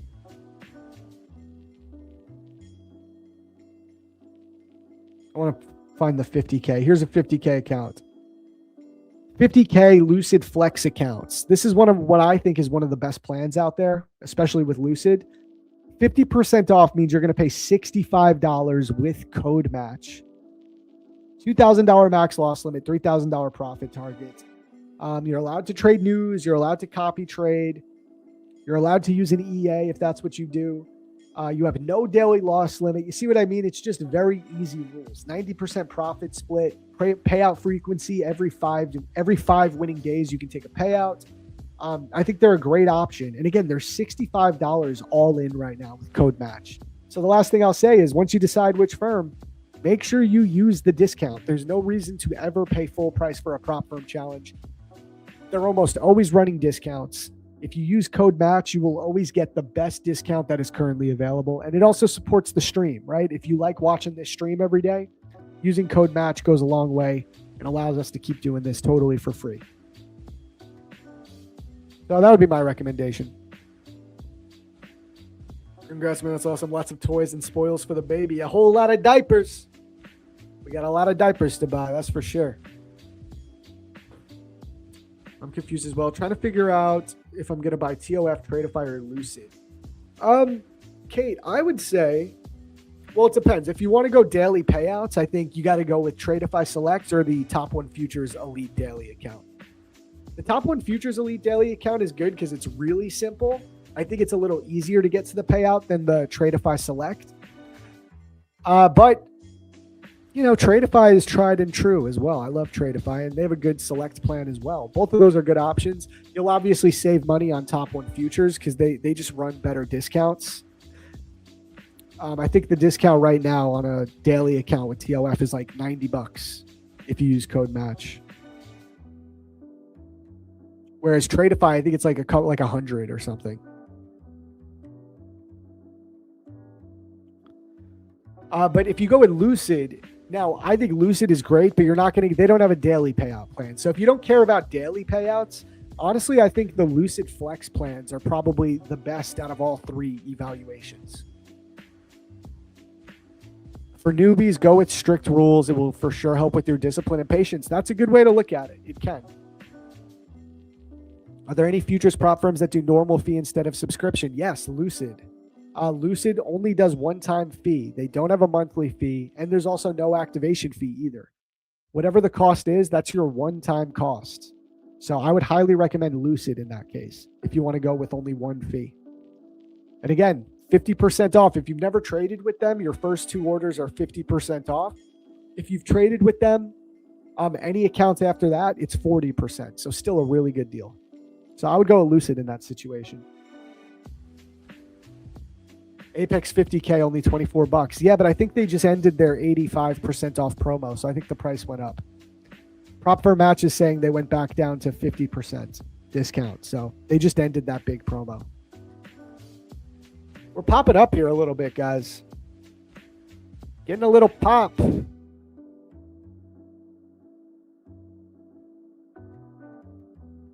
I'm watching. I really don't have any desire to put on a lot of risk. Yeah, Apex does have activation fees. They're usually anywhere from like $80 to $100.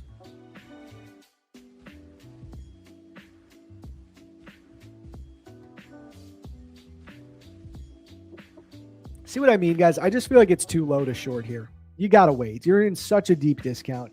You've swept that 480 liquidity level. Like, yeah, we broke the initial balance low, but for me, when we wick it and kind of like sweep out, again, I'm using price action as well to inform my bias. This looks more like a liquidity sweep that can run us higher. So I just don't like the shorts right now, personally. Where Thrax took his short up here, that was the best short of the day because we hadn't taken liquidity yet. Now that we've taken liquidity, it's just going to be a different type of price action.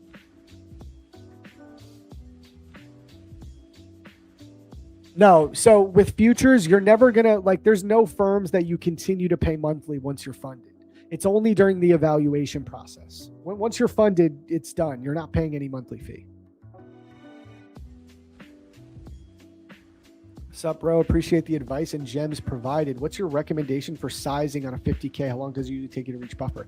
So I've said this a bunch. I think for any prop firm, regardless of the size, risking 1/10 of your overall drawdown is a good risk profile, a good rule of thumb. So if you have a $2,000 max loss limit, which is common on the 50K accounts, risking $200 is a good profile.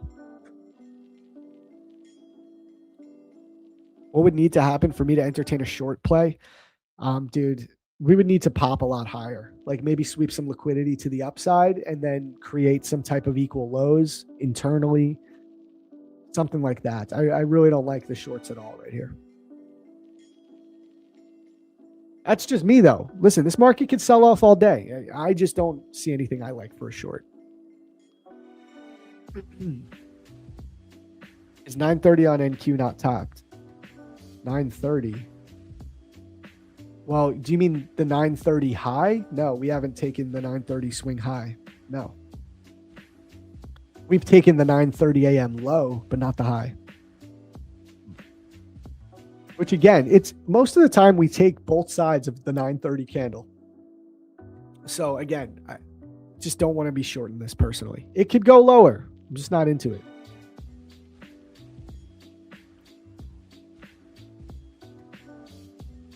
You don't like NinjaTrader? Use Tradeovate, man. Use Tradeovate. It's a little easier. Yeah, if you guys really want to keep things, like if you don't like Tradeovate, again, going with Lucid is a really good option because they have this new platform called TradeC. I've heard really good things about TradeC. Apparently, it's a really good user interface, very easy to use and understand.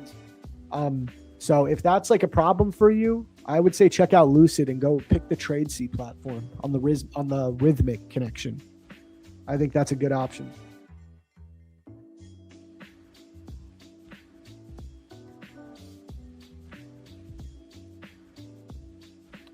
All right. Let's see. Did we hit 400 likes? Because I'm going to run that giveaway when we hit 400. We're at 390. So if we hit 10 more likes, I'll run the giveaway, guys.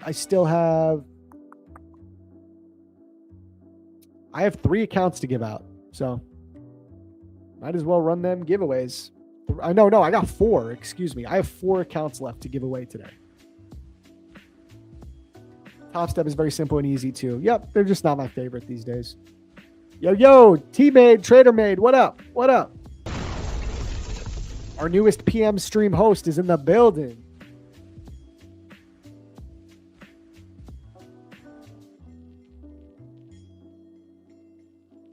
It's free to like and subscribe. Yes, it is. Tradeovate is too old. Yeah, I don't know. I just don't mind it, guys. I just don't mind it. I use it all the time and I love it. Hey, you got your Discord watching the stream? Hell yeah. Let's go. Shout out Trader Made. Who's excited for Trader Made to start streaming PM sessions? Who here is going to be watching PM session with Alex? Let me know. Let us know in the chat. Are you going to be watching the PM stream session? When is it happening? I believe it's not next week, but the following week. So not on Monday, but I think next Monday. Then the following Monday, I think, is when it's starting, I believe. Hell yeah, I love it, guys. Tradeovate starting a stream. No. Alex, teammate Alex, who's on with us every Thursday, he's going to be streaming the PM session here. Prop Firm Match TV is extending the stream. We're going to be running a 12-hour stream now, guys.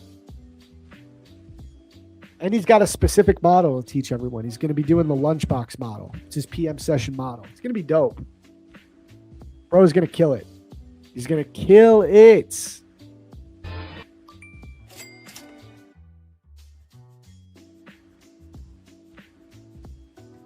Yep, on PFM.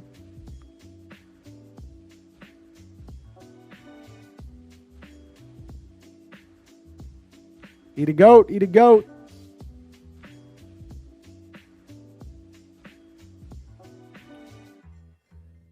Oh man, Alex, when you get back, I'd love to know what you're thinking of this market. Have you been pushing any trades here?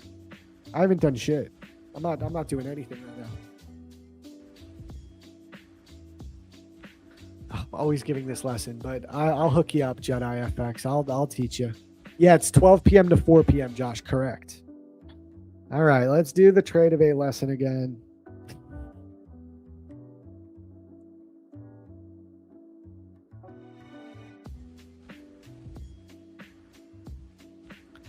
Okay, so it is very, very simple.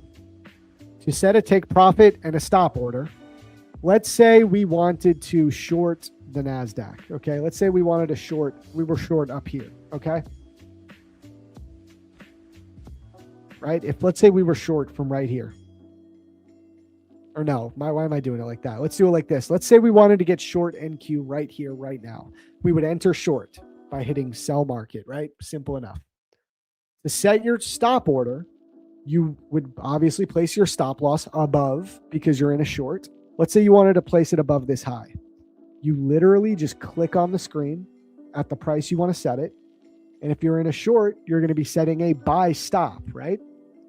Because you're in a sell. So you got to set a buy stop. Just click on the screen. That's literally all you have to do. For a take profit, you would need a limit order, right? So let's say you took your profit here, you would set a buy limit right here. So stop loss, you set a stop order. Take profit, you set a limit order. That's it. You literally just click on the screen. What's been your biggest month ever? I just hit my biggest month ever this month. $33,000 in payouts. My previous biggest month was over the summer and it was like 31 or 32. So I just beat my biggest month this year.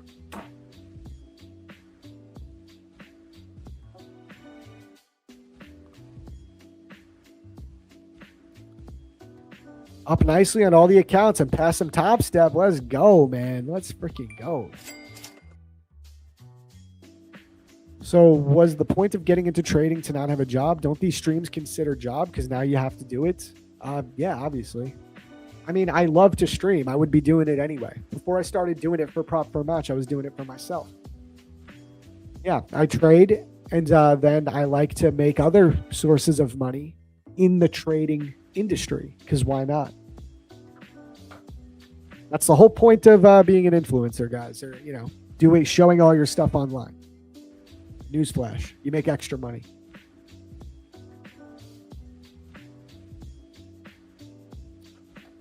Oh, guys, my DoorDash is here. I got to tell the wifey to go pick it up. One sec. I'll be right back.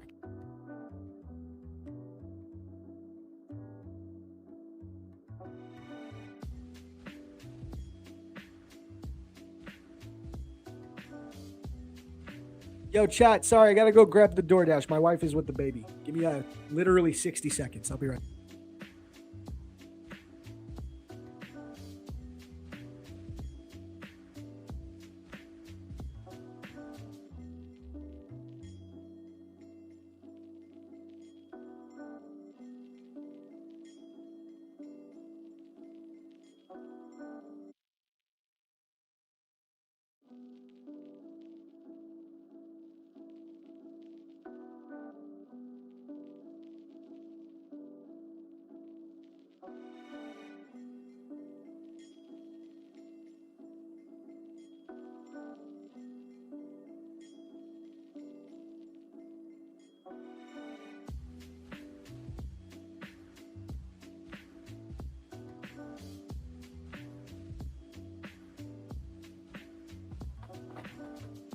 Got the goods.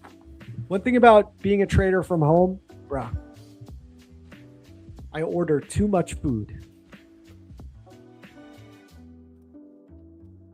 Breakfast? I had 3 eggs for breakfast at like 7:30, you know? So for me, it's lunch. Sorry, I'm just going to give this to the wife. I don't want her to have the wrong one. That's mine. Extra chicken. There we go. You'd eat mine.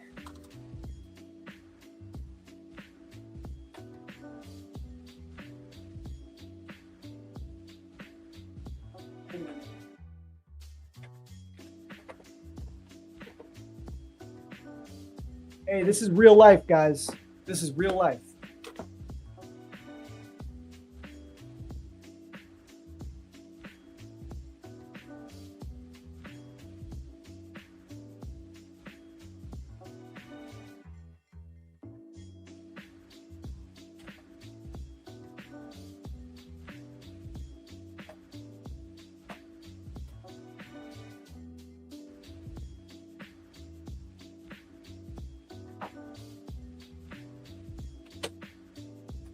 We're back.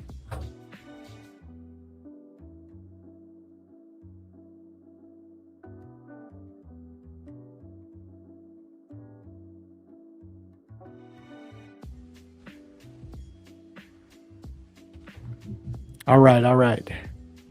What is for lunch? I got a burrito bowl, extra chicken. That's it. Kept it simple. Looked like Chipotle bowl, pretty much, but it's like just a Mexican spot over here. What is the most? Zach is the most transparent dude. I love it. Hey, much love, man. Yep, yum. I'll be munching into that when we get off stream. Giveaway time. Yes, sir. We are going to do the giveaway. We are.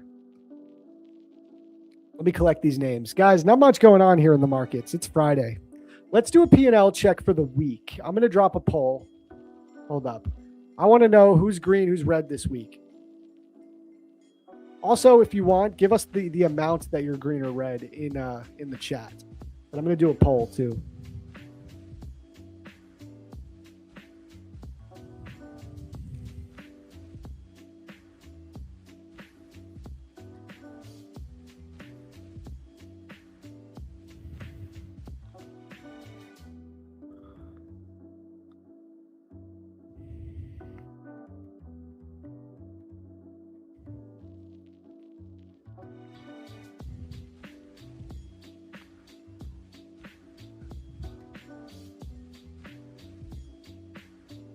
All right, I just dropped the poll.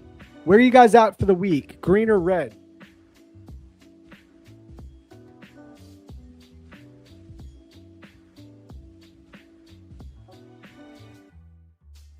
Do I prefer fair value gap or inversion fair value gap? I like both, man. I can't put a weight on one or the other. I use both all the time. A lot of people are down. All red, down 1650, down 200. Okay, futures trader up 8K. Let's go. Looks like we're going to make another low, chat.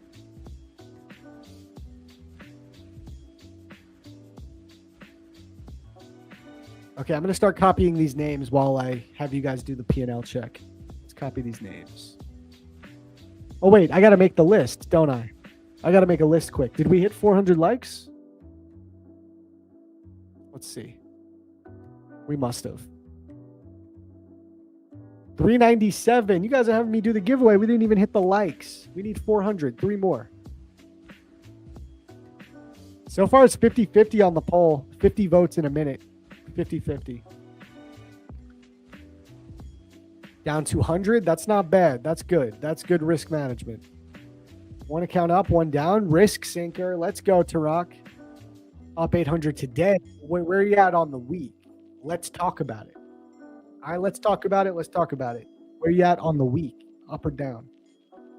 Congrats on the P&L today, though. 2K in the funded. I love it. Plus 1250, up 300. All right, some of you guys are cooking. I love it. These have not been easy conditions. Not been easy conditions.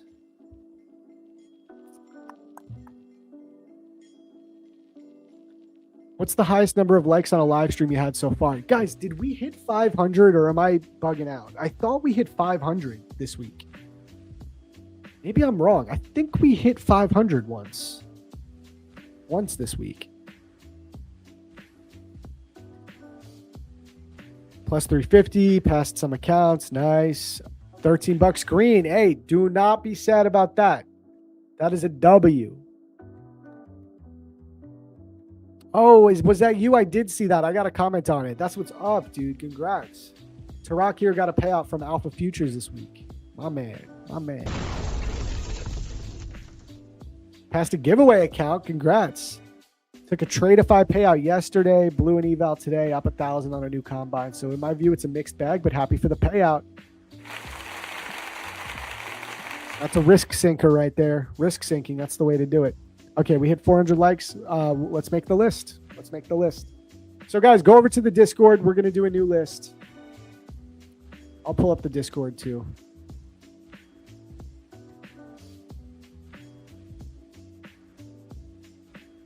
Hold up.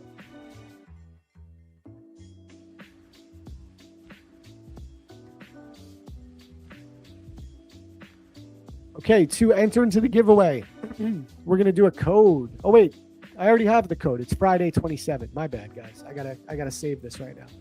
My bad. We have the code. Okay, I'll pull back the charts then.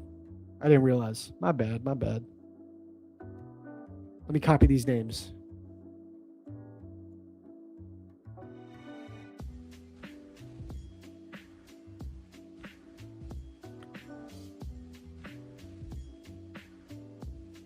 We are still just going lower and lower, man.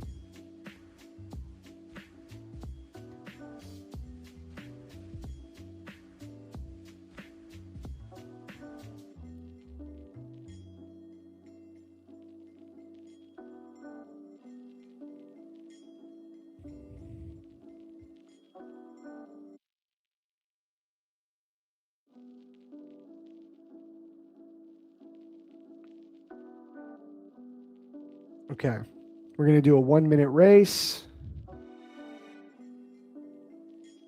What do you say? We ready?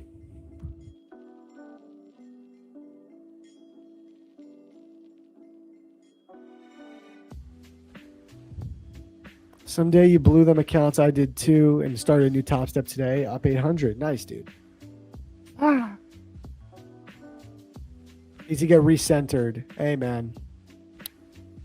Take the nice long weekend. You know, take a break. Enjoy life. That's what you need sometimes. All right, let's run this race, guys. Good luck. Good luck. Should we be fun? Should we give the account to whoever gets in last place on this one? Tell me if you want to do that. If not, we'll do first place. Let me know. Sometimes it's fun doing that.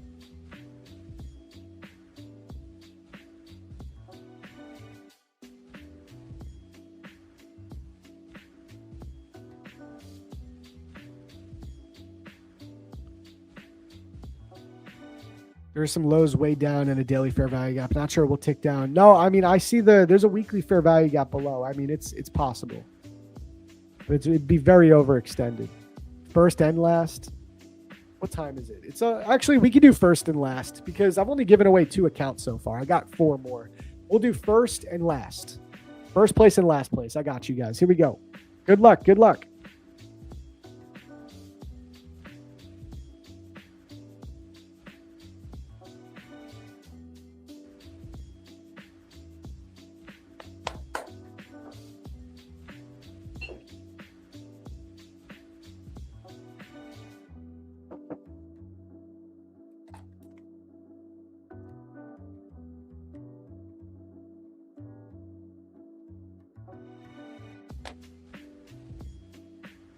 Oh, dude, that guy has rockets on the back of his go-kart.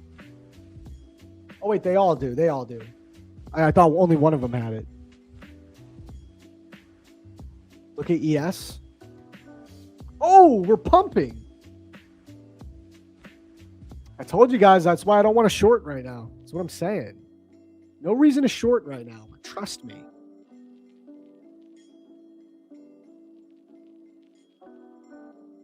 That might have been a Trump tweet. All right. Shout out to the winner. Well, we got 2 winners. So it's going to be the AC 92,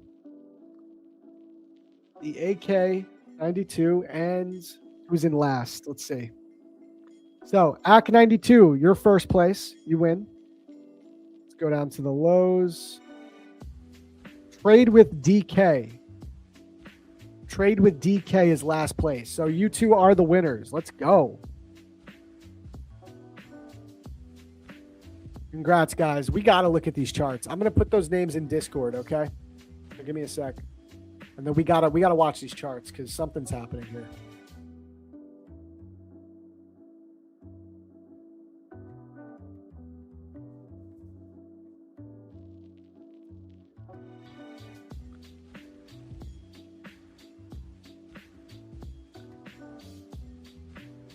There we go. Adam K, you were one of the winners, man. Congrats.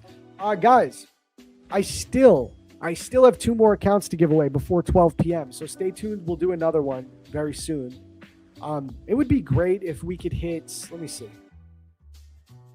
Also, guys, before I even tell you to like, make sure to subscribe to the channel. We're about to hit 50K subscribers. We're so close.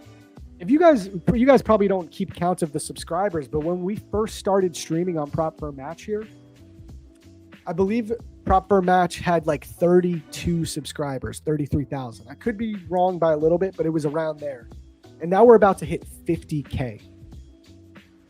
I think the stream's a big factor. So make sure to subscribe to the channel. If you watch us every day, you might as well subscribe to the channel. But all right, guys, let's do this. Let's shoot for the stars a little bit. Let's try and hit 435 likes. 400.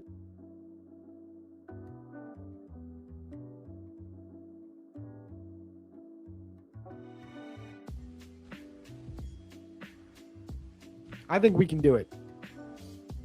I remember those 30 viewers days. Yes, man. You're an OG. What just happened? Can anybody like have a squawk box or up on to date with stuff like who's following Trump on Truth Social? Let us know if the man tweeted. That's what I'd be looking for. Did the man tweet?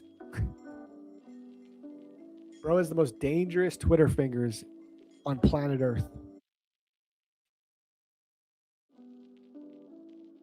Yeah, so I want to hit at least 435 before we do the last giveaway. I got 2 more accounts to do. We'll do both of them at the, as soon as we hit 435.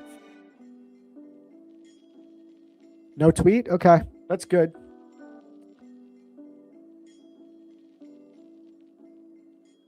Yeah, man, I would love to see this come up to the high. Not going to lie. And again, it'd be different if we had a nice 5-minute closure below the IB low, but because we didn't get anything like that, like we wicked it, I just put less weight onto that because this is more of a liquidity sweep to me. Same with ES, did the same exact thing. I think we could come and take 9:30 a.m. high. Just think about it like this. The market wants to stop out the most amount of people possible. The whole purpose of the market on the lower time frames is these high frequency trading algorithms are collecting orders on all sides of the range, the upside and the downside. So in order to do that, they manipulate price. This is where the narrative of like SMC and even Orderflow comes from. So I just think it would be too freaking easy to let people who shorted market open and are still holding because they're greedy actually be able to profit from it. I think there's people who are short with their stop above the high that I think the market is getting attracted to coming up to take those orders. That's my thought process. I could be wrong, but that's like what I'm thinking. And that's why I do not want to short this personally.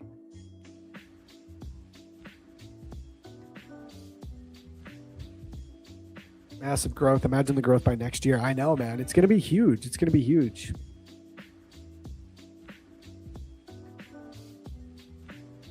We just finished that giveaway. We're going to do another one when we hit 435 likes. We'll do another. I'll give away 2 accounts. Hey, Doug, what up, man? Doug is saying, what happened was pure predictable price action. If you didn't see that coming, you need to rethink your strategy. LOL, just kidding. Hate people that say that. Yeah, there are people love to say that. Bro, if you didn't make $1 million today, you're an idiot. You should just quit trading right now if you didn't make $1 million today.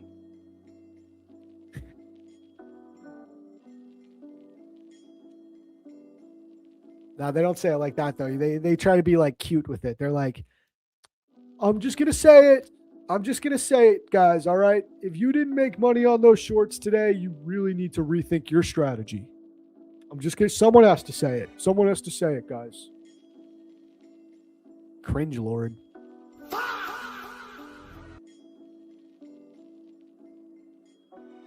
Yesterday was my first day here, and I already told 4 people about your channel. Let's go, man. Hey, just like your name, it's only up from here. Whew.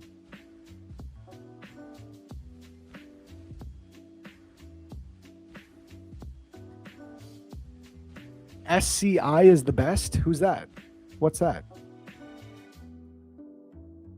Hey, Doug, you caught the short. Nice job, man. Yeah, nothing for me, guys. Like I said, I requested $9,000 yesterday. I'm up 33,000 for the month. I just don't feel like putting risk on today when the market is sold off like this on a Friday. Just not interested. And then he'll shill his 40% off on his course. Facts. Big facts. And he also, one other piece of info. He's never shown a payout in his life. Zach, we need a news person stream to call out headlines and keep up with the market moving. Yeah, that's not a bad idea. It's not a bad idea. We could have I know some Discords will have a news channel and it's like a bot that updates if there's headlines. Maybe we could look into that. I could see if AJ knows how to do that. That could be fun. Is this your biggest month ever? It is. I just beat my biggest month by $1,000. Previously, my biggest month was 32 grand. That was last summer. We just beat it, 33,000 in payouts this month. So I beat it by 1,000. On top of that, best month of the year. Good start to the year. Hey, there's Luna. Luna's our squawk box, man. Destruction of several fuel suppliers and logistical support fleets of the terrorist U.S. Army at Al-Qajar base. There you go, guys. There you go. Sad news, but that's what it is. Zach, when can we see you on Words of Wisdom podcast? Oh, guys. Yo, I would love to go on Words of Wisdom, but honestly, he kind of has people that are he goes with really old school guys now who are $1 million traders. But do you guys know this podcast? I got asked to go on this. I'm going to try to make it happen. What's it called? Hold on. Let me type this. I'll find it. Jade Cap just did an episode on here. I was really flattered that I got asked. Do you guys know this podcast? Prop Firm Trader. It's a new channel. I'm pretty sure it's Words of Wisdom, but it's for prop firms. And I think Riz is behind it. Man, why am I forgetting his name? Sanji? I don't want to say it wrong. I don't want to butcher the brother's name. Let me see. What is it again? I'm guessing it's pronounced Sanji. I don't want to butcher it. I got asked to go on this. Sanji hit me up. If you guys remember, Sanji was actually one of the first guests we had on Prop for Match TV. He was like, I think he was here on week 1. I got asked to go on this podcast. They were saying he's trying to record. He's recording a bunch of episodes in Miami in April. And he asked if I want to come on. You know how it is, though, guys. I have a 3-month-old. So I told him I'm going to try to make it happen. I'm going to let him know by early next week. I mean, I talked to the wifey. She said, like, go do it. So I think I'm going to try to go do it. Hopefully I didn't wait too long, though, because he might have spots booked with other people now. I don't know. I'm going to hit him up after the stream. Let him know I'm down. What I'm going to do if I do it, I'm going to fly out there and probably fly back the same day. So I'm going to go there just to do the podcast because I think it's a cool opportunity. I've watched every episode so far. This is a really good podcast, genuinely. He's had some really good guests. He's had Jade Cap on there. So that alone, I'm flattered to be on the same channel as Jade Cap. He also had Okala. Okala is somebody that's made $5 million in payouts. I listened to this one. It was really good. I don't know these two guys. But I was listening to it. You can see I didn't finish these two yet. But yeah, so I'm actually hopefully I can still make it there in April. He said regardless if I can't do it, if I can't get down to Miami in time, they like travel because they do the podcasts in person. So he said he'll be in New York one day and yeah. So I may be on this. This will be really cool if I can get on there now. I just think I might have waited too long. I'm going to hit him up after the stream. You must do it. It's going to blow your audience. I know. I want to do it. He offered, so hopefully the offer's still there. I told him I'll let him know early next week. But you know how things go. He might already have 2 other people he booked, and then maybe there's no time, so we'll see. Yeah, it's a great channel. Really good podcast. I think it's going to blow up. I hope I'm saying his name right. I hope I'm not butchering it. Sanji. I think that's how you would say that. But he's a great interviewer. Like, he's really good at asking questions. He asks all the right questions. So I think it would be a great podcast to really kind of give like my overview as a trader. I've done podcasts with Austin Silver. He has an amazing pod as well, the Day Trader Show. I've done 3 episodes of that. Love Austin. But so I have done pods there, but this will be my first I've done one other in-person podcast, actually. I've done one other with Austin, but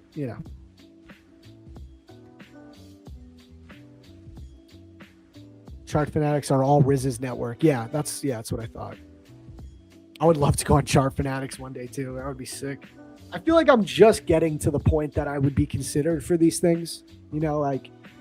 I've only been doing well with payouts the way I've been doing recently for like a year, so I'm new blood. I'm fresh blood in this game. I'm trying to prove myself.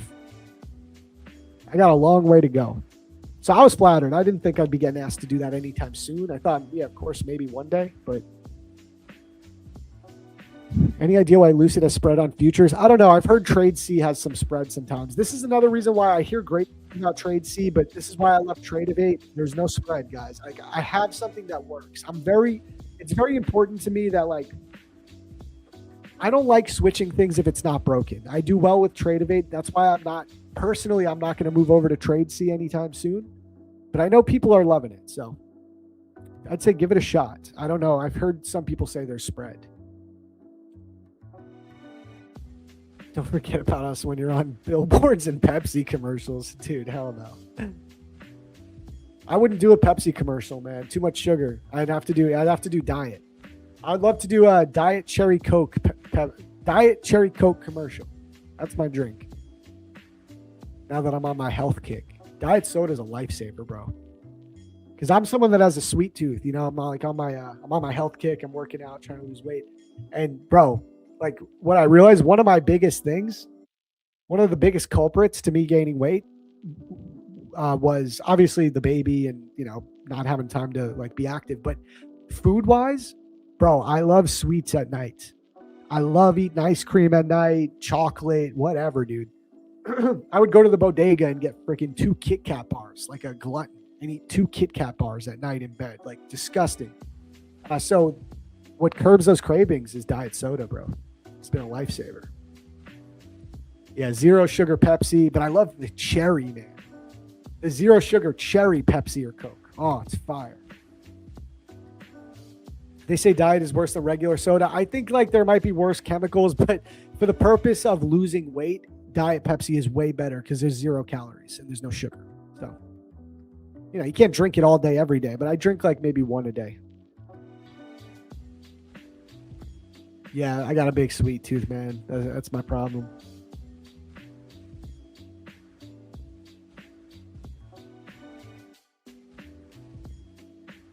Never seen them. They're harder to find, man. They're exclusive. Like only sometimes my bodega has it. And I'm always grabbing all of them when he re-ups. I don't think the same spreads as in CFD. Yeah, no, it's definitely not as bad as CFDs with Trade C you're talking about, but I heard there's a slight spread. I don't know. That's why I like Trade All right, guys, let's refresh. Where are we at on likes? 420. Okay, we need 15 more, and we'll do the rest of the giveaways before we head off. We got 20 minutes left, so let's try and make it happen.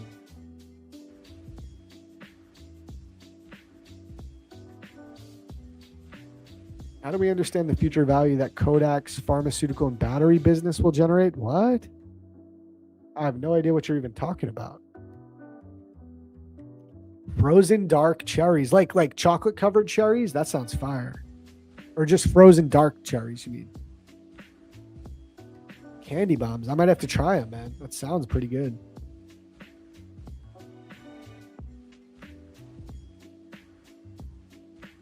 Dude, I was like, my algorithm just shows me all these like diet tricks. Like there's this protein peanut butter cup where you use you use yogurt and peanut butter and some chocolate chips, something like that. And you put it in the freezer. And it looks so good. I think I'm going to make that this weekend. Am I the only one who can eat sugar in everything except in drinks? I don't know. I like sugar in everything, bro.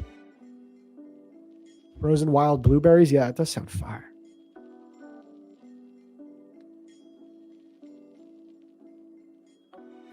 Man, what a slow Friday, man.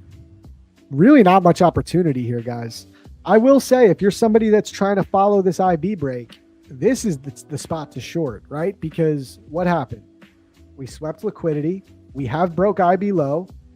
Getting involved short anywhere in here, if you were forward thinking on it, you know what I mean?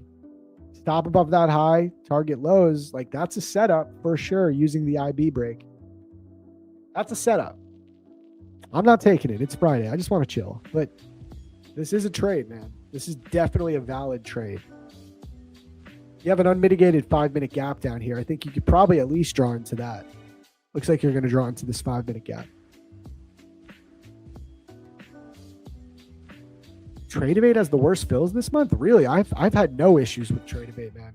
I've had no fill issues at all, personally.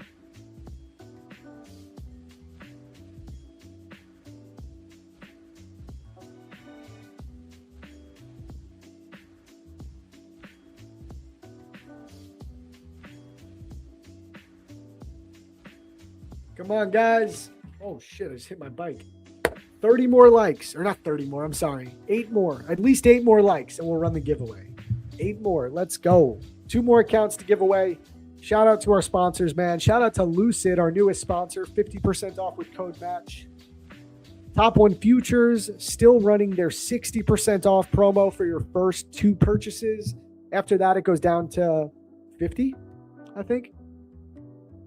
Use code MATCH, get the best discount possible, and Aqua Futures 60% off.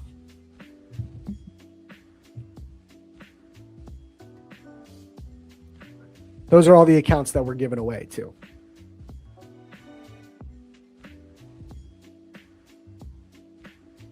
Bro just comes in here and says, my cock. What? Bruh. What?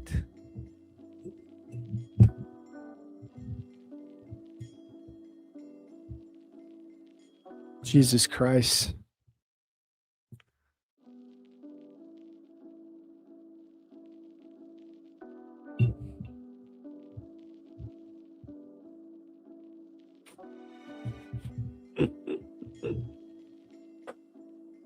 Should I ban him? I'm not going to ban him yet. If he says it one more time, I'll ban him. The fuck? Pause. Cringe. Cringe.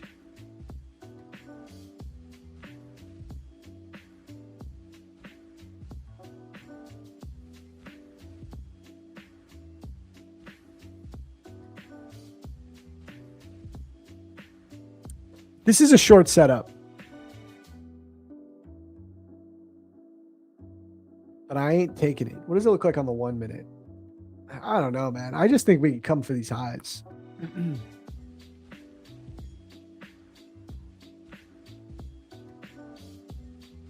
Yeah.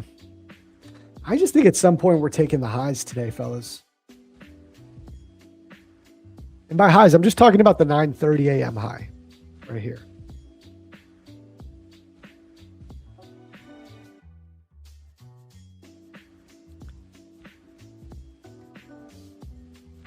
We inverse this 5 minute Sibby. It's hard. We're in a range, so like there's so many little gaps that it's hard to pick which. It's hard to pick one, but something like this, maybe up to that high. Trade if I select daily payout versus flex, which is better. So they're a little different, man, because with the select accounts, you can take daily payouts, which for some people that's a big plus, and that's what they want to do, right? With the Lucid Flex accounts, there's no daily payouts.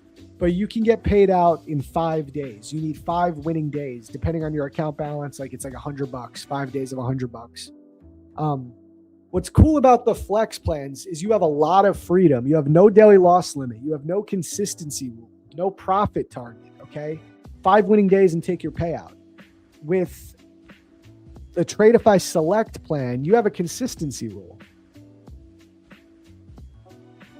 Right? But you get daily payouts. So that's the difference.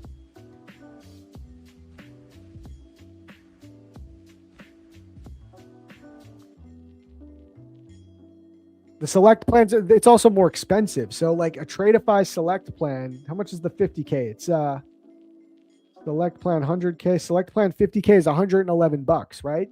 The Lucid 50K Flex with the current discount is like $70. So it's also a lot cheaper. But you don't get daily payouts with this plan. With the select, you can get daily payouts. So it all depends on what you're trying to do. That's the key.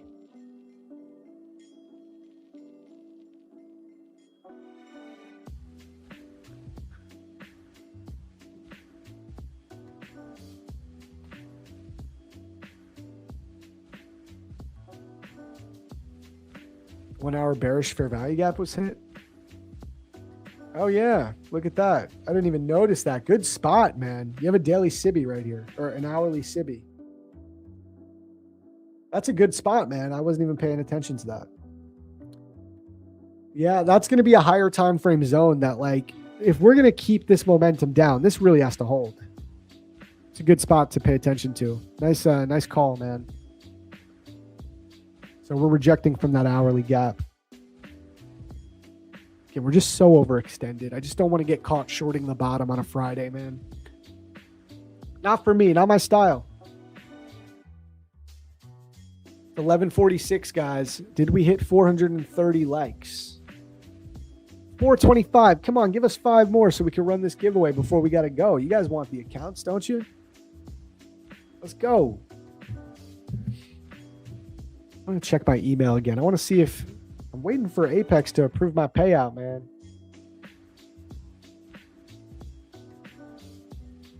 Bro, what the hell? My payouts were denied. What did I do? Bro, Apex is so annoying. This is going to make me start talking bad about them.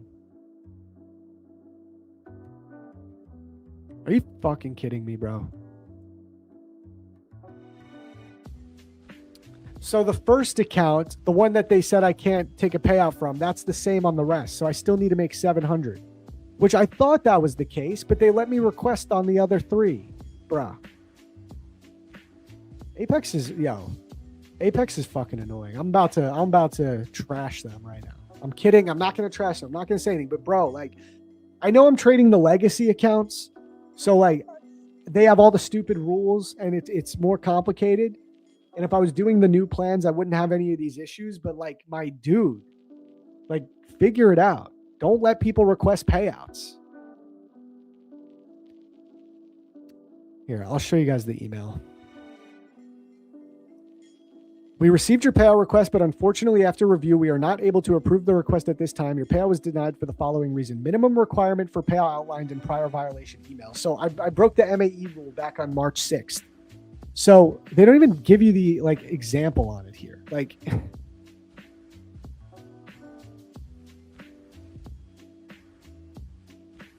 okay, let me read this. 30% negative profit rule, MAE, incur any open trader violation, provide a structured approach to risk management. Under this rule, the live unrealized open negative P&L cannot exceed 30% of the account's profit balance.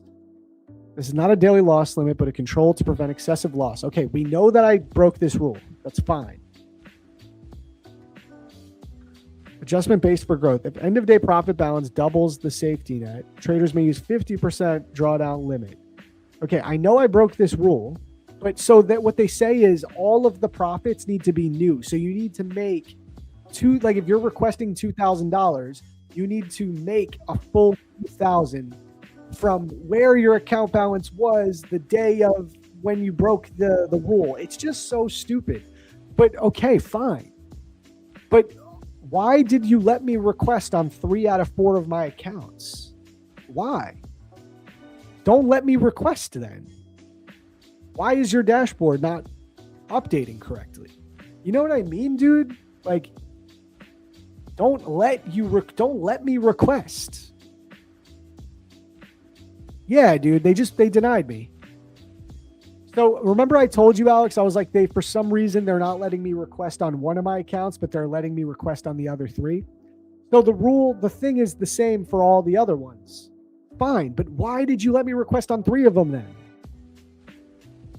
Yeah, bro. It's because I'm still trading the stupid, retarded legacy accounts that have all these rules. The new plans don't have these rules. You don't got to deal with it. But I'm trading the old accounts, so I'm still dealing with these rules. I'm about to just blow these accounts, bro. Jesus Christ, man. This is the first, so yeah, I'm denied payout. Here, I'm going to go to Safari and show you guys this. So annoying, man. All right, so we did not break our best month. Out of 33K, I got a -6 of that. So 27. Yeah, 27 grand for the month locked in payout approvals. Apex denied. So, okay, what is this stupid ass rule again? I'm going to read it to you guys on what I got to do. Listen, the rules are the rules, guys. It is what it is, but don't let me request the payout. That's what I'm annoyed. Like, that's where it's like, no, you guys are in the wrong for that. Don't let people request it then. Stupid.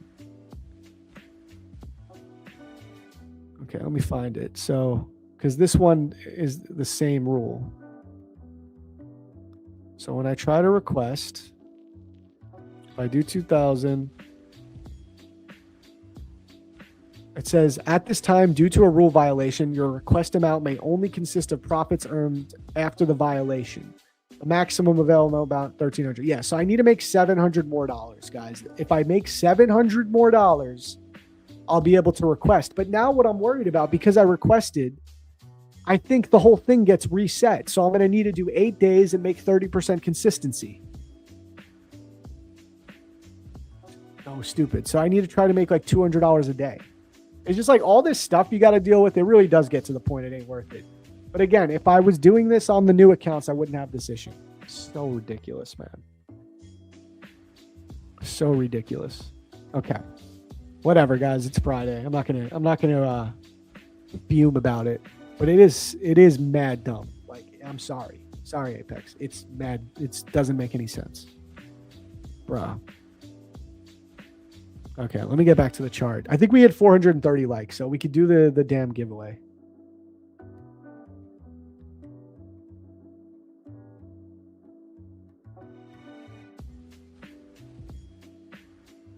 Max out with Lucid. Yeah, I know. I'm gonna.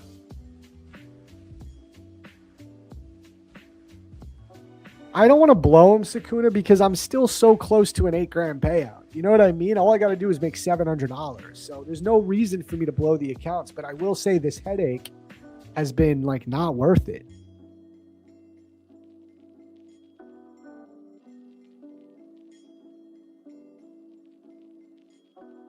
Yeah. I need 8 more days, and 5 days have to be above 200. I got to make like $210 over the course of 8 days. So silly, man. We're going to do it. Guys, these people are going to pay me. I'm making them pay me. I'm like determined now to get that money from them. We're going to do it. We're going to do $200 a day for 8 days. We're going to make what we need. And you know what? I'm just going to have a bigger buffer by the end of it. So have fun with that.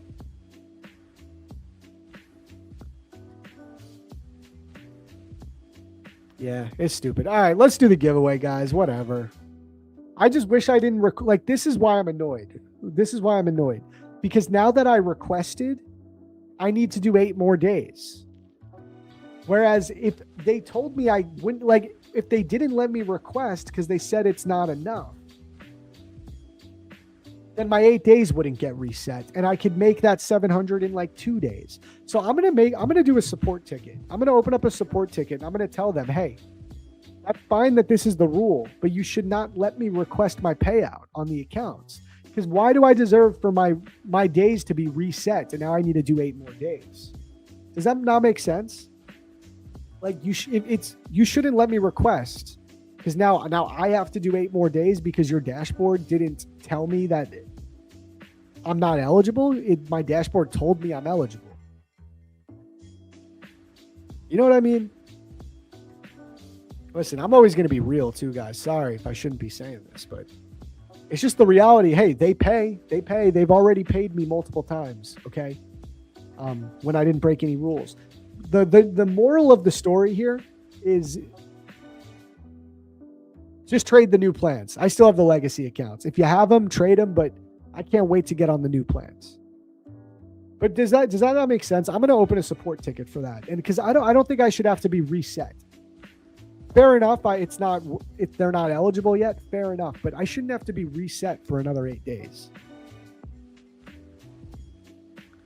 We'll see what happens. All right, let's run this giveaway, guys. Kind of a low way to end the stream, but it's fine. I mean, guys, we're up 27,000 for the month. What a sad story. You know what I mean? That's what I got to remember. What a hard life I have. I only made 27,000 this month.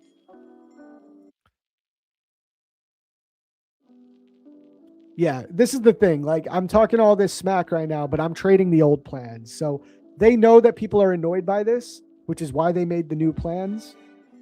That's good. I'm glad that Apex made new plans.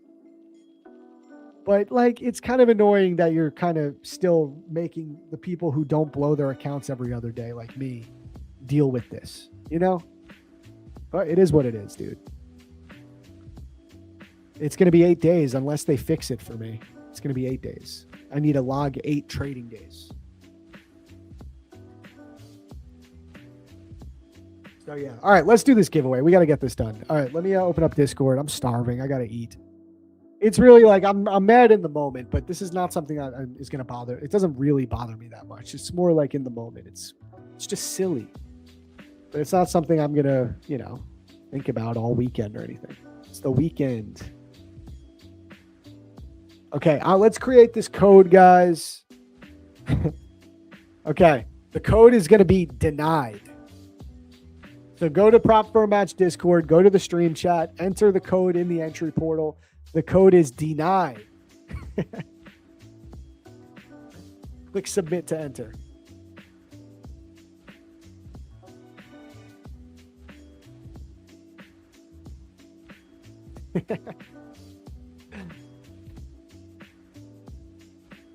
Yeah, it's all good. It's all good. Thanks, guys. Much love.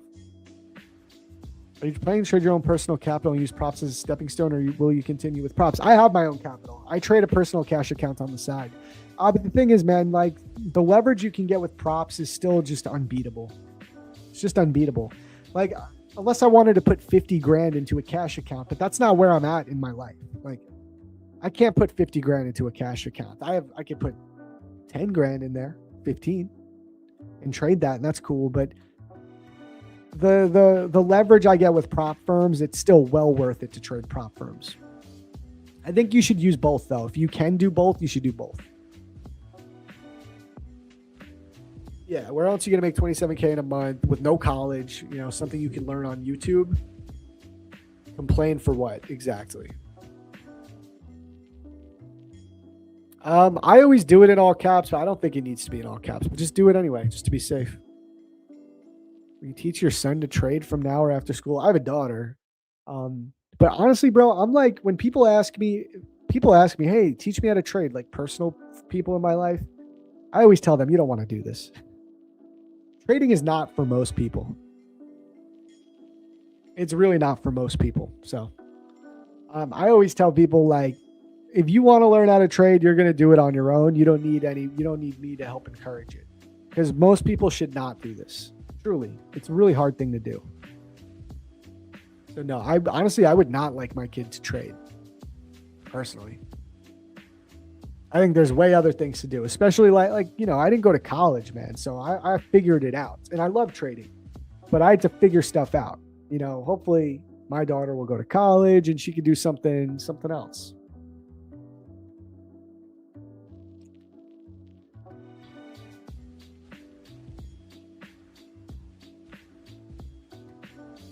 All right, guys, we're gonna do this. I'm at 12 p.m. on the dot. I'm done with the list because we gotta go. Too much stress. I know. Yeah, trading is stressful. I don't recommend it to most people. It's the truth. They're kind of going back to school. Nice, dude. It's smart. Yeah, why not? As long as you have something that you really want to have, that you want to do focused, that makes sense, that you can actually make money. Because a lot of people have degrees. Like, I know a lot of people, especially in Brooklyn, like New York City, like everybody went to college here. And I know a lot of people that have master's degrees, and they're like a barista, and they spent like $100,000 on school. So you got to make sure you're going to school for something that is actually going to pay you. Especially the landscape is changing in this world. Like, AI is taking over. By the way, guys, I just copied the names. Like, AI is taking over. There's a lot of jobs that are not going to be viable soon. So you really got to be careful. That's what's cool about trading, is no one can stop me from pressing buy and sell on the NASDAQ futures. No one can stop me from making YouTube videos, That's not going to go anywhere. You know what the craziest thing I heard is? I was listening to some AI guy talk about like some of the jobs that are going to be destroyed from AI.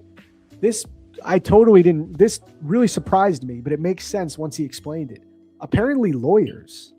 He said lawyers are screwed because AI can, like, it's a very process-driven profession, right? And he said that, like, AI can write up contracts and it could be a lawyer for you so much better. He said lawyers are going to be gone eventually. So imagine if you're somebody who's in school to be a lawyer. It's a high-paying profession. You're extremely intelligent. You go to school for 8 years to do this. You get your bar degree, and eventually it's not even going to be a thing. That's insane.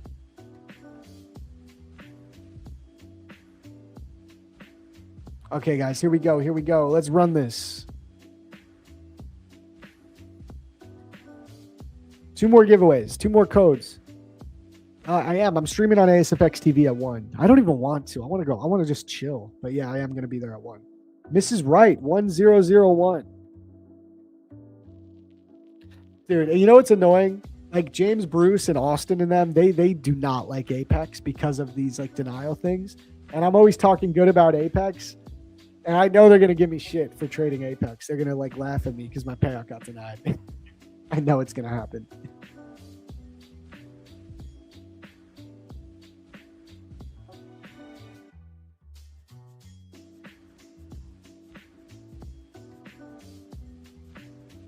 Okay, so Miss Wright, you are the winner. Let's spin one more time.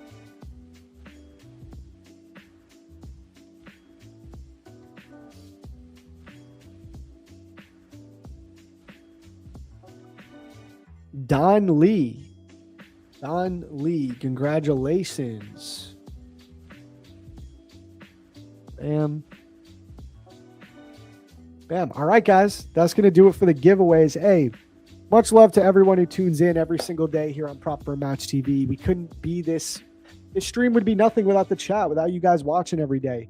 Ton of cool things on the horizon. Like I said, we're extending into the PM stream with Trader Made Alex. We're going to be running a 12-hour stream soon, Monday through Friday, totally for free here on YouTube with traders that take payouts on a consistent basis, showing you in real time how it's done. Oh, man. I hope everyone has a wonderful weekend. All right. I'll be in the Discord. If you guys want to follow me over in the Liquidity Lab or the Prop for Match Discord, follow me there. I will be hanging out. And everyone, have a wonderful weekend. I will be live at 1 p.m. on my YouTube channel for another hour and on ASFX TV too, if you want to come through there and keep trading. But until then, guys, peace and love, and I will catch you Monday. Peace.